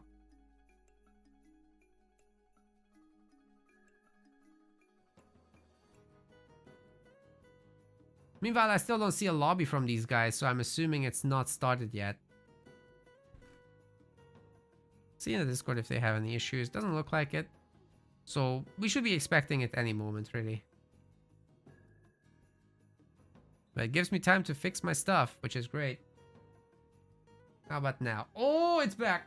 It's back. I had to press the restart button on it finally. Nice. You have a storm too. It doesn't help, but hope it's okay.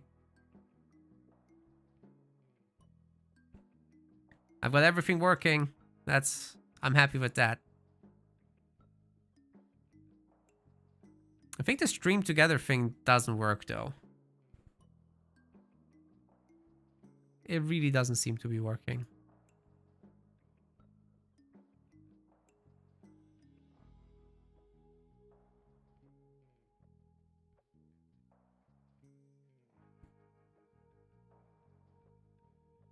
Where are these boys?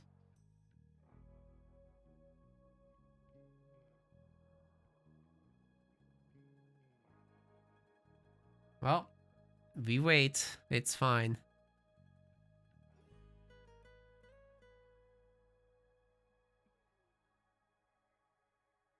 Oh. Okay, Nora was smoking. Got it. Got it. Thank you. Okay, the stream together should be working. It's just not showing on my dashboard. Okay. Man, this system really doesn't like my disconnections. No surprise there. It's working fine for you guys. Cool. Thanks for sharing. It's funny. I see it on my personal channel, but not on my... Okay, now it's refreshed. It took its sweet time to show for me. But it's been there the whole time. Cool. Yeah, I don't have to restart it. Well, we did lose, however, almost all the viewership, so I'm not sure I'll be doing much more after this one.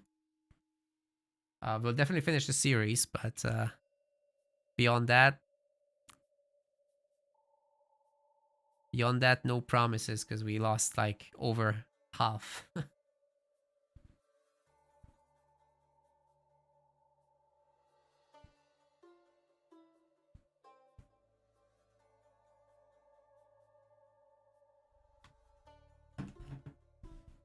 I think it's just not meant to be. After the series, I'll probably just go and spend some time with my wife. We'll get him tomorrow.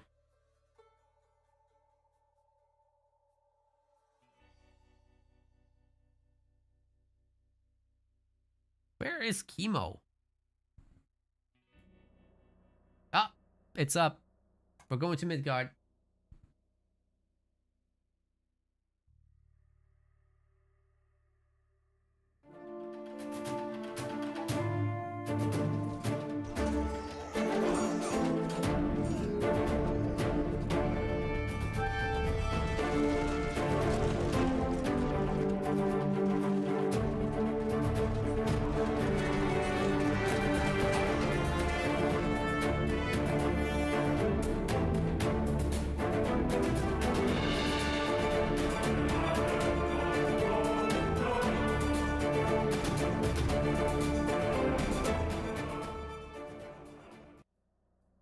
Ladies and gentlemen, we are here on Midgard.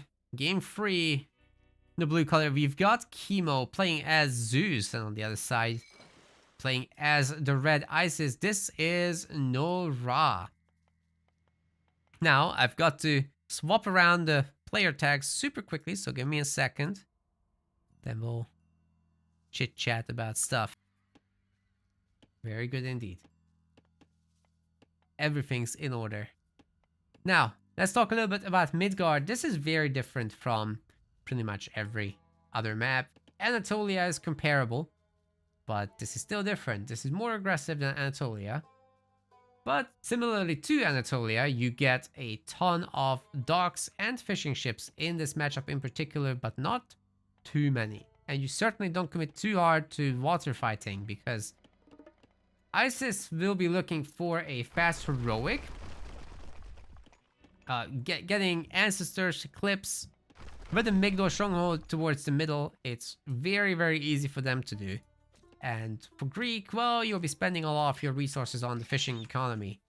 You'll be going up Dionysus yourself, so having access to Restoration and Bronze together can certainly take on Ancestors and Eclipse, but you only get your free heroes, so if the Ancestors Eclipse is in too many places at once, you won't be able to adequately protect yourself against that. So walls are of the essence as well. And Chemo's actually making a huge mistake here by not putting down the storehouse. I'm not sure what's happened, but he forgot. Those villagers went on a bit of a journey. But it's fine. He's fixing it. We've got 4 relics. The Pandora's Box. That's gonna reduce Myth unit favor cost. Very nice for Egypt in particular in the early game, and then later for Greek as well. We got Ptah's Scepter for cheaper farms. Not going to be a problem for the longest time. We got the Titan's Treasure for cheaper age ups. That's fantastic for both sides here. Ankh of Ra for free favor trickles.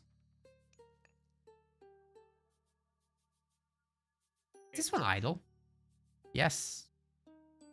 Yes, that one's idle. Well, Chemo's finding plenty of fishing spots. There's no issue with that. But guess what? Egypt also wants additional docks on this map, so definitely should be going for that. I also like this back walling with the houses, but it's a little excessive. You can make it way shorter than this. You know, if people break through, they break through anyway. So just make a short wall rather than this. I guess it saves the villager the walking time, and then it can join back to get to work. Very efficient in that sense.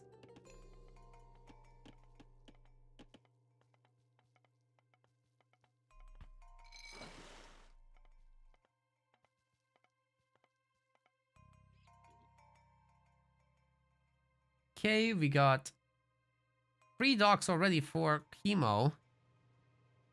Tons and tons of fishing ships.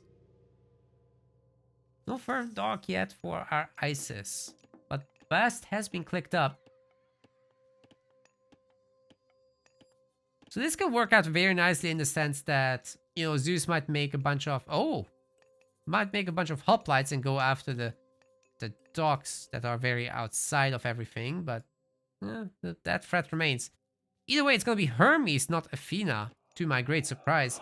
Of course, you can pretty much cancel half of Ancestor's Eclipse with this thing, with Ceasefire, but then you don't get Restoration. So your army is gonna be what it is. Picks up Pandora's Box for cheaper Myth units here.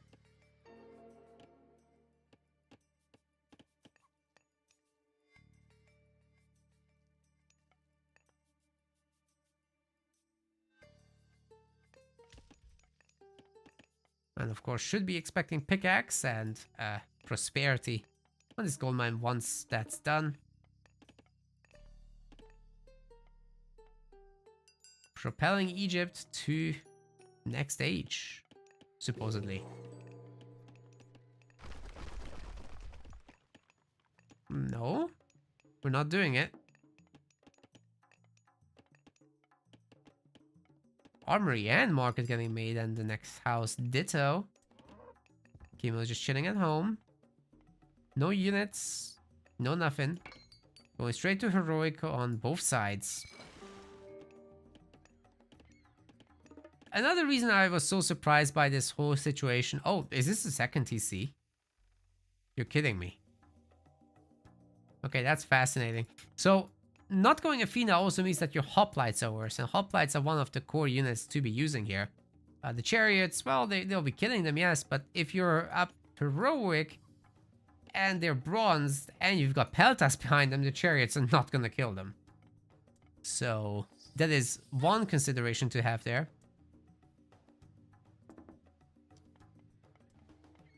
And then you can get, of course, Sarissa, which gives them some more damage, as well as the Aegis shield upgrade, giving them more pierce armor, making them even better against situations like chariots, like Ancestor's Eclipse. They'll just be holding so much better.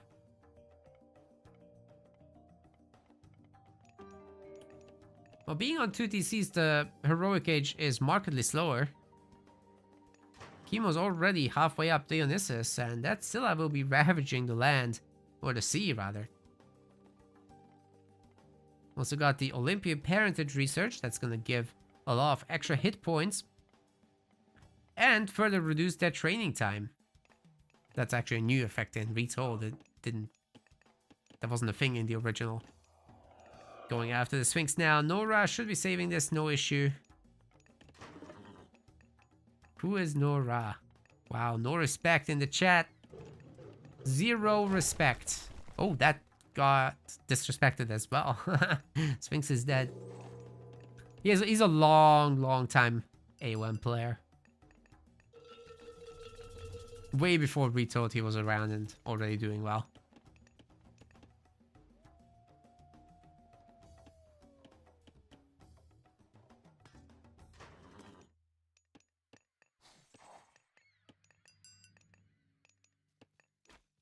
Nephthys is coming up, but Chemo completes per scene, making his fishing ships gather pretty quick.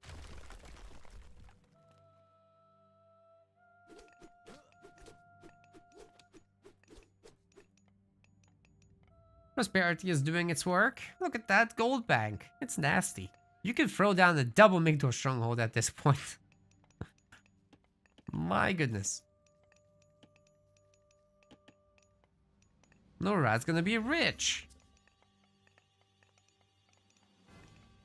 Dionysia is getting research, some extra hit points for your units. Tons of cavalry coming in from Chemo, so he's just going for the Super Hippeos instead. It's pretty obvious now. At some point he'll be getting Thracian horses as well as a Spirited Charge, which will make them even better, but we already have some medium spearmen here. Pharaoh and Priest working away on the Hydra.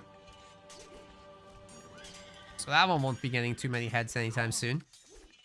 Spears are doing okay. There's plenty of barracks here, right? And then the Migdor Stronghold comes in. You can add in a bunch of camels.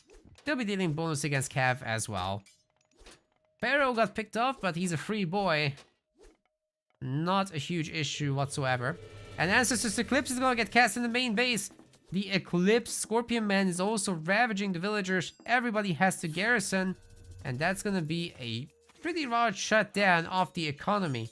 Right now, Chemo is barely getting anything other than actually food. Bronze has been used on these Hippeos, but they're not fighting. What is going on here? The minions are just all over the base, making sure that no villager can pop out in any direction, otherwise he'll jump on it. And yeah, it seems to me the Spearmen and the Migdor Stronghold together should be able to hold this back. Even with bronze, the villagers are coming out to pull out the kitchen knives, and Chemo has to use ceasefire in order to keep his villagers working, hopefully. But still, he has a bunch garrison. Gotta pop those out. At least the ships have been working in the meantime, but guess what? No Ra is taken over the map. There's actually a likelihood of him running away with this game from here. The Mythic Age isn't terribly far away. You can just make chariots only, stop a little bit of the spear production. It's risky though. It's really risky against all these Hippeos.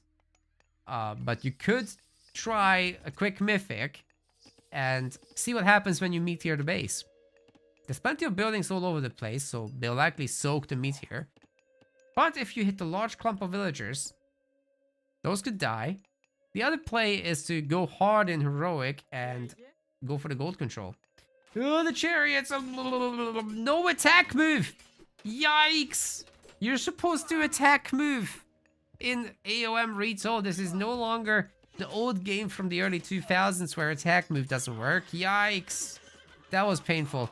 Now all the spearmen are paying the price, and Chemo can capitalize, maybe even get ahead. Although the villager situation is very much in the other direction.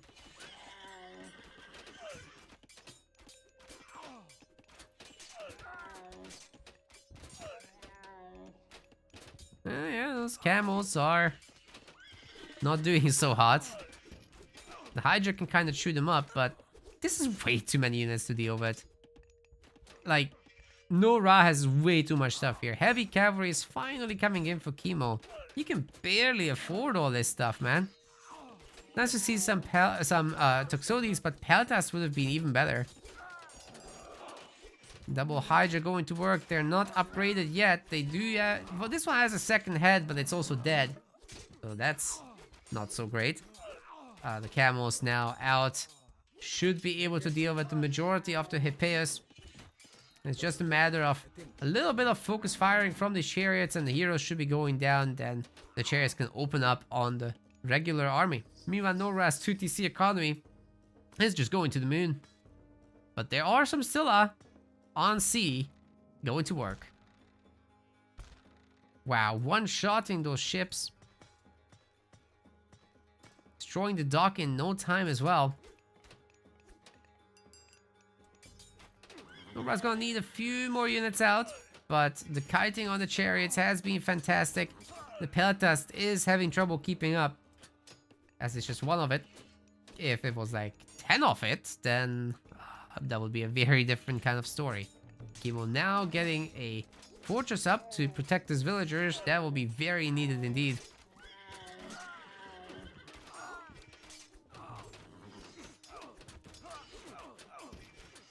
Yeah, snipe those Peltas fast, and then the Toxotes will be easier to pick off.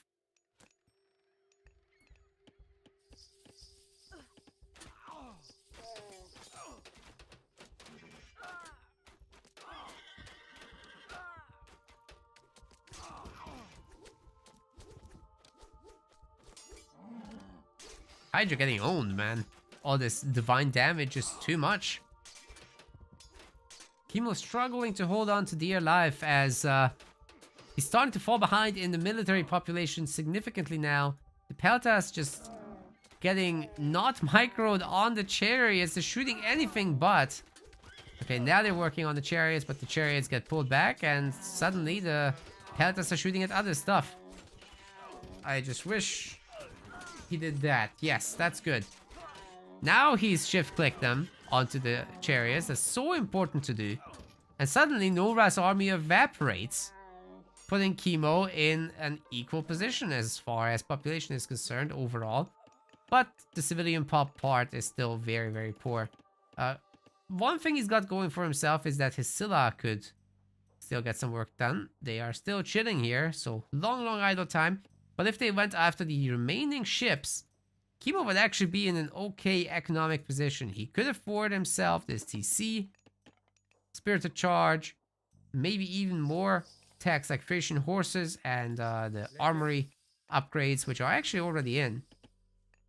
But he could go even harder in the heroic age, add a Petrobulus or two, add all 3 heroes. That's very difficult to deal with for these Migdol units. Oh boy, second prosperity. Nora will be rich. So many villagers working away at this. He's going mythic. I'm sure this is supposed to be an Osiris pick, right? That's what I'd expect. Because guess what? These Prodromos and Peltas are fantastic against that army. Son of Osiris doesn't care if you're upgraded in terms of armor. He's dealing divine damage. Oh, it's gonna be taught? What? Alright. I would have liked Osiris here, guys, because Son of Osiris can kill this army by himself, pretty much, with some backup. Then you convert them with mummies. What are you gonna do? Like, you need Bellerophon to deal with that. Especially these low HP counter units aren't gonna perform well against divine damage dealers.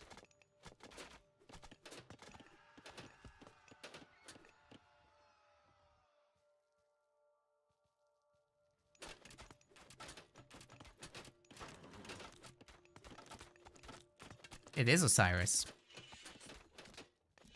Nice. I like it. The caster's always right or something. Oh, this big engagement though for Nora, I'm not sure I like that. See, the Prodromos are kind of winning against the Camo Riders. It's equal-ish, but it's good enough with the backup of the range units. And the Peltas have destroyed the chariots. So now, off the back of this, suddenly, Nora doesn't have much of an army. Had he his entire army up still from earlier, I think it would be a very different situation. The Son of Osiris would be a game changer. But now, he's gone for the big fight, and it really did not pay off. Did you see that moving camo just dodging all the shots? The spearman as well? That is something that you really gotta make use of against that many Peltas.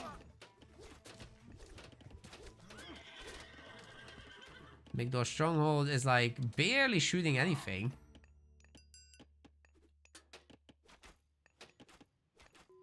This is such a long time to target. It also misses the cav.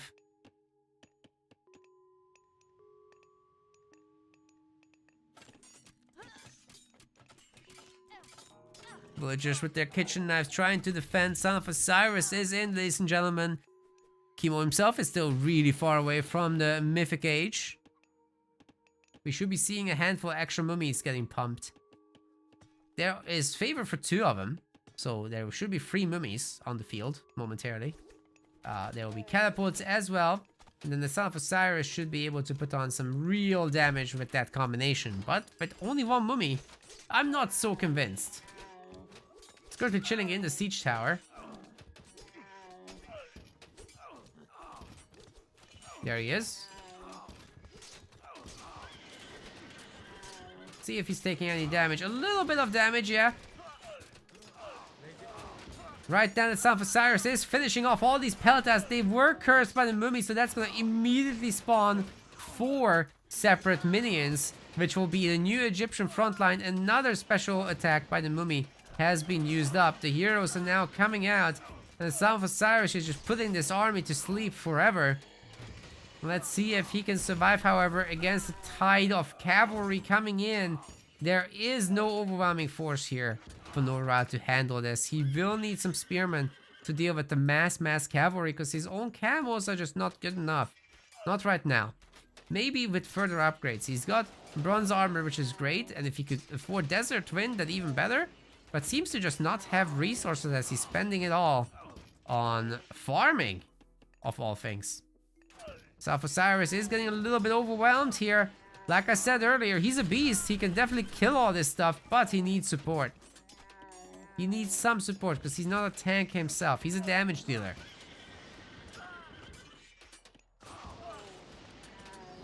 Still, I guess the Migdol Stronghold is a tank.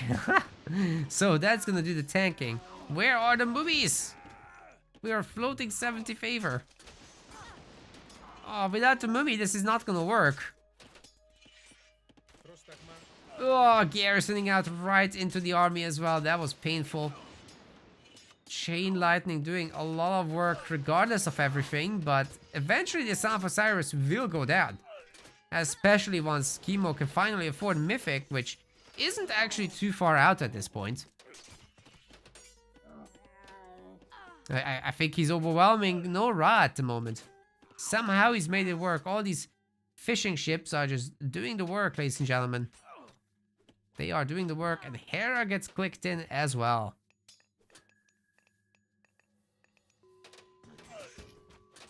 Should be now no problem to destroy the fortress. Kill the Son of Osiris. Oh, we can't garrison. Oh boy. One more getaway. This should be able to snipe him if microed.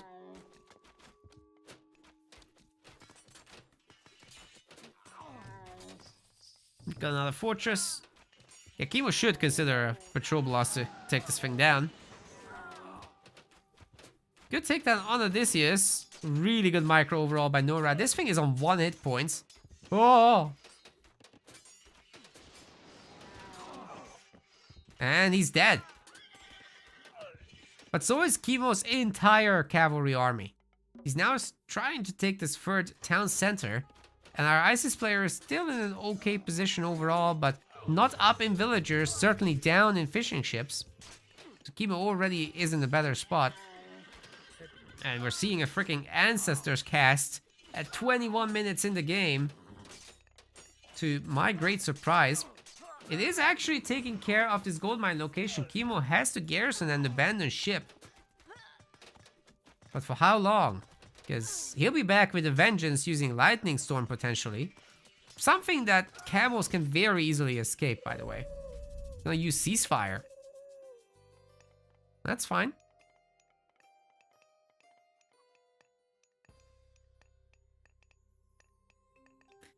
Why didn't Kimo use Bold? On Son of Osiris, you can't. It's not a valid target. Like, you can't use it on villagers, or the Nidhogg, or Son of Osiris. They're special cases. If it was that easy, then I would never suggest to go Osiris. Am I sure? Yes.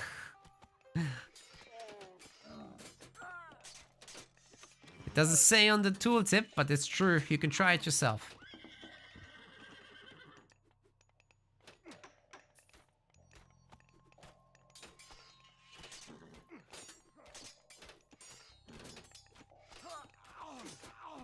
Retoad completely disabled it. Well, the addition of the Spearman is a big help. It's not quite enough. But hey, all these camels can now run into the town center or the Migdol stronghold. The rest of them will die, but that's a price that our boy Nora is willing to pay. We're gonna have Medusa. Okay, we've got the Medusa endgame, ladies and gentlemen. Finally. Finally somebody is doing it and it's not me. Yes. I'm so happy. Triple Medusa coming right up, ladies and gentlemen. Quad Medusa with the free one. Face of the Gorgon will be in very quickly, and then Monstrous Rage should be coming soon. Then you get Burning Pitch, and you just destroy buildings. They outrange buildings. It's insane. Who needs Patrol Boss anyway? Now, you have to bear in mind that priests are really good at dealing with them, but if you micro nicely, it should be fine. Kimo did not go Apollo, so you won't have Healing Tempo to also pair with that. Too bad, but it is what it is. Doesn't need it. And we're not gonna see the Medusa. I am so... I have no words. I'm sad. Devastated even. Nora doesn't want us to see the Medusa. Otherwise everybody will start doing it on ladder. Makes sense. Makes sense. The score is now 2-1 in favor of Kimo, ladies and gentlemen. Let's go. So we're back to this. And I gotta do a flip. And actually award the win to our Zeus player. Trying to get information for the next map.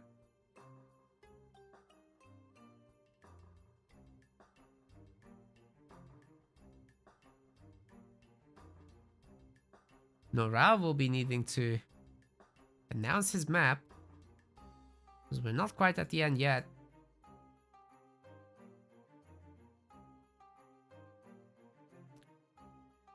It's gonna be between Ghost Lake and Land Unknown.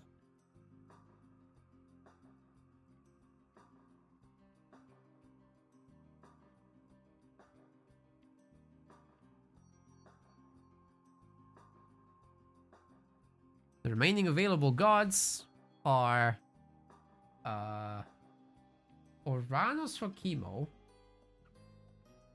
Wait, no, he used it. Yeah, he's got Kronos and Set. No, he used Set, didn't he? What am I talking about? He's only got Set. No, Gaia and Kronos are available for chemo. And for Nora, it's Hades and Odin. Map is gonna be Ghost Lake.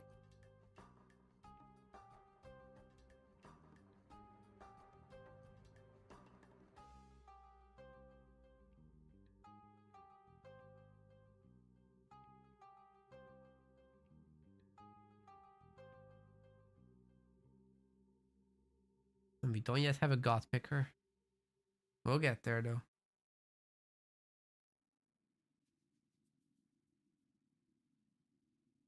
And we got the viewership back. Maybe I'll throw in the next series just for you guys. Everybody came back. Thank you.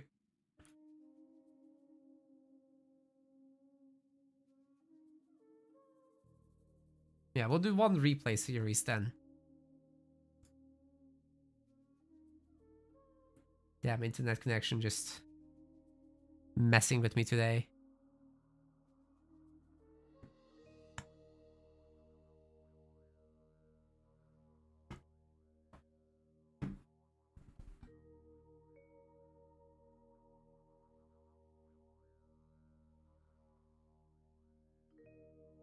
Damn it, Chenla.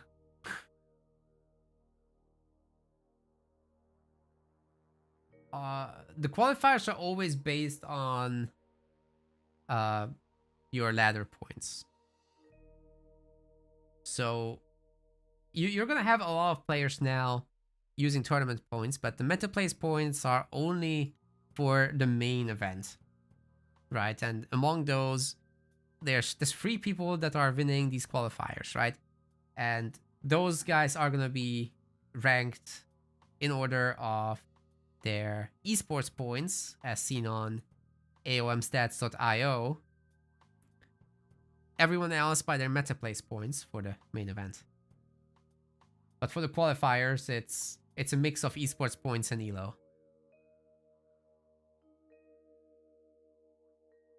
Just trying to keep things as fair as possible and give you guys some room to move it around, because facing someone at the very top in your first round is just devastating, right? So elo in game gives you some chances to have some movement.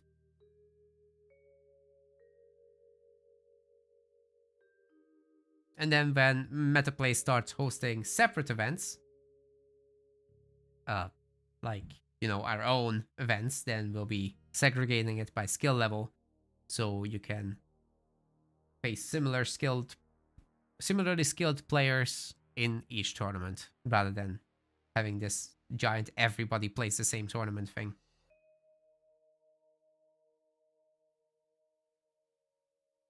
So fewer players per tournament with that setup, but more equal games.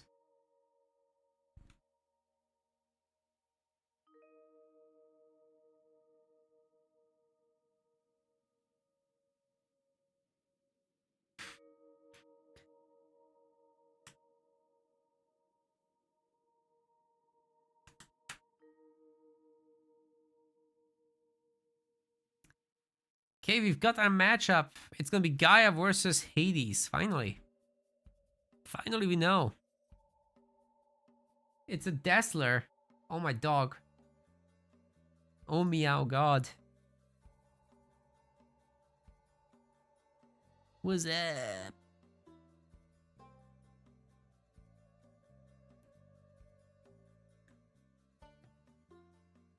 There's all the information.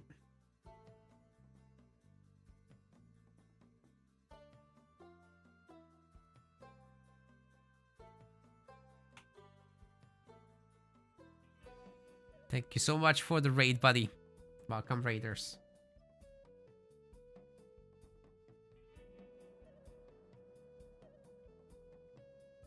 So you're already done with your side. Wow.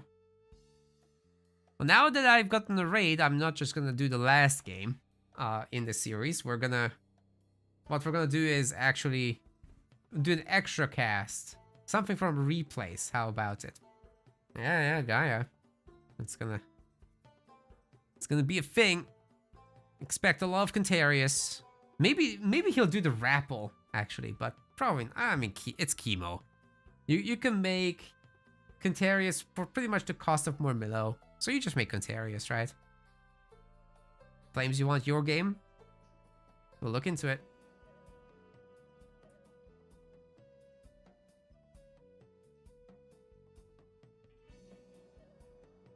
We will look into it. But for now, Chemo versus Nora is up. I'll send you guys to the map intro.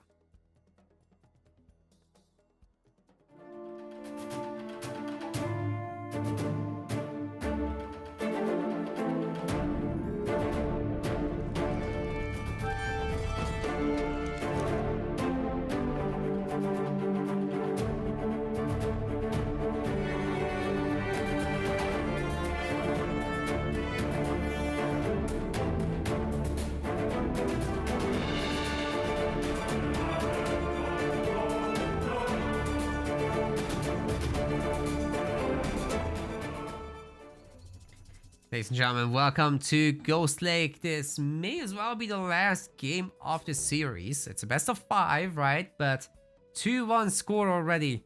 Can this man put it away and go out with a quick victory? Chemo in the blue color playing as Gaia.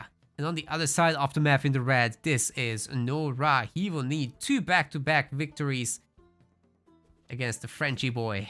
Can he get it done? This is very, very difficult. Chemo is a tough nut to crack, especially his Gaia. But certainly with Hades, you have some potential there.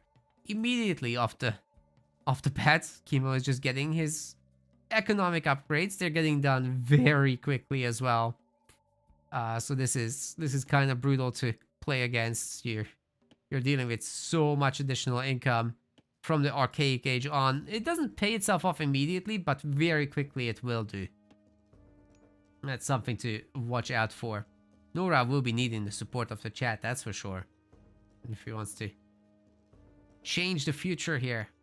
I really like, for starters, that he's sharing the storehouse between the woodline and the gold mine. This is some fantastic economics. He's saving the 50 wood that the storehouse costs. He's saving the time that the villagers would spend on building the thing, and he's saving the time he would build a granary because he's been luring all the Aurochs under the town center, and they're in a perfect spot as well.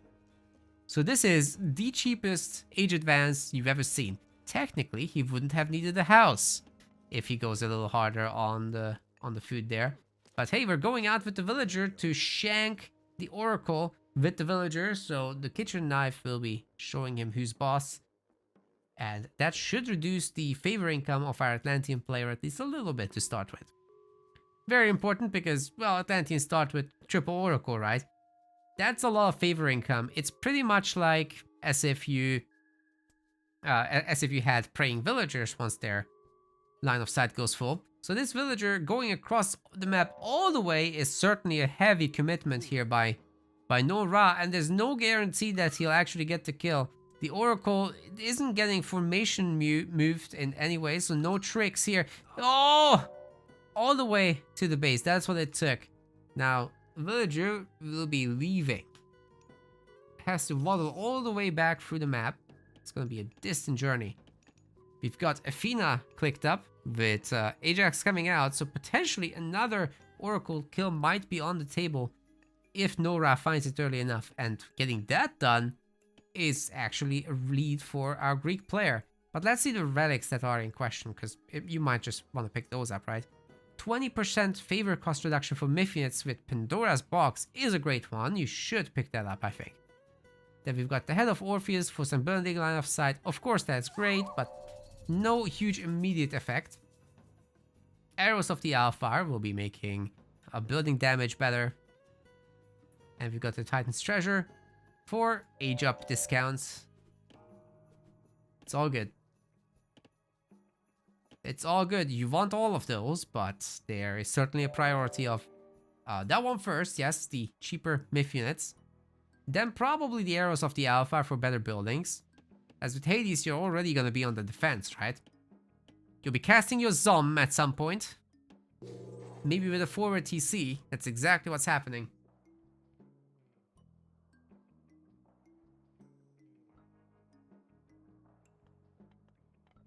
So yeah, this technically isn't undefended because you're just gonna Zom it up. And Kimo already suspects that something like this will happen, so he's getting a TC of his own. He's getting the forest. And that's what he will chop. For the longest time, he gets to enjoy that. Right now, going for the berries or pumpkins. A little bit of hunt, of course. Even in the back of his base, which is definitely nice. He should go for that later. Or this.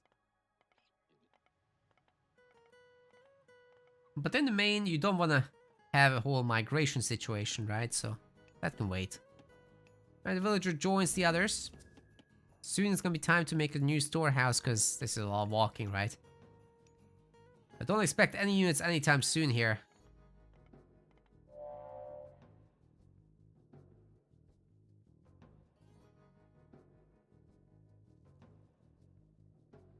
Eating the boar in the back. We've got further upgrades coming in like bow saw and shaft mine.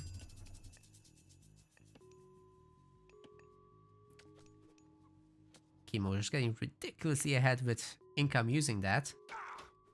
But hey, here's the two citizen heroes, and they are looking to shank the Minotaur, but one of them wasn't really able to get to it. So this hero is actually getting a lot of damage in. And I don't think the citizen can get away. Where's the Caladria? I don't think the heal is gonna be in time. This is a dead villager. Whoa. That's a huge, huge early game boon for him. Sure, now the full heal is through. But the next one is gonna be too far out. And I think these two are gonna get the kill. Trying to bait the villager into the Minotaur. Wow, that heal is fast. Wait, it's faster than Ajax can kill her. Okay. Good stuff. Would need Achilles to join the party there. Oh, Carnivora is actually wrecking the base. It's got no damage against villagers, so technically the villagers can kitchen knife this down. But they just decided to evacuate the area and go for gold mining over here instead. This is fine, but you still gotta deal with the Carnivora. It's got 3 attacks, mind you, so...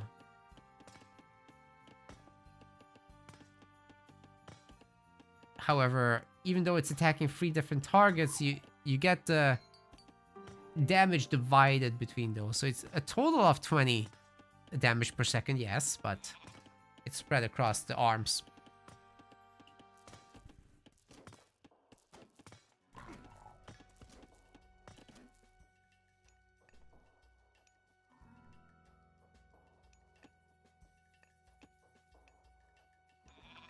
Okay, we got pickaxe as well as vaults of Erebus coming in.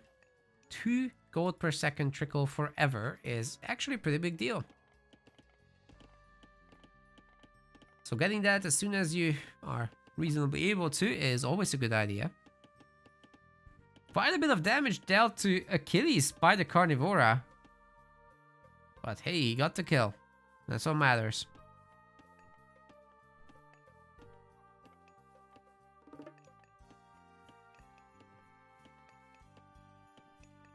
So Carnivora's damage increases with range. I actually don't remember that.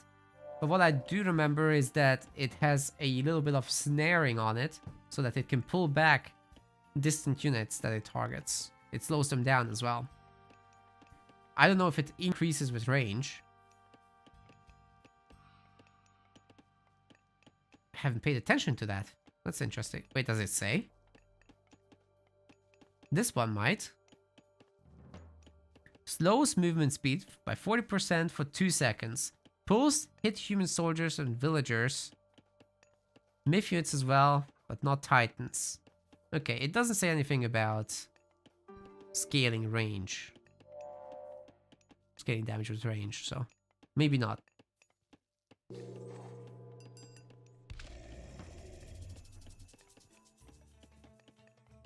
Alright, Feia has been reached in the meantime, by the way. We've got Poseidon's Secret coming in. Chemo's usual business. Heavy cavalry as well. It's pretty cheap for Atlanteans, seeing as you only have the one cavalry unit, but does that mean it's too cheap? Well, maybe. Does he need the free dryads? Maybe not. You know, all these things for Gaia are adding up. We're getting freaking carpenters now for dirt cheap. So these citizens will have insane gather rates on wood. Couple that with mass Contarius, there will be trouble ahead. Terma is an archer. It's not a cav.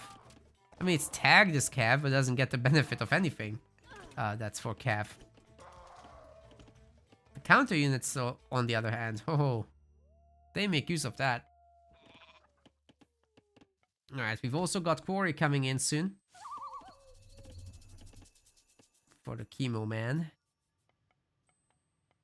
Sarissa, as well as all the weapon armor upgrades are coming in for Nora, but it's only in one building, so it will take forever to get them all sorted out.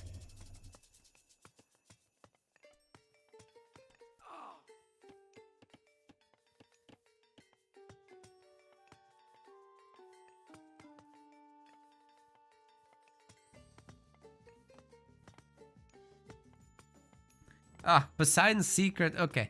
Yes, Poseidon's Secret does affect Terma. You're right. But you're not supposed to be making Terma in the heroic age too much. Oh, that's a great curt. Oh my god. It got every single Contarius. That's sick. That is actually sick. Oh my god.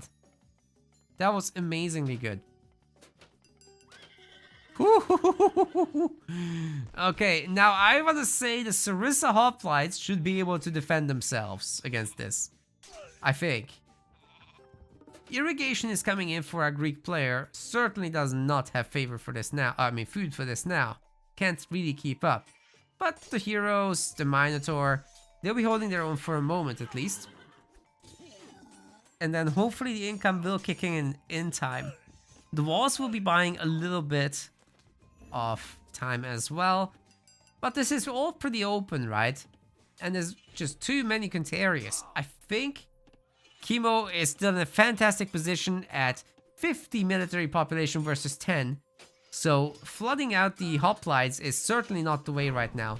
Zom is gonna help a lot, of course, with several of them getting to shoot at the same time. The Nemean Lion doing some work also. TC shooting these cavalry is great.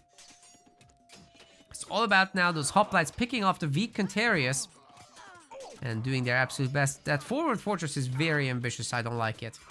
We've also got the Arcus heroes picking off the Nemean Lion, but in comes a restoration. The stun does go through, at least slows down these units quite significantly, and we're gonna have a bunch of Peltast. It's a great use, of course, of the extra wood that Nora has, and now that the farming is up and running, income will be in place for further hoplite production. This is really not going to be too bad from here. Just needs to somehow not die in the next 2 minutes and catch up with that 20 population gap in the army. If that can be done for Nora, I think he's okay.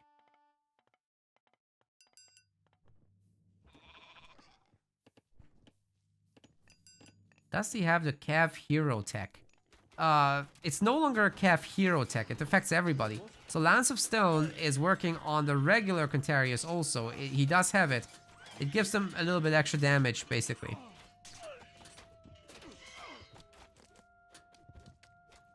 Kalta's trying to get after the Arcus, but it's easier said than done for sure. Chiron is kind of taking a beating from all these Contarius. Hoplites gonna be tanking to the best of their abilities. I love the Peltas garrison through here. Not sure what the Petrobolas is all about, but it's here nonetheless. More ungarrisons taking down every single Arcus for the most part. Oh no, there's more healing. Caladria in the back is still alive. And it looks like the Contarius are just too large in number, ladies and gentlemen. They are gonna take over this battle, I think. We're almost at the point where Chemo just wins. But for now, it's all about, can he make all the extra Dryads that he needs? Because, you know, if the Contarius alone dive on top of the Hoplites, they're going to have a bad time. It's not enough by itself. The Hoplites have 46% hack armor, so even though their health doesn't look that crazy, you have to look at effective HP there. Yeah, I used to love as well when Lance of Stone was an anti-building tech. That was unique. But now they made Poseidon's Secret a little bit too good, so I think it would be terrible. So you would have to change both if you wanted that back, I think. Not against it. That's super fun and cool. I just don't think in the current state it would be good or healthy for the game.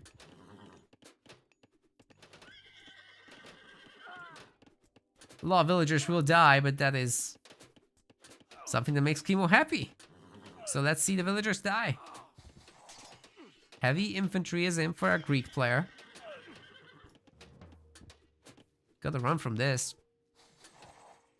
Hey, the Cav did their job. That's fine.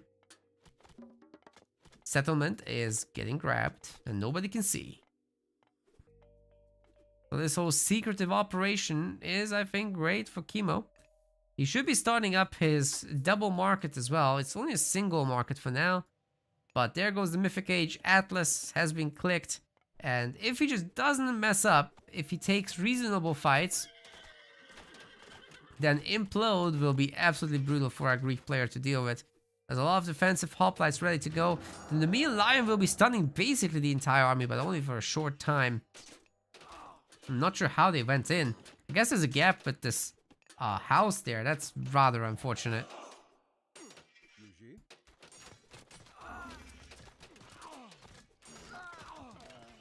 Forks has also raided us earlier. I missed it. Thank you very much. We don't have notifications in this round, but I appreciate you nonetheless. Lots of viewers today. With all that in mind.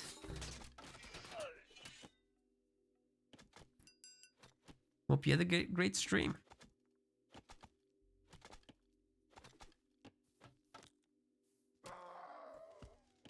These Dryads going down left and right.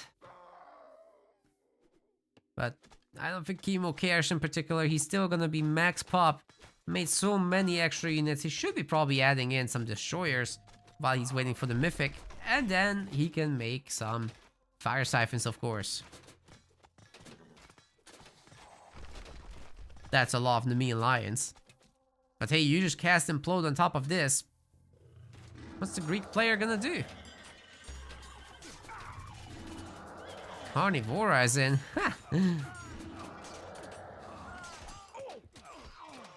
Great use of the Contarius flanking the Peltas. They'll take them down without any issue, but the Hoplites are just too great in number for the Contarius to work like they are. It's all about the Arcus now. I think Chemo went in a little bit too hard here. Wasn't necessary at all. Implode is in. Let's see if he'll use it. Probably not worth it on the smaller army. You can just kite with the Arcus, right? That's totally fine. Take down these Myth units. Which will require some heroes. Which he's not getting, actually. Got the Blob. Argus will help to clean up this army and tank.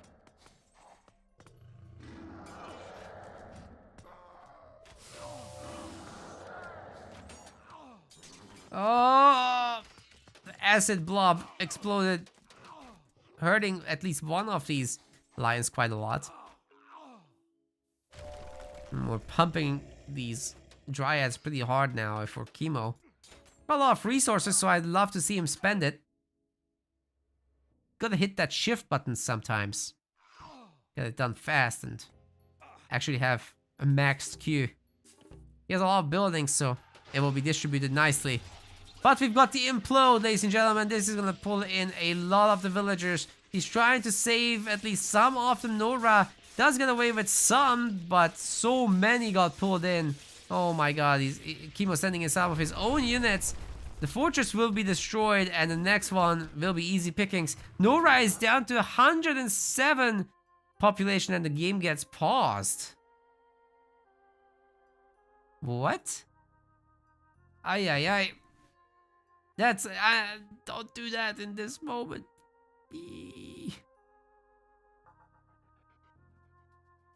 It's a pause. I've seen the chat message. It's not a resignation, but it might as well be. With this current position, Chemo is so advantaged. I'm not sure how Nora comes back. There's no one on gold. This is the gold mine position available. There's no significant trade. All these villagers will have to go there, and, well, if you're Chemo, you know where to go then.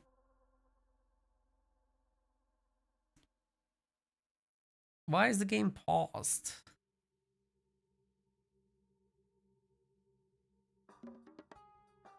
Is either of these players streaming this? I'm gonna double check, see if the game isn't just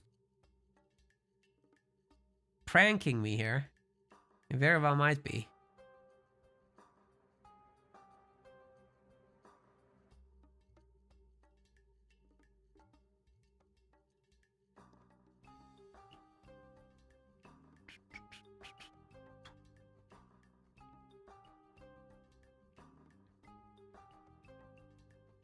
No, they're not streaming.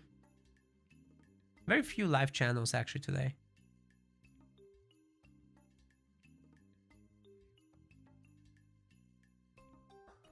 I agree it's just paused, but... Oh, there it is.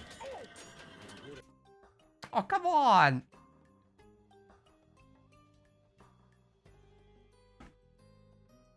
This is killing my vibe.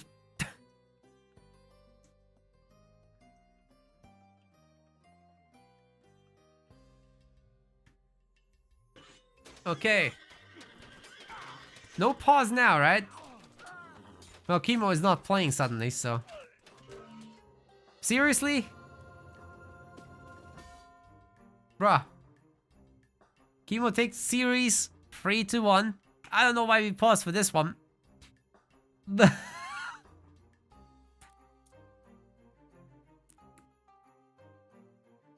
Okay. Good talk. GG. Why would you pause for that? Chemo moves on. We'll see him tomorrow.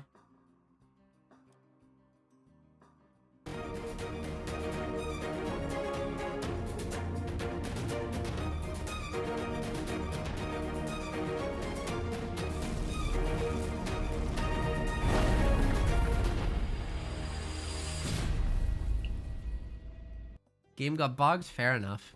No worries. Was just very anticlimactic because we just had a big moment with the implode and then suddenly 3-minute pause. Alright guys, that's gonna be it for the live section of the tournament, but I did promise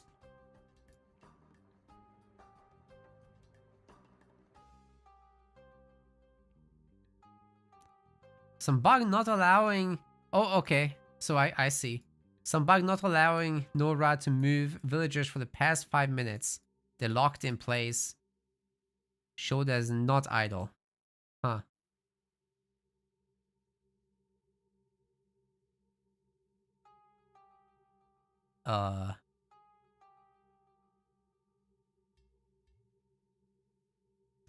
I mean... Yeah, you'd kind of be supposed to pause it immediately if they don't move.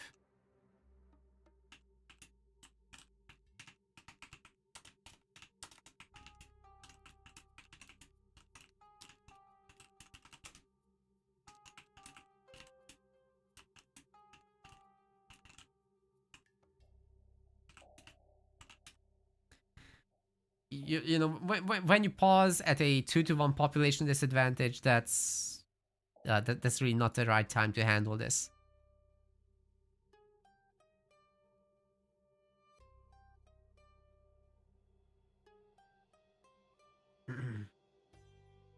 Didn't notice, right? I see. Yeah, I mean, that's unfortunate. I'm not sure what we can do about it. Like, we could issue a replay for that, but... yeah, it's already when the game seemed decided from the outside perspective, right? Like Chemo was up to 4 TC's massive advantage for him. So it would be a very unfair ruling to do that to Chemo. The next qualifier is actually next weekend, so we've got everything packed all the way through Christmas.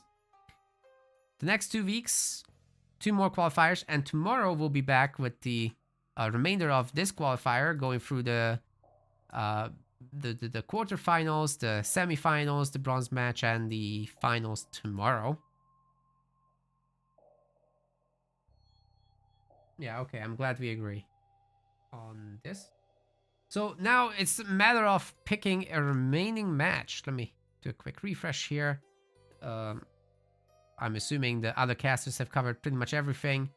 So there's Koval versus Somero up for casting, and there was, I think, a request about the Gabu series.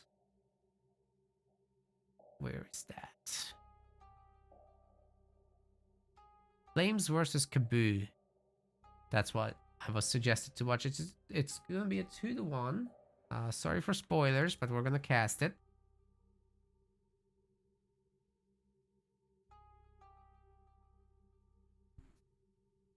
Let me see what I can do with that.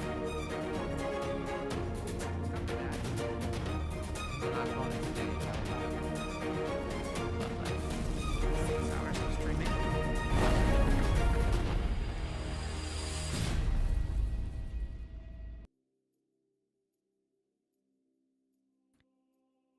We'll cover that.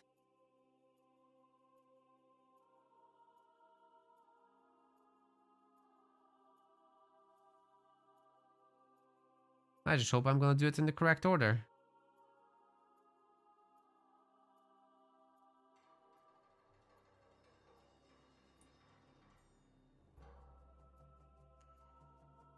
If the replays work. Sometimes they don't.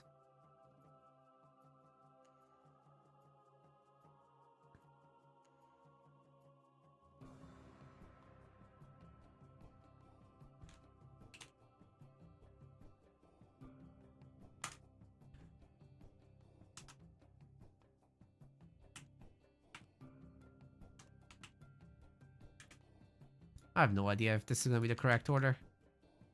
They weren't titled. Guys, when you submit your matches, it helps a lot when you title them. Then we can tell when they were played. And in what order. I guess I could go to the AOMGG profile. Let's do that.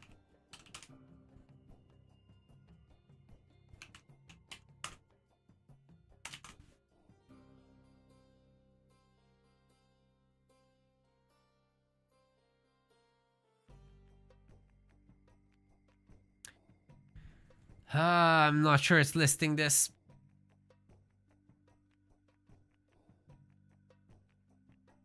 Custom only. And it's not picking it up. Great.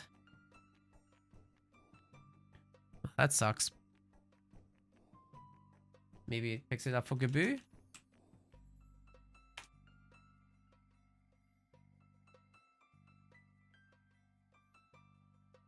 Nope. Doesn't. Well, YOLO, we'll just do our best with what we've got.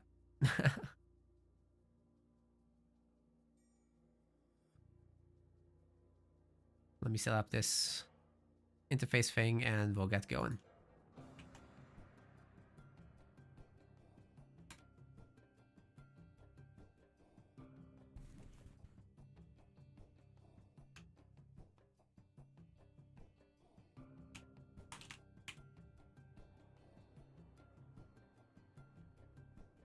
Hopefully the Rex will work. I'm just having trouble figuring out what the first game was because there's no match history anywhere. Play some DM. No, not today. Too tired. Let's kick this off. First match is gonna be on. Oh, the Midgard is first. Okay. Well, Yeah, next time please title the replays in the correct way. Because between recorded game 1 and 2 and 1 brackets 0, I'm not gonna be sure which one it is. But it looks like it's reverse order then. And what's the second game? Wait, none of these are Midgard.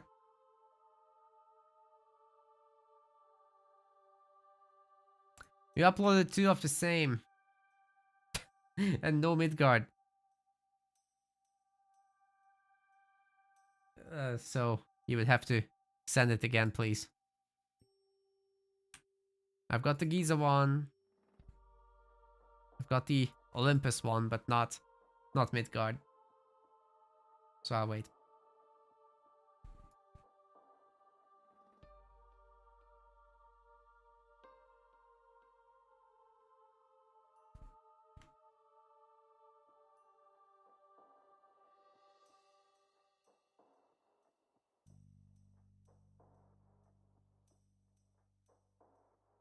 Thanks, Flames. Don't worry, guys. We'll be getting into this in no time. And then that will be the last cast for today.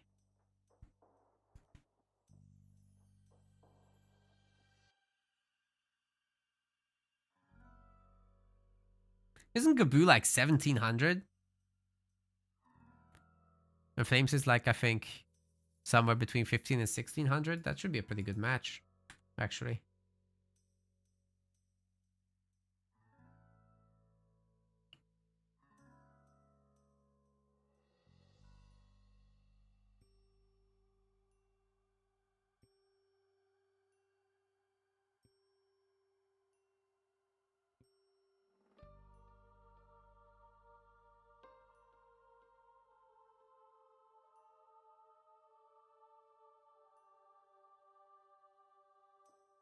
Oh, I never managed the prediction at the end there. But also nobody voted. So I'll return to 0 points. That's sad. Nobody voted, man. At least on the MetaPlays channel, 2 people voted. So the chemo voter, that's I assume Chenla, is gonna be winning. Yeah, you won by 4%. Risking it all for 4%. That's not efficient, I think. Oh well. Alright, thank you.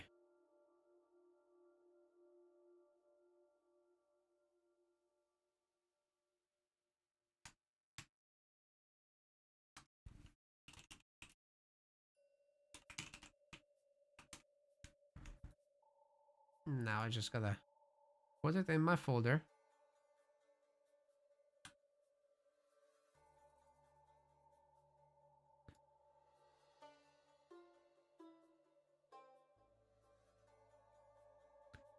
Off you go to Midgard, gamers. We're getting this done.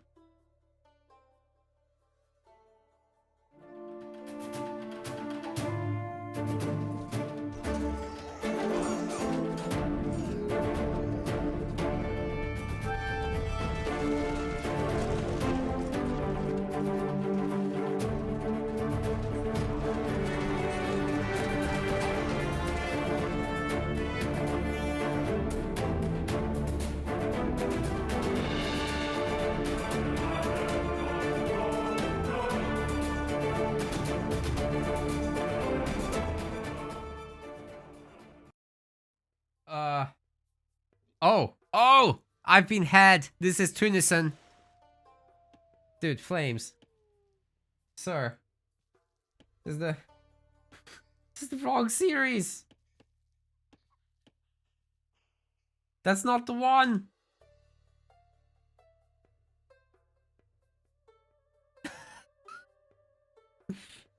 One more of these and I'm going offline.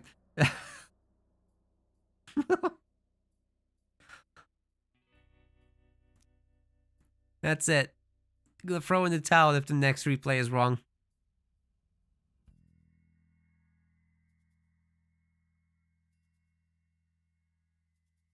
I can't do this anymore.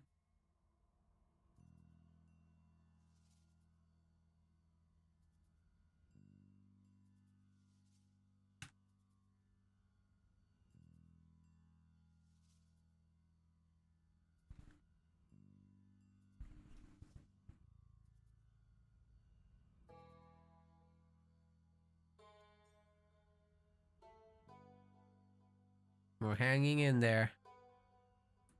By the way, guys, for tomorrow, I'll be creating the next signups. So keep an eye out on the MetaPlays Discord as well as the website. You'll be able to sign up to the next qualifier already. And then all the way until Friday, as the time hits midnight in the UK, you'll be able to sign up all the way until then. So that's when we lock it.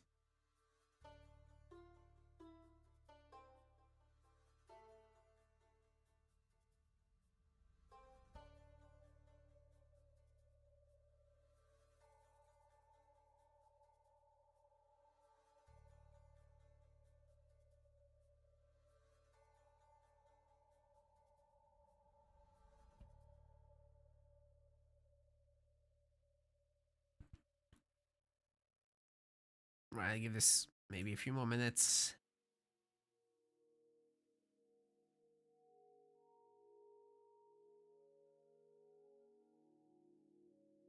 Otherwise, I'll just pick something else.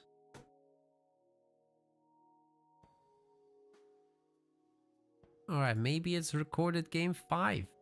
We'll see.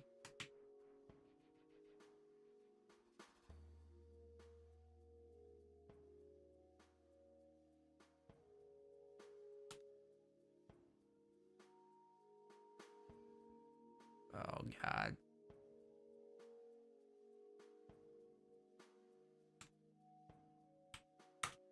I'm just gonna clean out my replay folder. There's too many.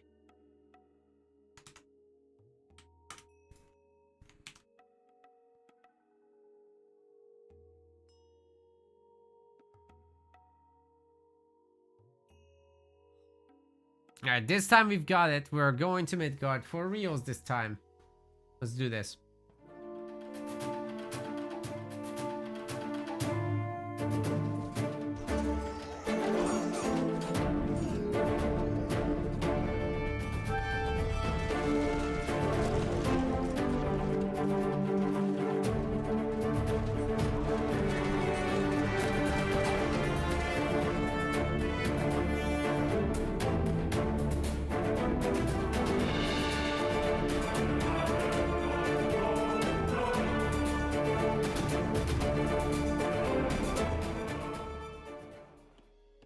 Ladies and gentlemen, welcome to Midgard. We've got a bonus series here from Wrath of the Gods.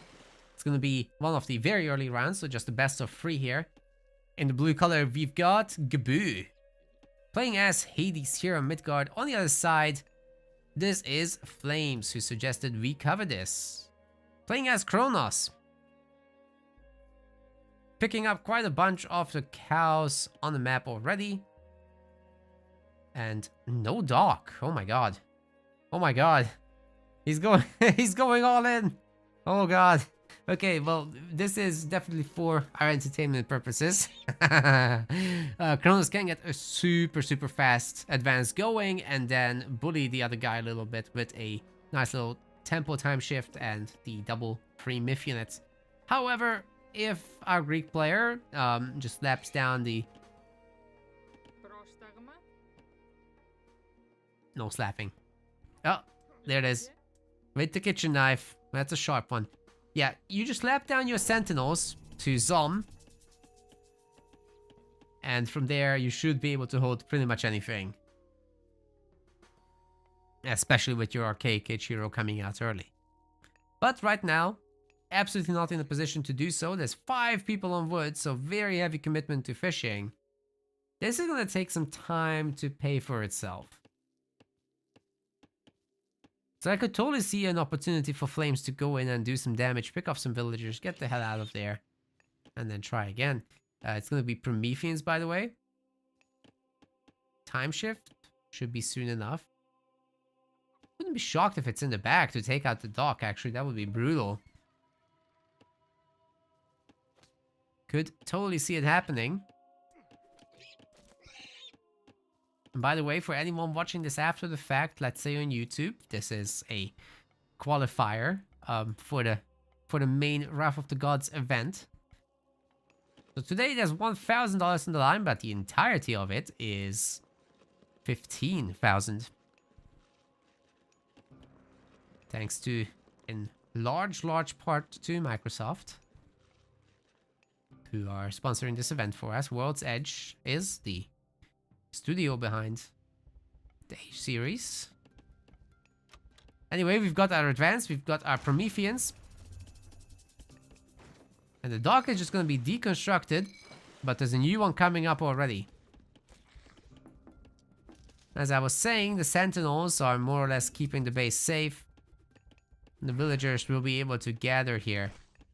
They might even be able to kitchen knife fight back and let the Sentinels do the work, because this is some serious firepower that our Hades player has. Counter barracks is going to be time shifted. Doesn't take too much time, so it's certainly worth it. But the second dock is already up for our Greek player. No temple, though. Are we gonna get a temple or what? That's not good. Gabu is forgetting a temple, my good lord. Okay. Now he's put one down, but he's already floated like 70 gold to get this done, plus what the villagers are carrying. So very slow advance here. And we should be seeing like an Ajax just to keep the army at bay. But that Terma army is only going to grow, and this gold mine is definitely something that you can bully. Gotta have the kitchen knife fights. It's necessary. All the Prometheans are dead now, so the Terma, I think, are finished. They did what they could. A little bit of praying will allow Gabu to either get Vault of Erebus or his hero. We'll see which one it is. It might be both. He's keeping 2 villagers on, so it's gonna be both. Then there will be a Minotaur later. Ajax needs to be really careful not to overextend. Like, the Sentinels will be backing him up, no problem, the whole time.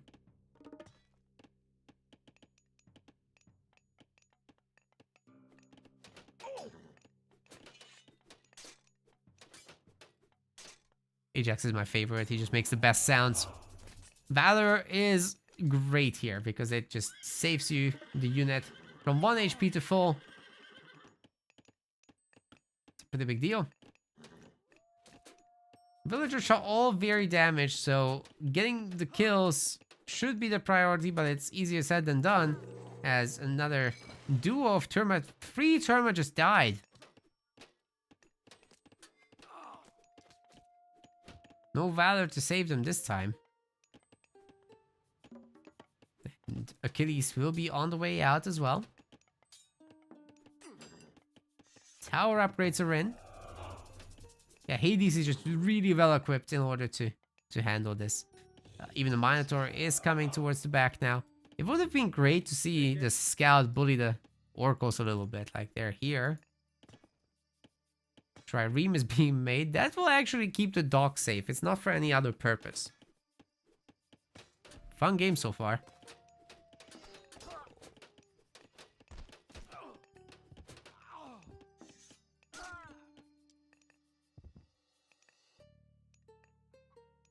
See if that Terma can be run down. Probably not by this hero. He's a little slower.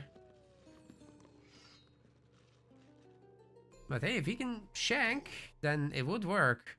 3 Terma heroes, so the Minotaur has to be quite careful there. Why this spot for the temple? Should just put it back home, right? Because I do think this harassment is over. The Scout is going after the Oracle hero. Will be getting the kill at this rate. If it just keeps running home. If it was fighting, then maybe the Scout was killable, but too late now for that. Hence the movement. 5 health. Oh boy. Can it get the garrison? It's so close. Oh. It gets the garrison at 1 health. No. No, it's not getting the... Holy crap, at 1 health.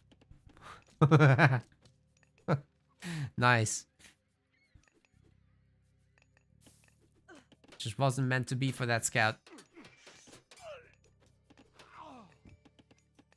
Nor was it for this tournament. That's a brutal loss.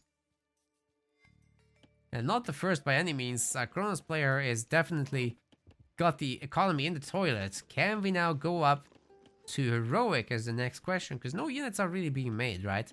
As long as there's enough food income. And now there is fishing. It should be possible to go up heroic and get a little bit of a surprise factor in. But what is that going to be? Are we talking about behemoths and Raya? I'd love to see it. I've never seen it in Retold, really. For our Greek player Gabu, we've got Labyrinth of Minos coming in, which will make those Minotaurs absolutely bonkerinos.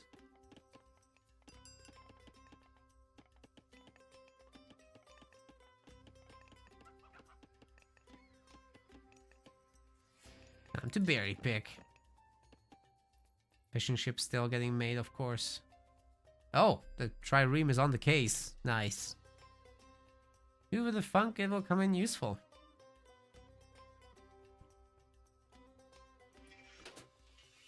Okay, our Atlanteans nearly have the resources to advance. But then... where's the building for it, dude? Armory's in the back. Nobody's making it. Uh-oh. That could be bad. Got a large number of biremes in the production, but only in the one dock. That should definitely be spread out. Get more than one at a time. And now the resources are getting spent on Myrmillos, so we'll see about whether heroic is reachable. Second TC meanwhile for Gabu. He's super happy to take this. I mean, he's just in a controlling lead. And building a bigger economy is never a bad idea. Especially when you're ahead.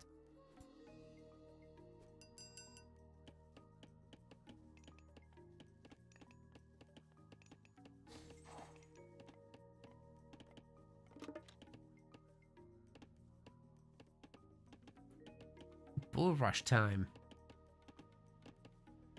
How many are we gonna get? It's already gonna be the third one. Restoration will be available, so some significant pressure on the second gold mine can be done. Gold mine doesn't have too much left, so that actually becomes very relevant very soon. No Toxotes for a Hades player so far. Guess he's scared of the Terma, but their numbers are really low, so at this point, I think it's worth thinking about. It's gonna be Hyperion for H3.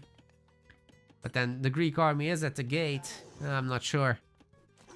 This is looking rough. Really good use of the Terma heroes there, but there's 2 Minotaurs where that came from.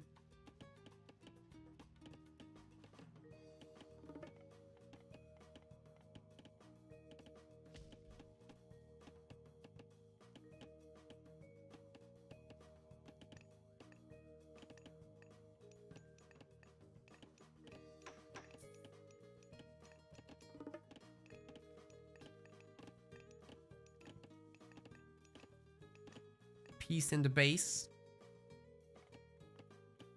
Easy heroic for our Greek. And if that gets done, Curse is gonna annihilate the next army, and then the gold mine location is very winnable. Is this the one we're going for? Sneak the far gold? Well, the Greek player will have villagers there too, and the army. So it's very possible now to just trap every single citizen on the map. As soon as this is spotted. Palace is getting brought up here, but there's some sneaky Greek villagers. I mean, there's a universe where this palace does go up. There's enough support to hold it somehow. It's not this universe though. I just don't see it.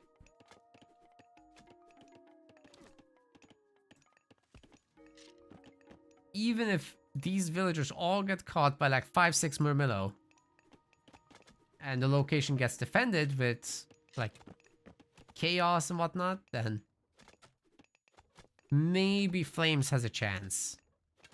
Not much of one, but a chance. Well, Curse should be going down here, then there's Restoration to deal with. This is not much of an army anymore. The Hoplites and Minos will be running down those Chiroballista, no issue at all. I'm sure there's free... Okay. Okay, the Chaos is great, and the Satyr are working on the army from a distance. But still, the Greek army is just too strong, and Restoration still wasn't used, ladies and gentlemen. It's a bit of a disaster. The Murmillo are too low in number to really do anything about the gold mine. Although that was a good catch there. Citizens are now starting to die, and I think this game has just heavily swung in the favor of Gabu. There's a Restoration as well. Suddenly no units are dying. There's a stun on top of everything, and oh, the Greek army is at full health now. Oof, that's rough. Heavy infantry has come in, and the Toxotes are also medium. I just don't see a way back into this for Flames. But the villager kills as well, coming right in.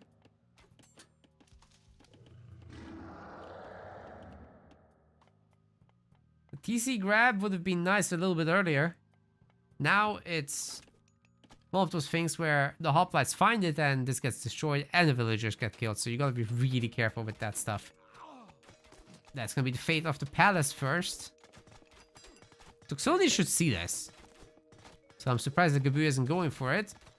There's plenty of citizens here to try and repair the palace, but they can't out-repair this much damage. Not even close. Especially if they get stunned, of course. That's rough. Every single villager will be dead. And then the TC's next. Oof. Brutal.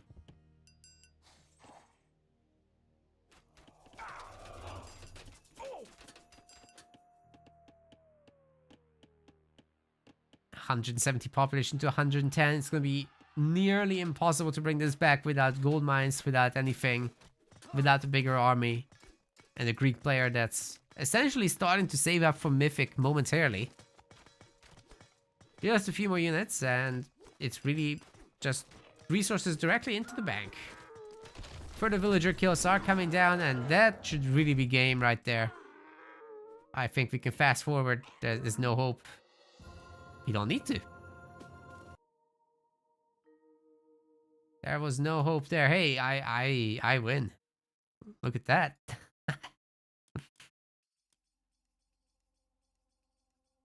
Yeah, just a crazy code to death ratio. It really carried the game.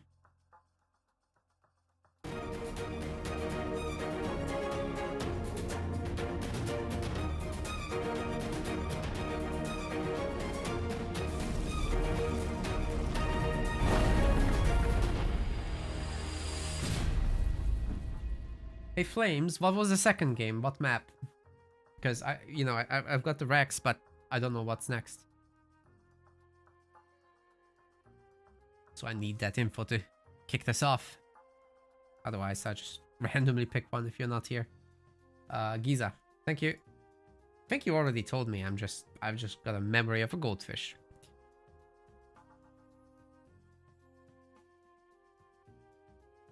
All right, I'm in there. I'm in there. Just gotta do a flip of the scoreboard and give Kubu the point. Let's go. Then you guys to Giza.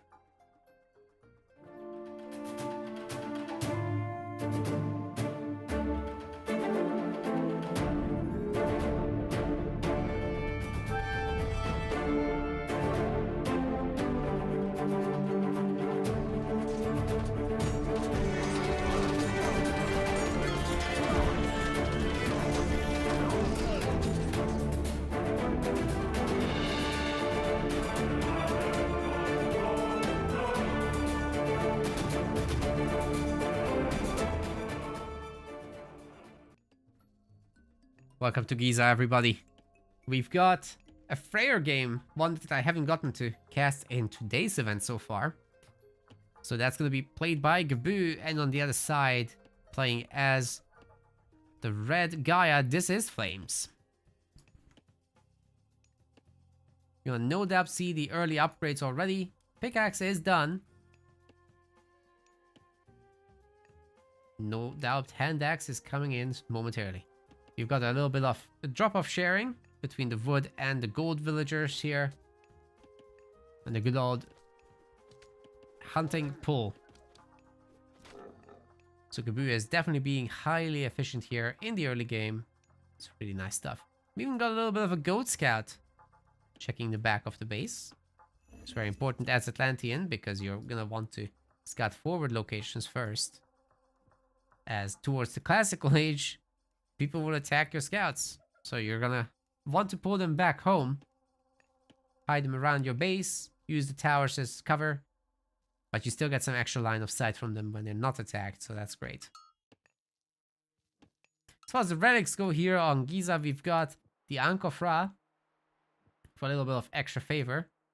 We've got the Scarab Pendant for stronger siege weapons. Hesia's Harv will reduce the training time of villagers. And Kopesh's Forest will add more bonus against myth units for heroes. The map overall is pretty high on hunt. There's a lot of good spots here. But some of the spots are pretty small. There's always the big animals near town center, so it's always very worth it to consider grabbing a town center. But also the map is quite open depending on the spawn. Sometimes you get these enormous cliffs in the middle even. And they just basically cut the map in half. Other times you get these small ones at the edges and nobody cares. So this one really doesn't have an impact, right? Like when you trade, I guess it's gonna push the trade to the front a little bit, but other than that, it's a pretty straightforward setup.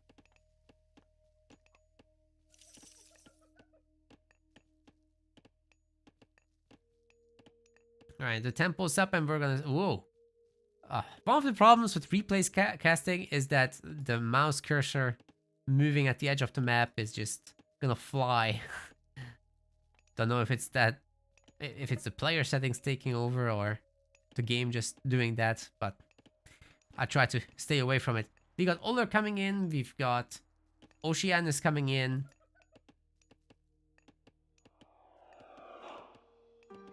So nothing unexpected here. Hesia's Harv is picked up for the Atlantean villagers. It's a pretty big deal for these guys. Because they have a really long train time anyway. And getting that reduced is always nice. The two heroes will be coming over to build the town center. They do so a little bit faster than regular villagers. Do we have that in the tooltip here? I think not. That's too bad.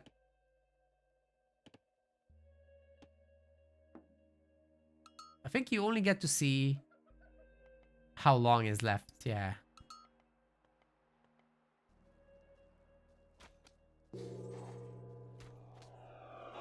Gabu always very considerate with how he hunts. But with Norse it doesn't matter too much as long as you don't get idling villagers like that. Oh, that just happened by itself. It's very annoying. Point is, I wanted to say that you can take your ox cart right next to your villagers no matter where you go. So it's pretty easy to sort this out with the Norse. Hillfort is going to be just slapped down in the main base in order to protect the villagers, the dwarves in particular. But there would be an argument against the 2TC Gaia to fortify the front base, where you're gonna either take a town center here, like put the fortress here, get the town center, get the gold mine, and keep a lot of your main gold mine available for later as a retreat. I think that's a play, guys. I think that's a play. We're gonna have a lot of berserks getting queued up as well. This is a berserk kind of Freyr play. We'll see how that goes. It can be fairly easily matched with Murmillo.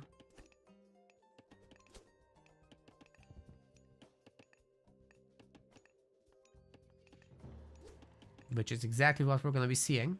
Channels is also getting researched, which increases unit speed on Lush by a little bit, so every little bit counts. Was it 15? Yeah, 15%. That's huge. What a super defensive build. But it's really to pump out Berserks. Wait, Berserks and Throwing Axe? Okay, a little bit of both. Of course, don't forget that with Freyr, all your upgrades are super cheap, right? They also take longer to research, but they're super cheap. So you can get them early on, kind of like Gaia does with her economic upgrades. But for Freyr, it's every technology. Quite a lot of benefit.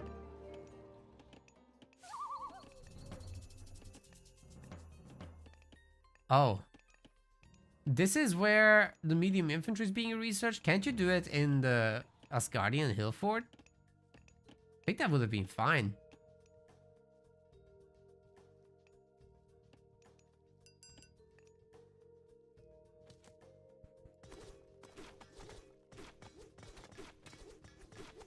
Manor's gonna be destroyed rather quickly here. That will population block in the normal game, but already Flames has another one. Well, this is gonna be just fine. Down to 70. Doesn't need to urgently rebuild it. I think it was mostly there for the Lush. Not a whole lot of units just yet, but we're getting there.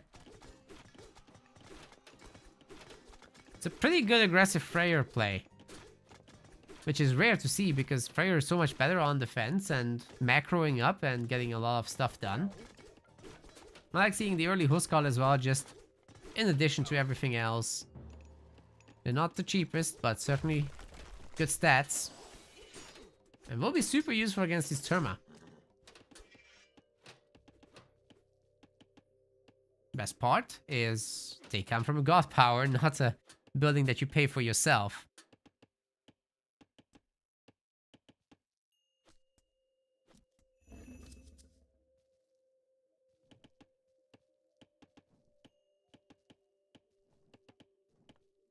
Eventually these Murmillo have got to get serrated swords, right? And then get to do their bleeding damage. Hopefully outscale the Berserks.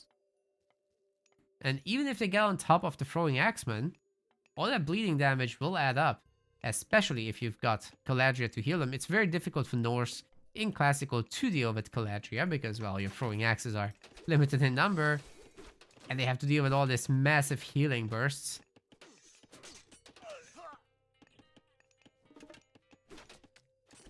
But those Murmillo for now are just basic. They don't have serrated swords.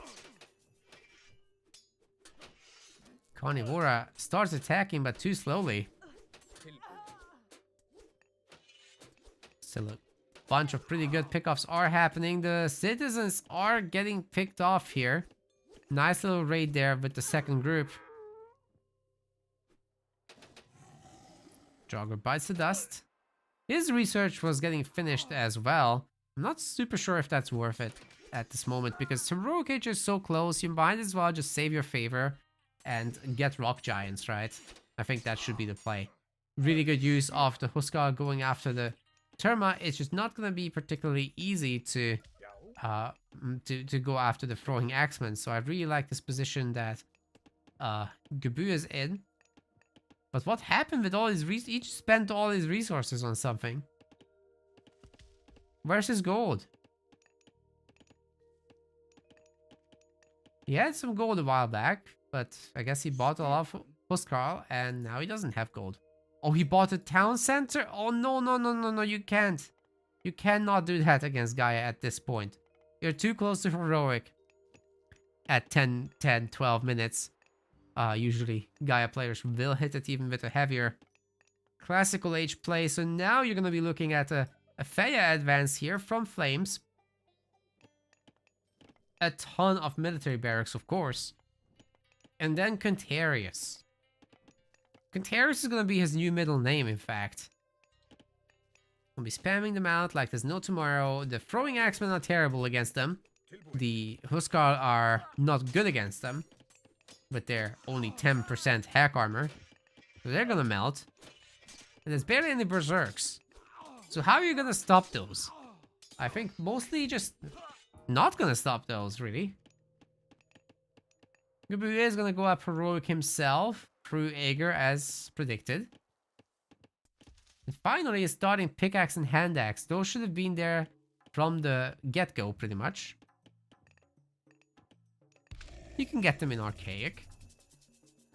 Right, so you might as well.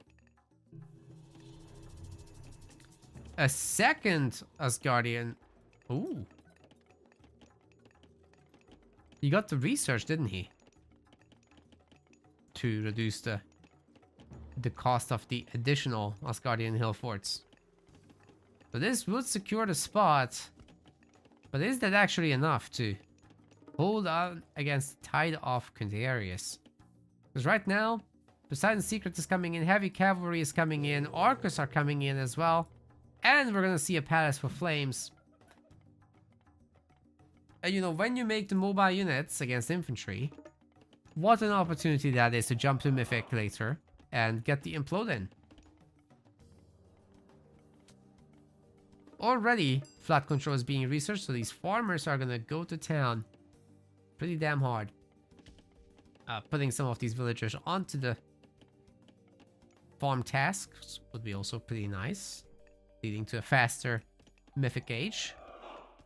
But the Rock Giant certainly is gonna be annoying, so you do need some firepower to take him out.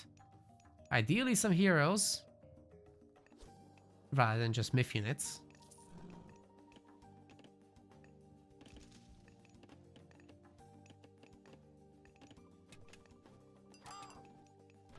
But for a moment here, there's gonna be peace. The Orcus are looking for some trouble, but trouble is exactly what they're gonna get. Need to wait for more Quintarius. Yeah, the second tree is in. So now there's at least 4 Dryads. And more are being made as well. It's a great way to spend the resources to get the full pop, and then you just save the rest for Mythic. Don't have to necessarily engage here. What I don't like though is just 10 farmers. That should be higher. Definitely too much wood right now. And you know, you can just get your favor spent on a little bit of Gaia forests. And then you can afford much fewer wood people. Neither player looking to attack, understandably so. The larger this army is for our Norse player, the better the performance of Tempest is going to be. So that's something to keep in mind. It's kind of like Lightning Storm. It will look for individual units to damage.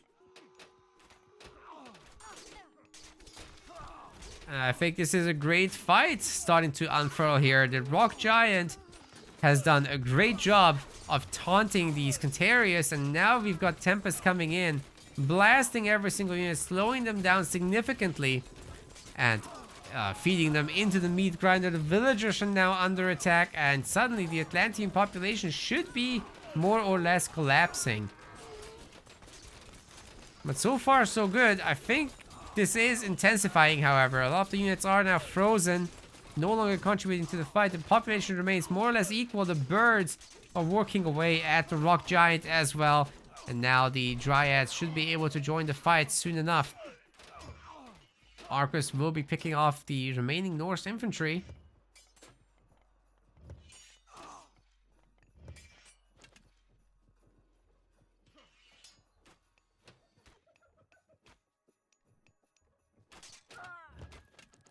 Flames is doing pretty well here, man. That surprised me. Like, he kind of sat through the Tempest, right? But I guess his units are numerous enough that he was able to just do that. Even losing a bunch of villagers wasn't a huge issue, as he's got a ton more gold gathering, maybe even too much. But you know, you make a market and that mythic jump is totally viable. Oh, I forgot the fact that he was on Lush. All these guys were regenerating, that's right.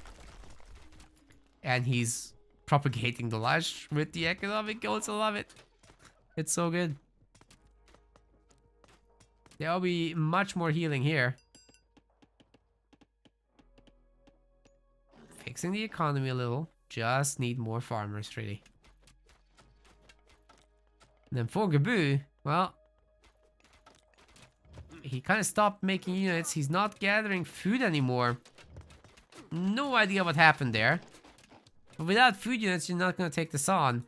Very slow farm transition is very slowly going on. So, by all means, what I expect here is Flames just crushes through these buildings, right? That should be what happens next.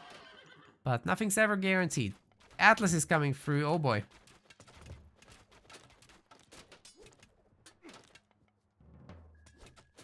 Oh boy. I don't know how you stop that. Once Implode is in, so much damage should be happening right here in the middle of the fight. Golden Bursty tanks in the town center, of course. We'll be forcing the Atlantean army far away from this. And even on the way out, they're gonna get oinked a little bit. Woo! Sends them flying a little bit. That's an ouchie. Oh my god! Oh my god! Oh, the dwarves are getting wrecked. That was a great raid right there. My goodness. There's another one! Wow, these dwarves were not ready for this. The Golden Bursty is still here for 18 seconds, so you gotta be really careful with engaging that thing. But you know, you run away on the lush, your units regenerate a little bit. Don't have to fight this directly. Still 7 seconds left. 2.5 speed on the poor Golden Bursty. And back he goes to where he came from.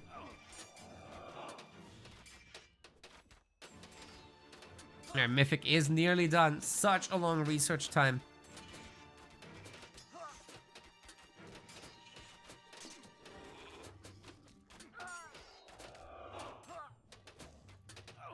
Such a long research time, ladies and gentlemen. But all these Arcus and Quintarius are just such a menace here. Not a good location for Implode, by the way. We'll need to find a much better spot for that. But meanwhile, we've got a great raid on the main. Once again, there is no farming going on for Gabu. So he's going for all the wood units.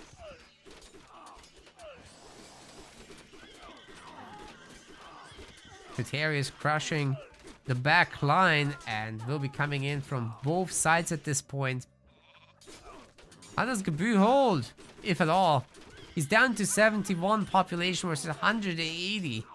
I think the time has come for Flames to do whatever the hell he wants. He's up 2-1 in score. 30,000 versus 17,000, not even. Ay, ay, ay.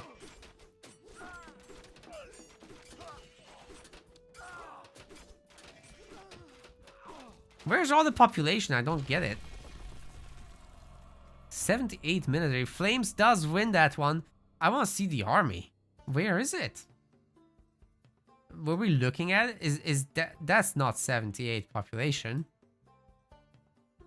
There was no raid here. I don't get it. I guess there were a bunch of units out here. Was there something garrisoned? No. Oh. Okay, the birds and the Caladria. Fair enough, fair enough. That would have been nice in the main fight.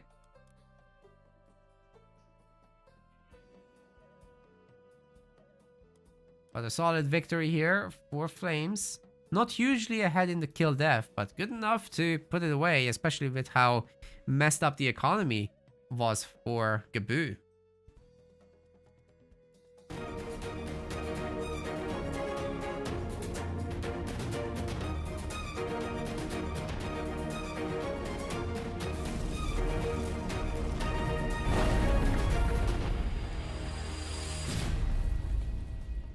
Hey, boy, thank you very much for the raid. Much appreciated.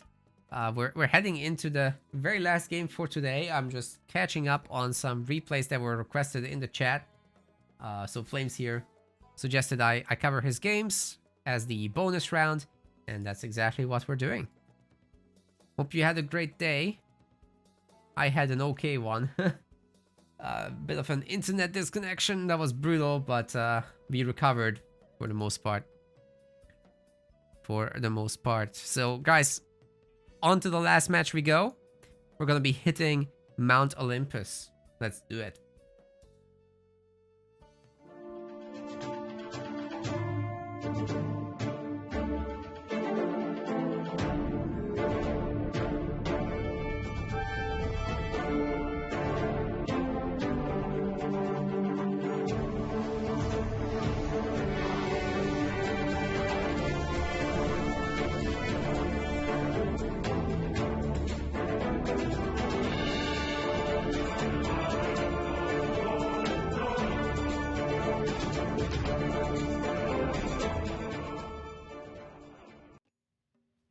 Ladies and gentlemen, Mount Olympus it is.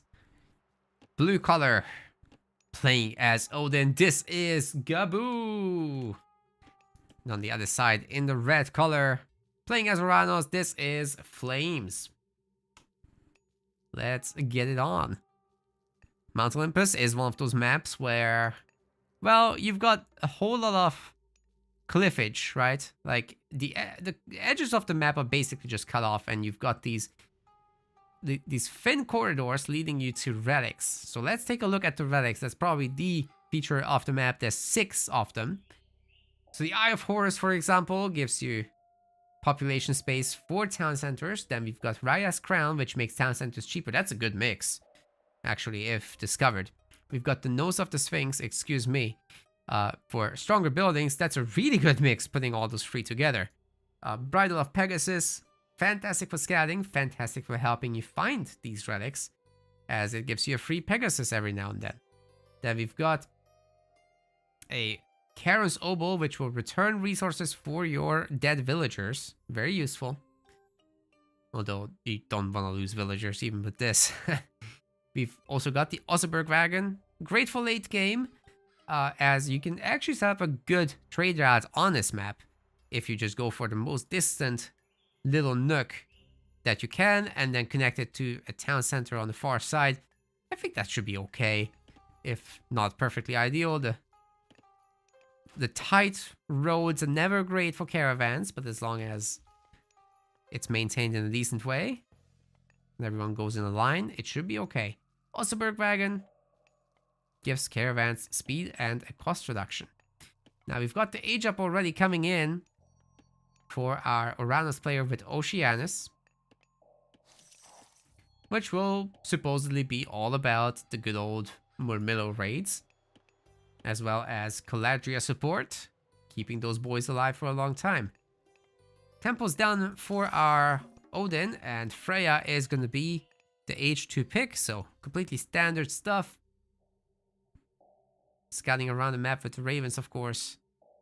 You're not going to worry too much about that Pegasus relic I mentioned earlier, but if you're Flames, I think you're going to think about it.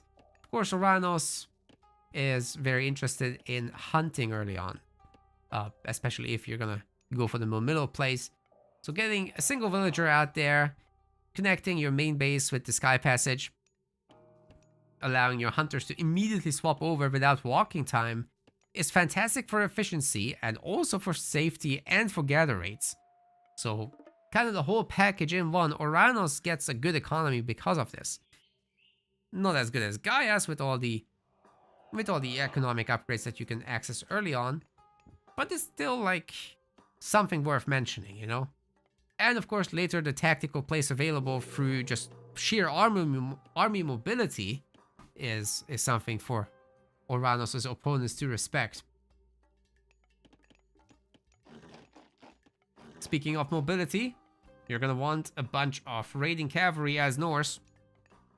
Hopefully not going into Murmillo armies though. What you can do though with the raiding cav is be in multiple locations and use speed to your advantage. Pick off the oracles at the very least. and get something done that way. This Valkyrie, looking for damage, is idling at least some of the villagers. So, the new ones coming out of the town center will be just going to wood. These guys can hunt or come back. Whatever. It all works. Raiding Cav, Raiding Cav. The only unit that exists. Don't even think about throwing Axemen. These Horseers have been generating favor for quite some time. If they can pick off the Oracles, then even better. If they can find some relics, then even better. Let's see what they can do. Now, the Raiding Cav, the Horseer, and the Valkyrie are all gonna join in on this. And the Valkyrie already getting started on the Sky Passage. A little bit ambitious, that one, I think. It's probably not gonna go down, but maybe you can surround the villager if you're absolutely perfect about it. That didn't happen. But hey, the Sky Passage can be destroyed. Its resources are now denied. That's 8 favor. Not nothing. And the hunting is denied. And you can kill the animals, getting you some extra favor. Should absolutely do it. It's allowed in the rules, guys. You should absolutely do it. Has Magic already played? Yo, Desla covered him, so I'm not gonna do it. Nobody covered this game, so I was very happy to. But yes. Magic will have played in the top half of the ladder. You can search it up in the brackets.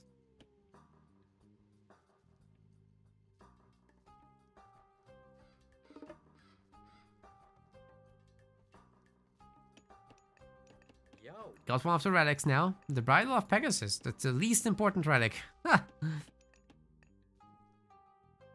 That's the least important one. But it's okay. Alright, we're gonna see a bunch of Catapulties getting added because, well, they're just better against cavalry than Murmillo would be. Not by much, but they're definitely better. I mean, Murmillo are already pretty good with their 40% hack armor, but these guys get the bonus damage, you see. So they may be less tanky, but they can get the job done just fine. And they're faster. Second town center coming in for our Odin player, to my great surprise. The hunting crew just can't be left alone. But they have the Sky Passage back up. So they'll be gathering nonetheless.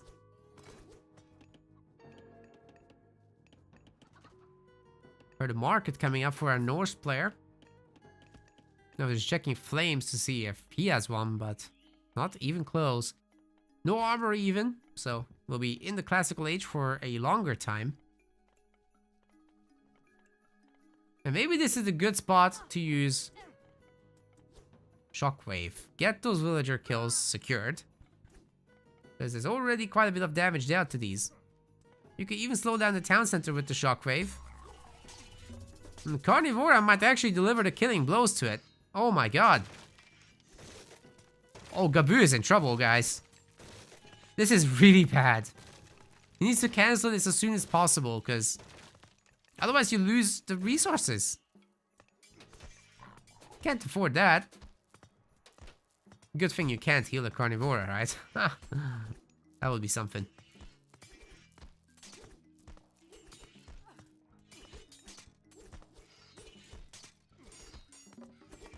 Ooh, the TC is getting so weak. The Valkyrie is getting so weak. And of course, the Murmillo hero is receiving a lot of healing, so he's just holding on to dear life. But dear life is over for now. Ooh, one of the Cav gets eaten, but so does the town center. That's not coming up. And behind this, honestly, Flames can do whatever the hell he wants at this point. This is very well done. Look at that, Gabu gets barely any resources back now. He's wanting to pump out a ton of longhouses because he's wanting to essentially get throwing axemen out. And meanwhile, this one is back, so we could be seeing a huge amount of hunting once again. Well, actually, there's not much left here in terms of huntables. But there's this spot. Definitely a good one to go for. Should Flames just leave Gabu alone, or do you pressure this location with the dwarves? I think it's a lot of dwarves, so it might be a little risky. But there's also like no Norse units. Njord is gonna be the next move, and as long as Flames is ready to convert some heroes, then what's the issue with that? There's no issue with that, right?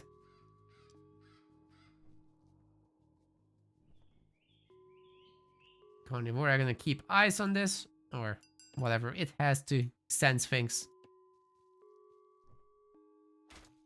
Oh, I didn't enter the score. I do apologize. Yes, Flames did win the game already. So we're 1-1.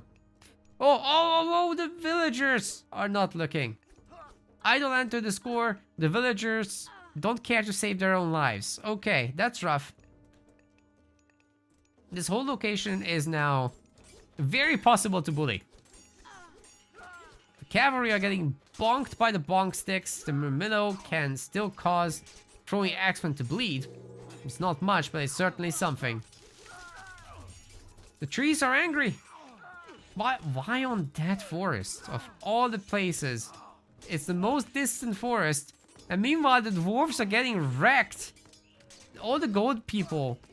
Oh no. Is Flames even gonna need to convert his units into heroes? Why are these trees not moving? Kaboo! Oh no. He's choking it. That's an ouch. Right there. Flames is more than happy to just trade against dwarves. Sacrificing the units into that. For the extra few kills that he can get. He's already up 50 civilian population to 24. What more could you possibly want? He's going up heroic behind this.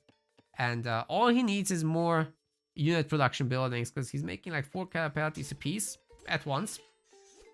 That should be simultaneous, not from one building, right? Oh god, oh god, oh god. It's 3 more dwarf kills, maybe 4. Don't tell me it's 5. Jesus.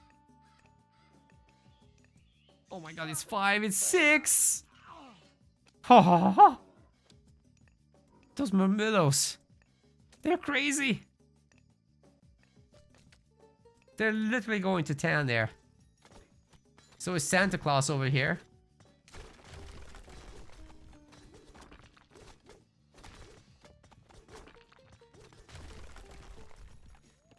But it should be easy enough to just get some heroes out, right? Surely. Convert a bunch of these units, get some walkers out in the heroic age. I mean, ideally get some heroes now. But there's no food. Where the food? Guess there's some food out there. Terma getting picked off. It's actually not looking that good for Flames when it comes to the defense, but he's heroic. He can pump out the Arcus. Those will hold. Certainly a bunch of buildings can be taken down. That's not going to be an issue for Gabu. But his economy is in the toilet. He's not made any new villagers because he was advancing. Right? And then he still didn't make villagers. Lost almost all his dwarves. That's not something you recover from easily because they themselves cost gold.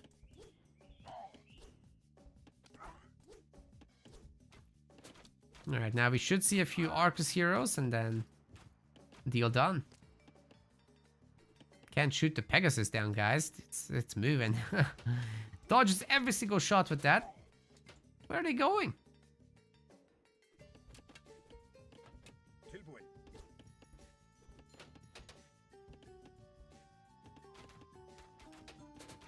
Picking off the reinforcements, not a bad idea, but as long as the throwing action move at maximum range, they will absolutely not be hit.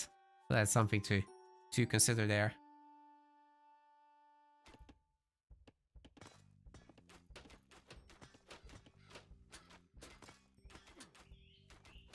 More dead vills. Oh my god, here. Yeah.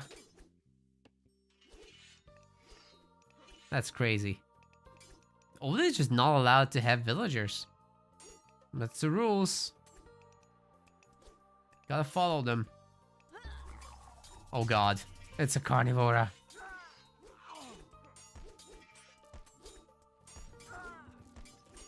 He's gonna probably eat the Cav. That's rough. Meanwhile, the Arcus have pretty much killed everything. There's very, very few units left. And of course, Flames is making new ones. Gold Star has been completed, ladies and gentlemen. Gabu is not mining from anything at this point. Bit of a dumpster fire right there. 22 civilian population to 56. I do think though that Flames is allergic to heroes. He just doesn't want them in his army. He had one Murmillo hero this entire game. Kills the entirety of Walking Woods with human units. Okay, there we go. So much easier, right? When you have it. That's gonna be a Flames victory. Congratulations. Moved on to the next round right there. Won most categories. Thanks for suggesting the games.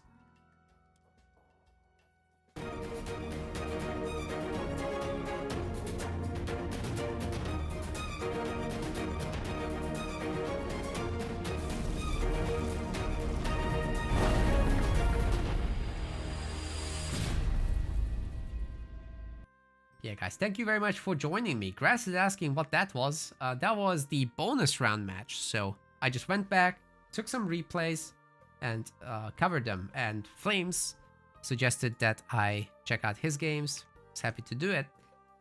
And this way, we got in an extra cast for a series that wasn't live anymore. It was from earlier in the tournament, but nonetheless, got to cover it. So you guys had some extra stuff to watch. Alright, I think I'll be calling it here now. So what I'd like you guys to do is to please go to the MetaPlays channel, because I'm right now multi-streaming on my personal channel as well as the MetaPlays channel. Now the MetaPlays one is actually going to be pretty important going forward. I won't always be doing this, as I like to funnel viewership to the MetaPlays one in the future, because we'll be hosting several exclusive AOM events, of course. So please do check that out, guys. We're currently a combined chat, but in the future, I'll be just using the MetaPlays channel to directly handle everything. And yeah, that won't be the Wrath of the Gods event. Like for this one, maximizing the viewership is what really matters, because Microsoft is supporting us. So let me do a shout out for MetaPlays RTS, so you can very quickly hit a follow button there in my personal chat. Please do that. And if you're watching on my personal YouTube again, then also please head to the MetaPlays YouTube to check that out. We'll be hosting several standalone events in the coming year. So very much appreciate if you guys check that out. That is where you'll be able to catch them, not on my personal channel. So just something to keep in mind. Alright, so that will be, again, in January. Thinking about $1,000 for that one. Well, we're operating in pounds, so pounds, actually. And we'll see you guys there. But for now, it's Wrath of the Gods time. Tomorrow as well. So I'll be back with the same setup. And I'll be joined with Iron Maiden tomorrow. So we'll be casting together in the later rounds of this event today. We haven't picked the games out yet, but let's take a look what's on offer. So we've got Magic versus Ulysses, Matrius versus Chemo, this is not refreshed, Kvoth versus Zakalo, Grass and Groom versus Soup. So some pretty good series here. There's going to be all those, then the semifinals, then the bronze match, which I'll actually treat as my bonus cast at the very end, and the finals. All best of fives, except the bronze round is the best of three. So that's all for tomorrow's program. Boyd and Yodesla will be co-casting as well, so please check them out. Also, they're all tagged in the Twitch title, so please do check that out. And for the YouTube live stream crew, I'm now dumping my link as well for the MetaPlays YouTube. please head over there and subscribe. Cool. That's going to be all the shout outs today, guys. So thank you very much for watching, and I'll see you again tomorrow with the crew. Bye-bye.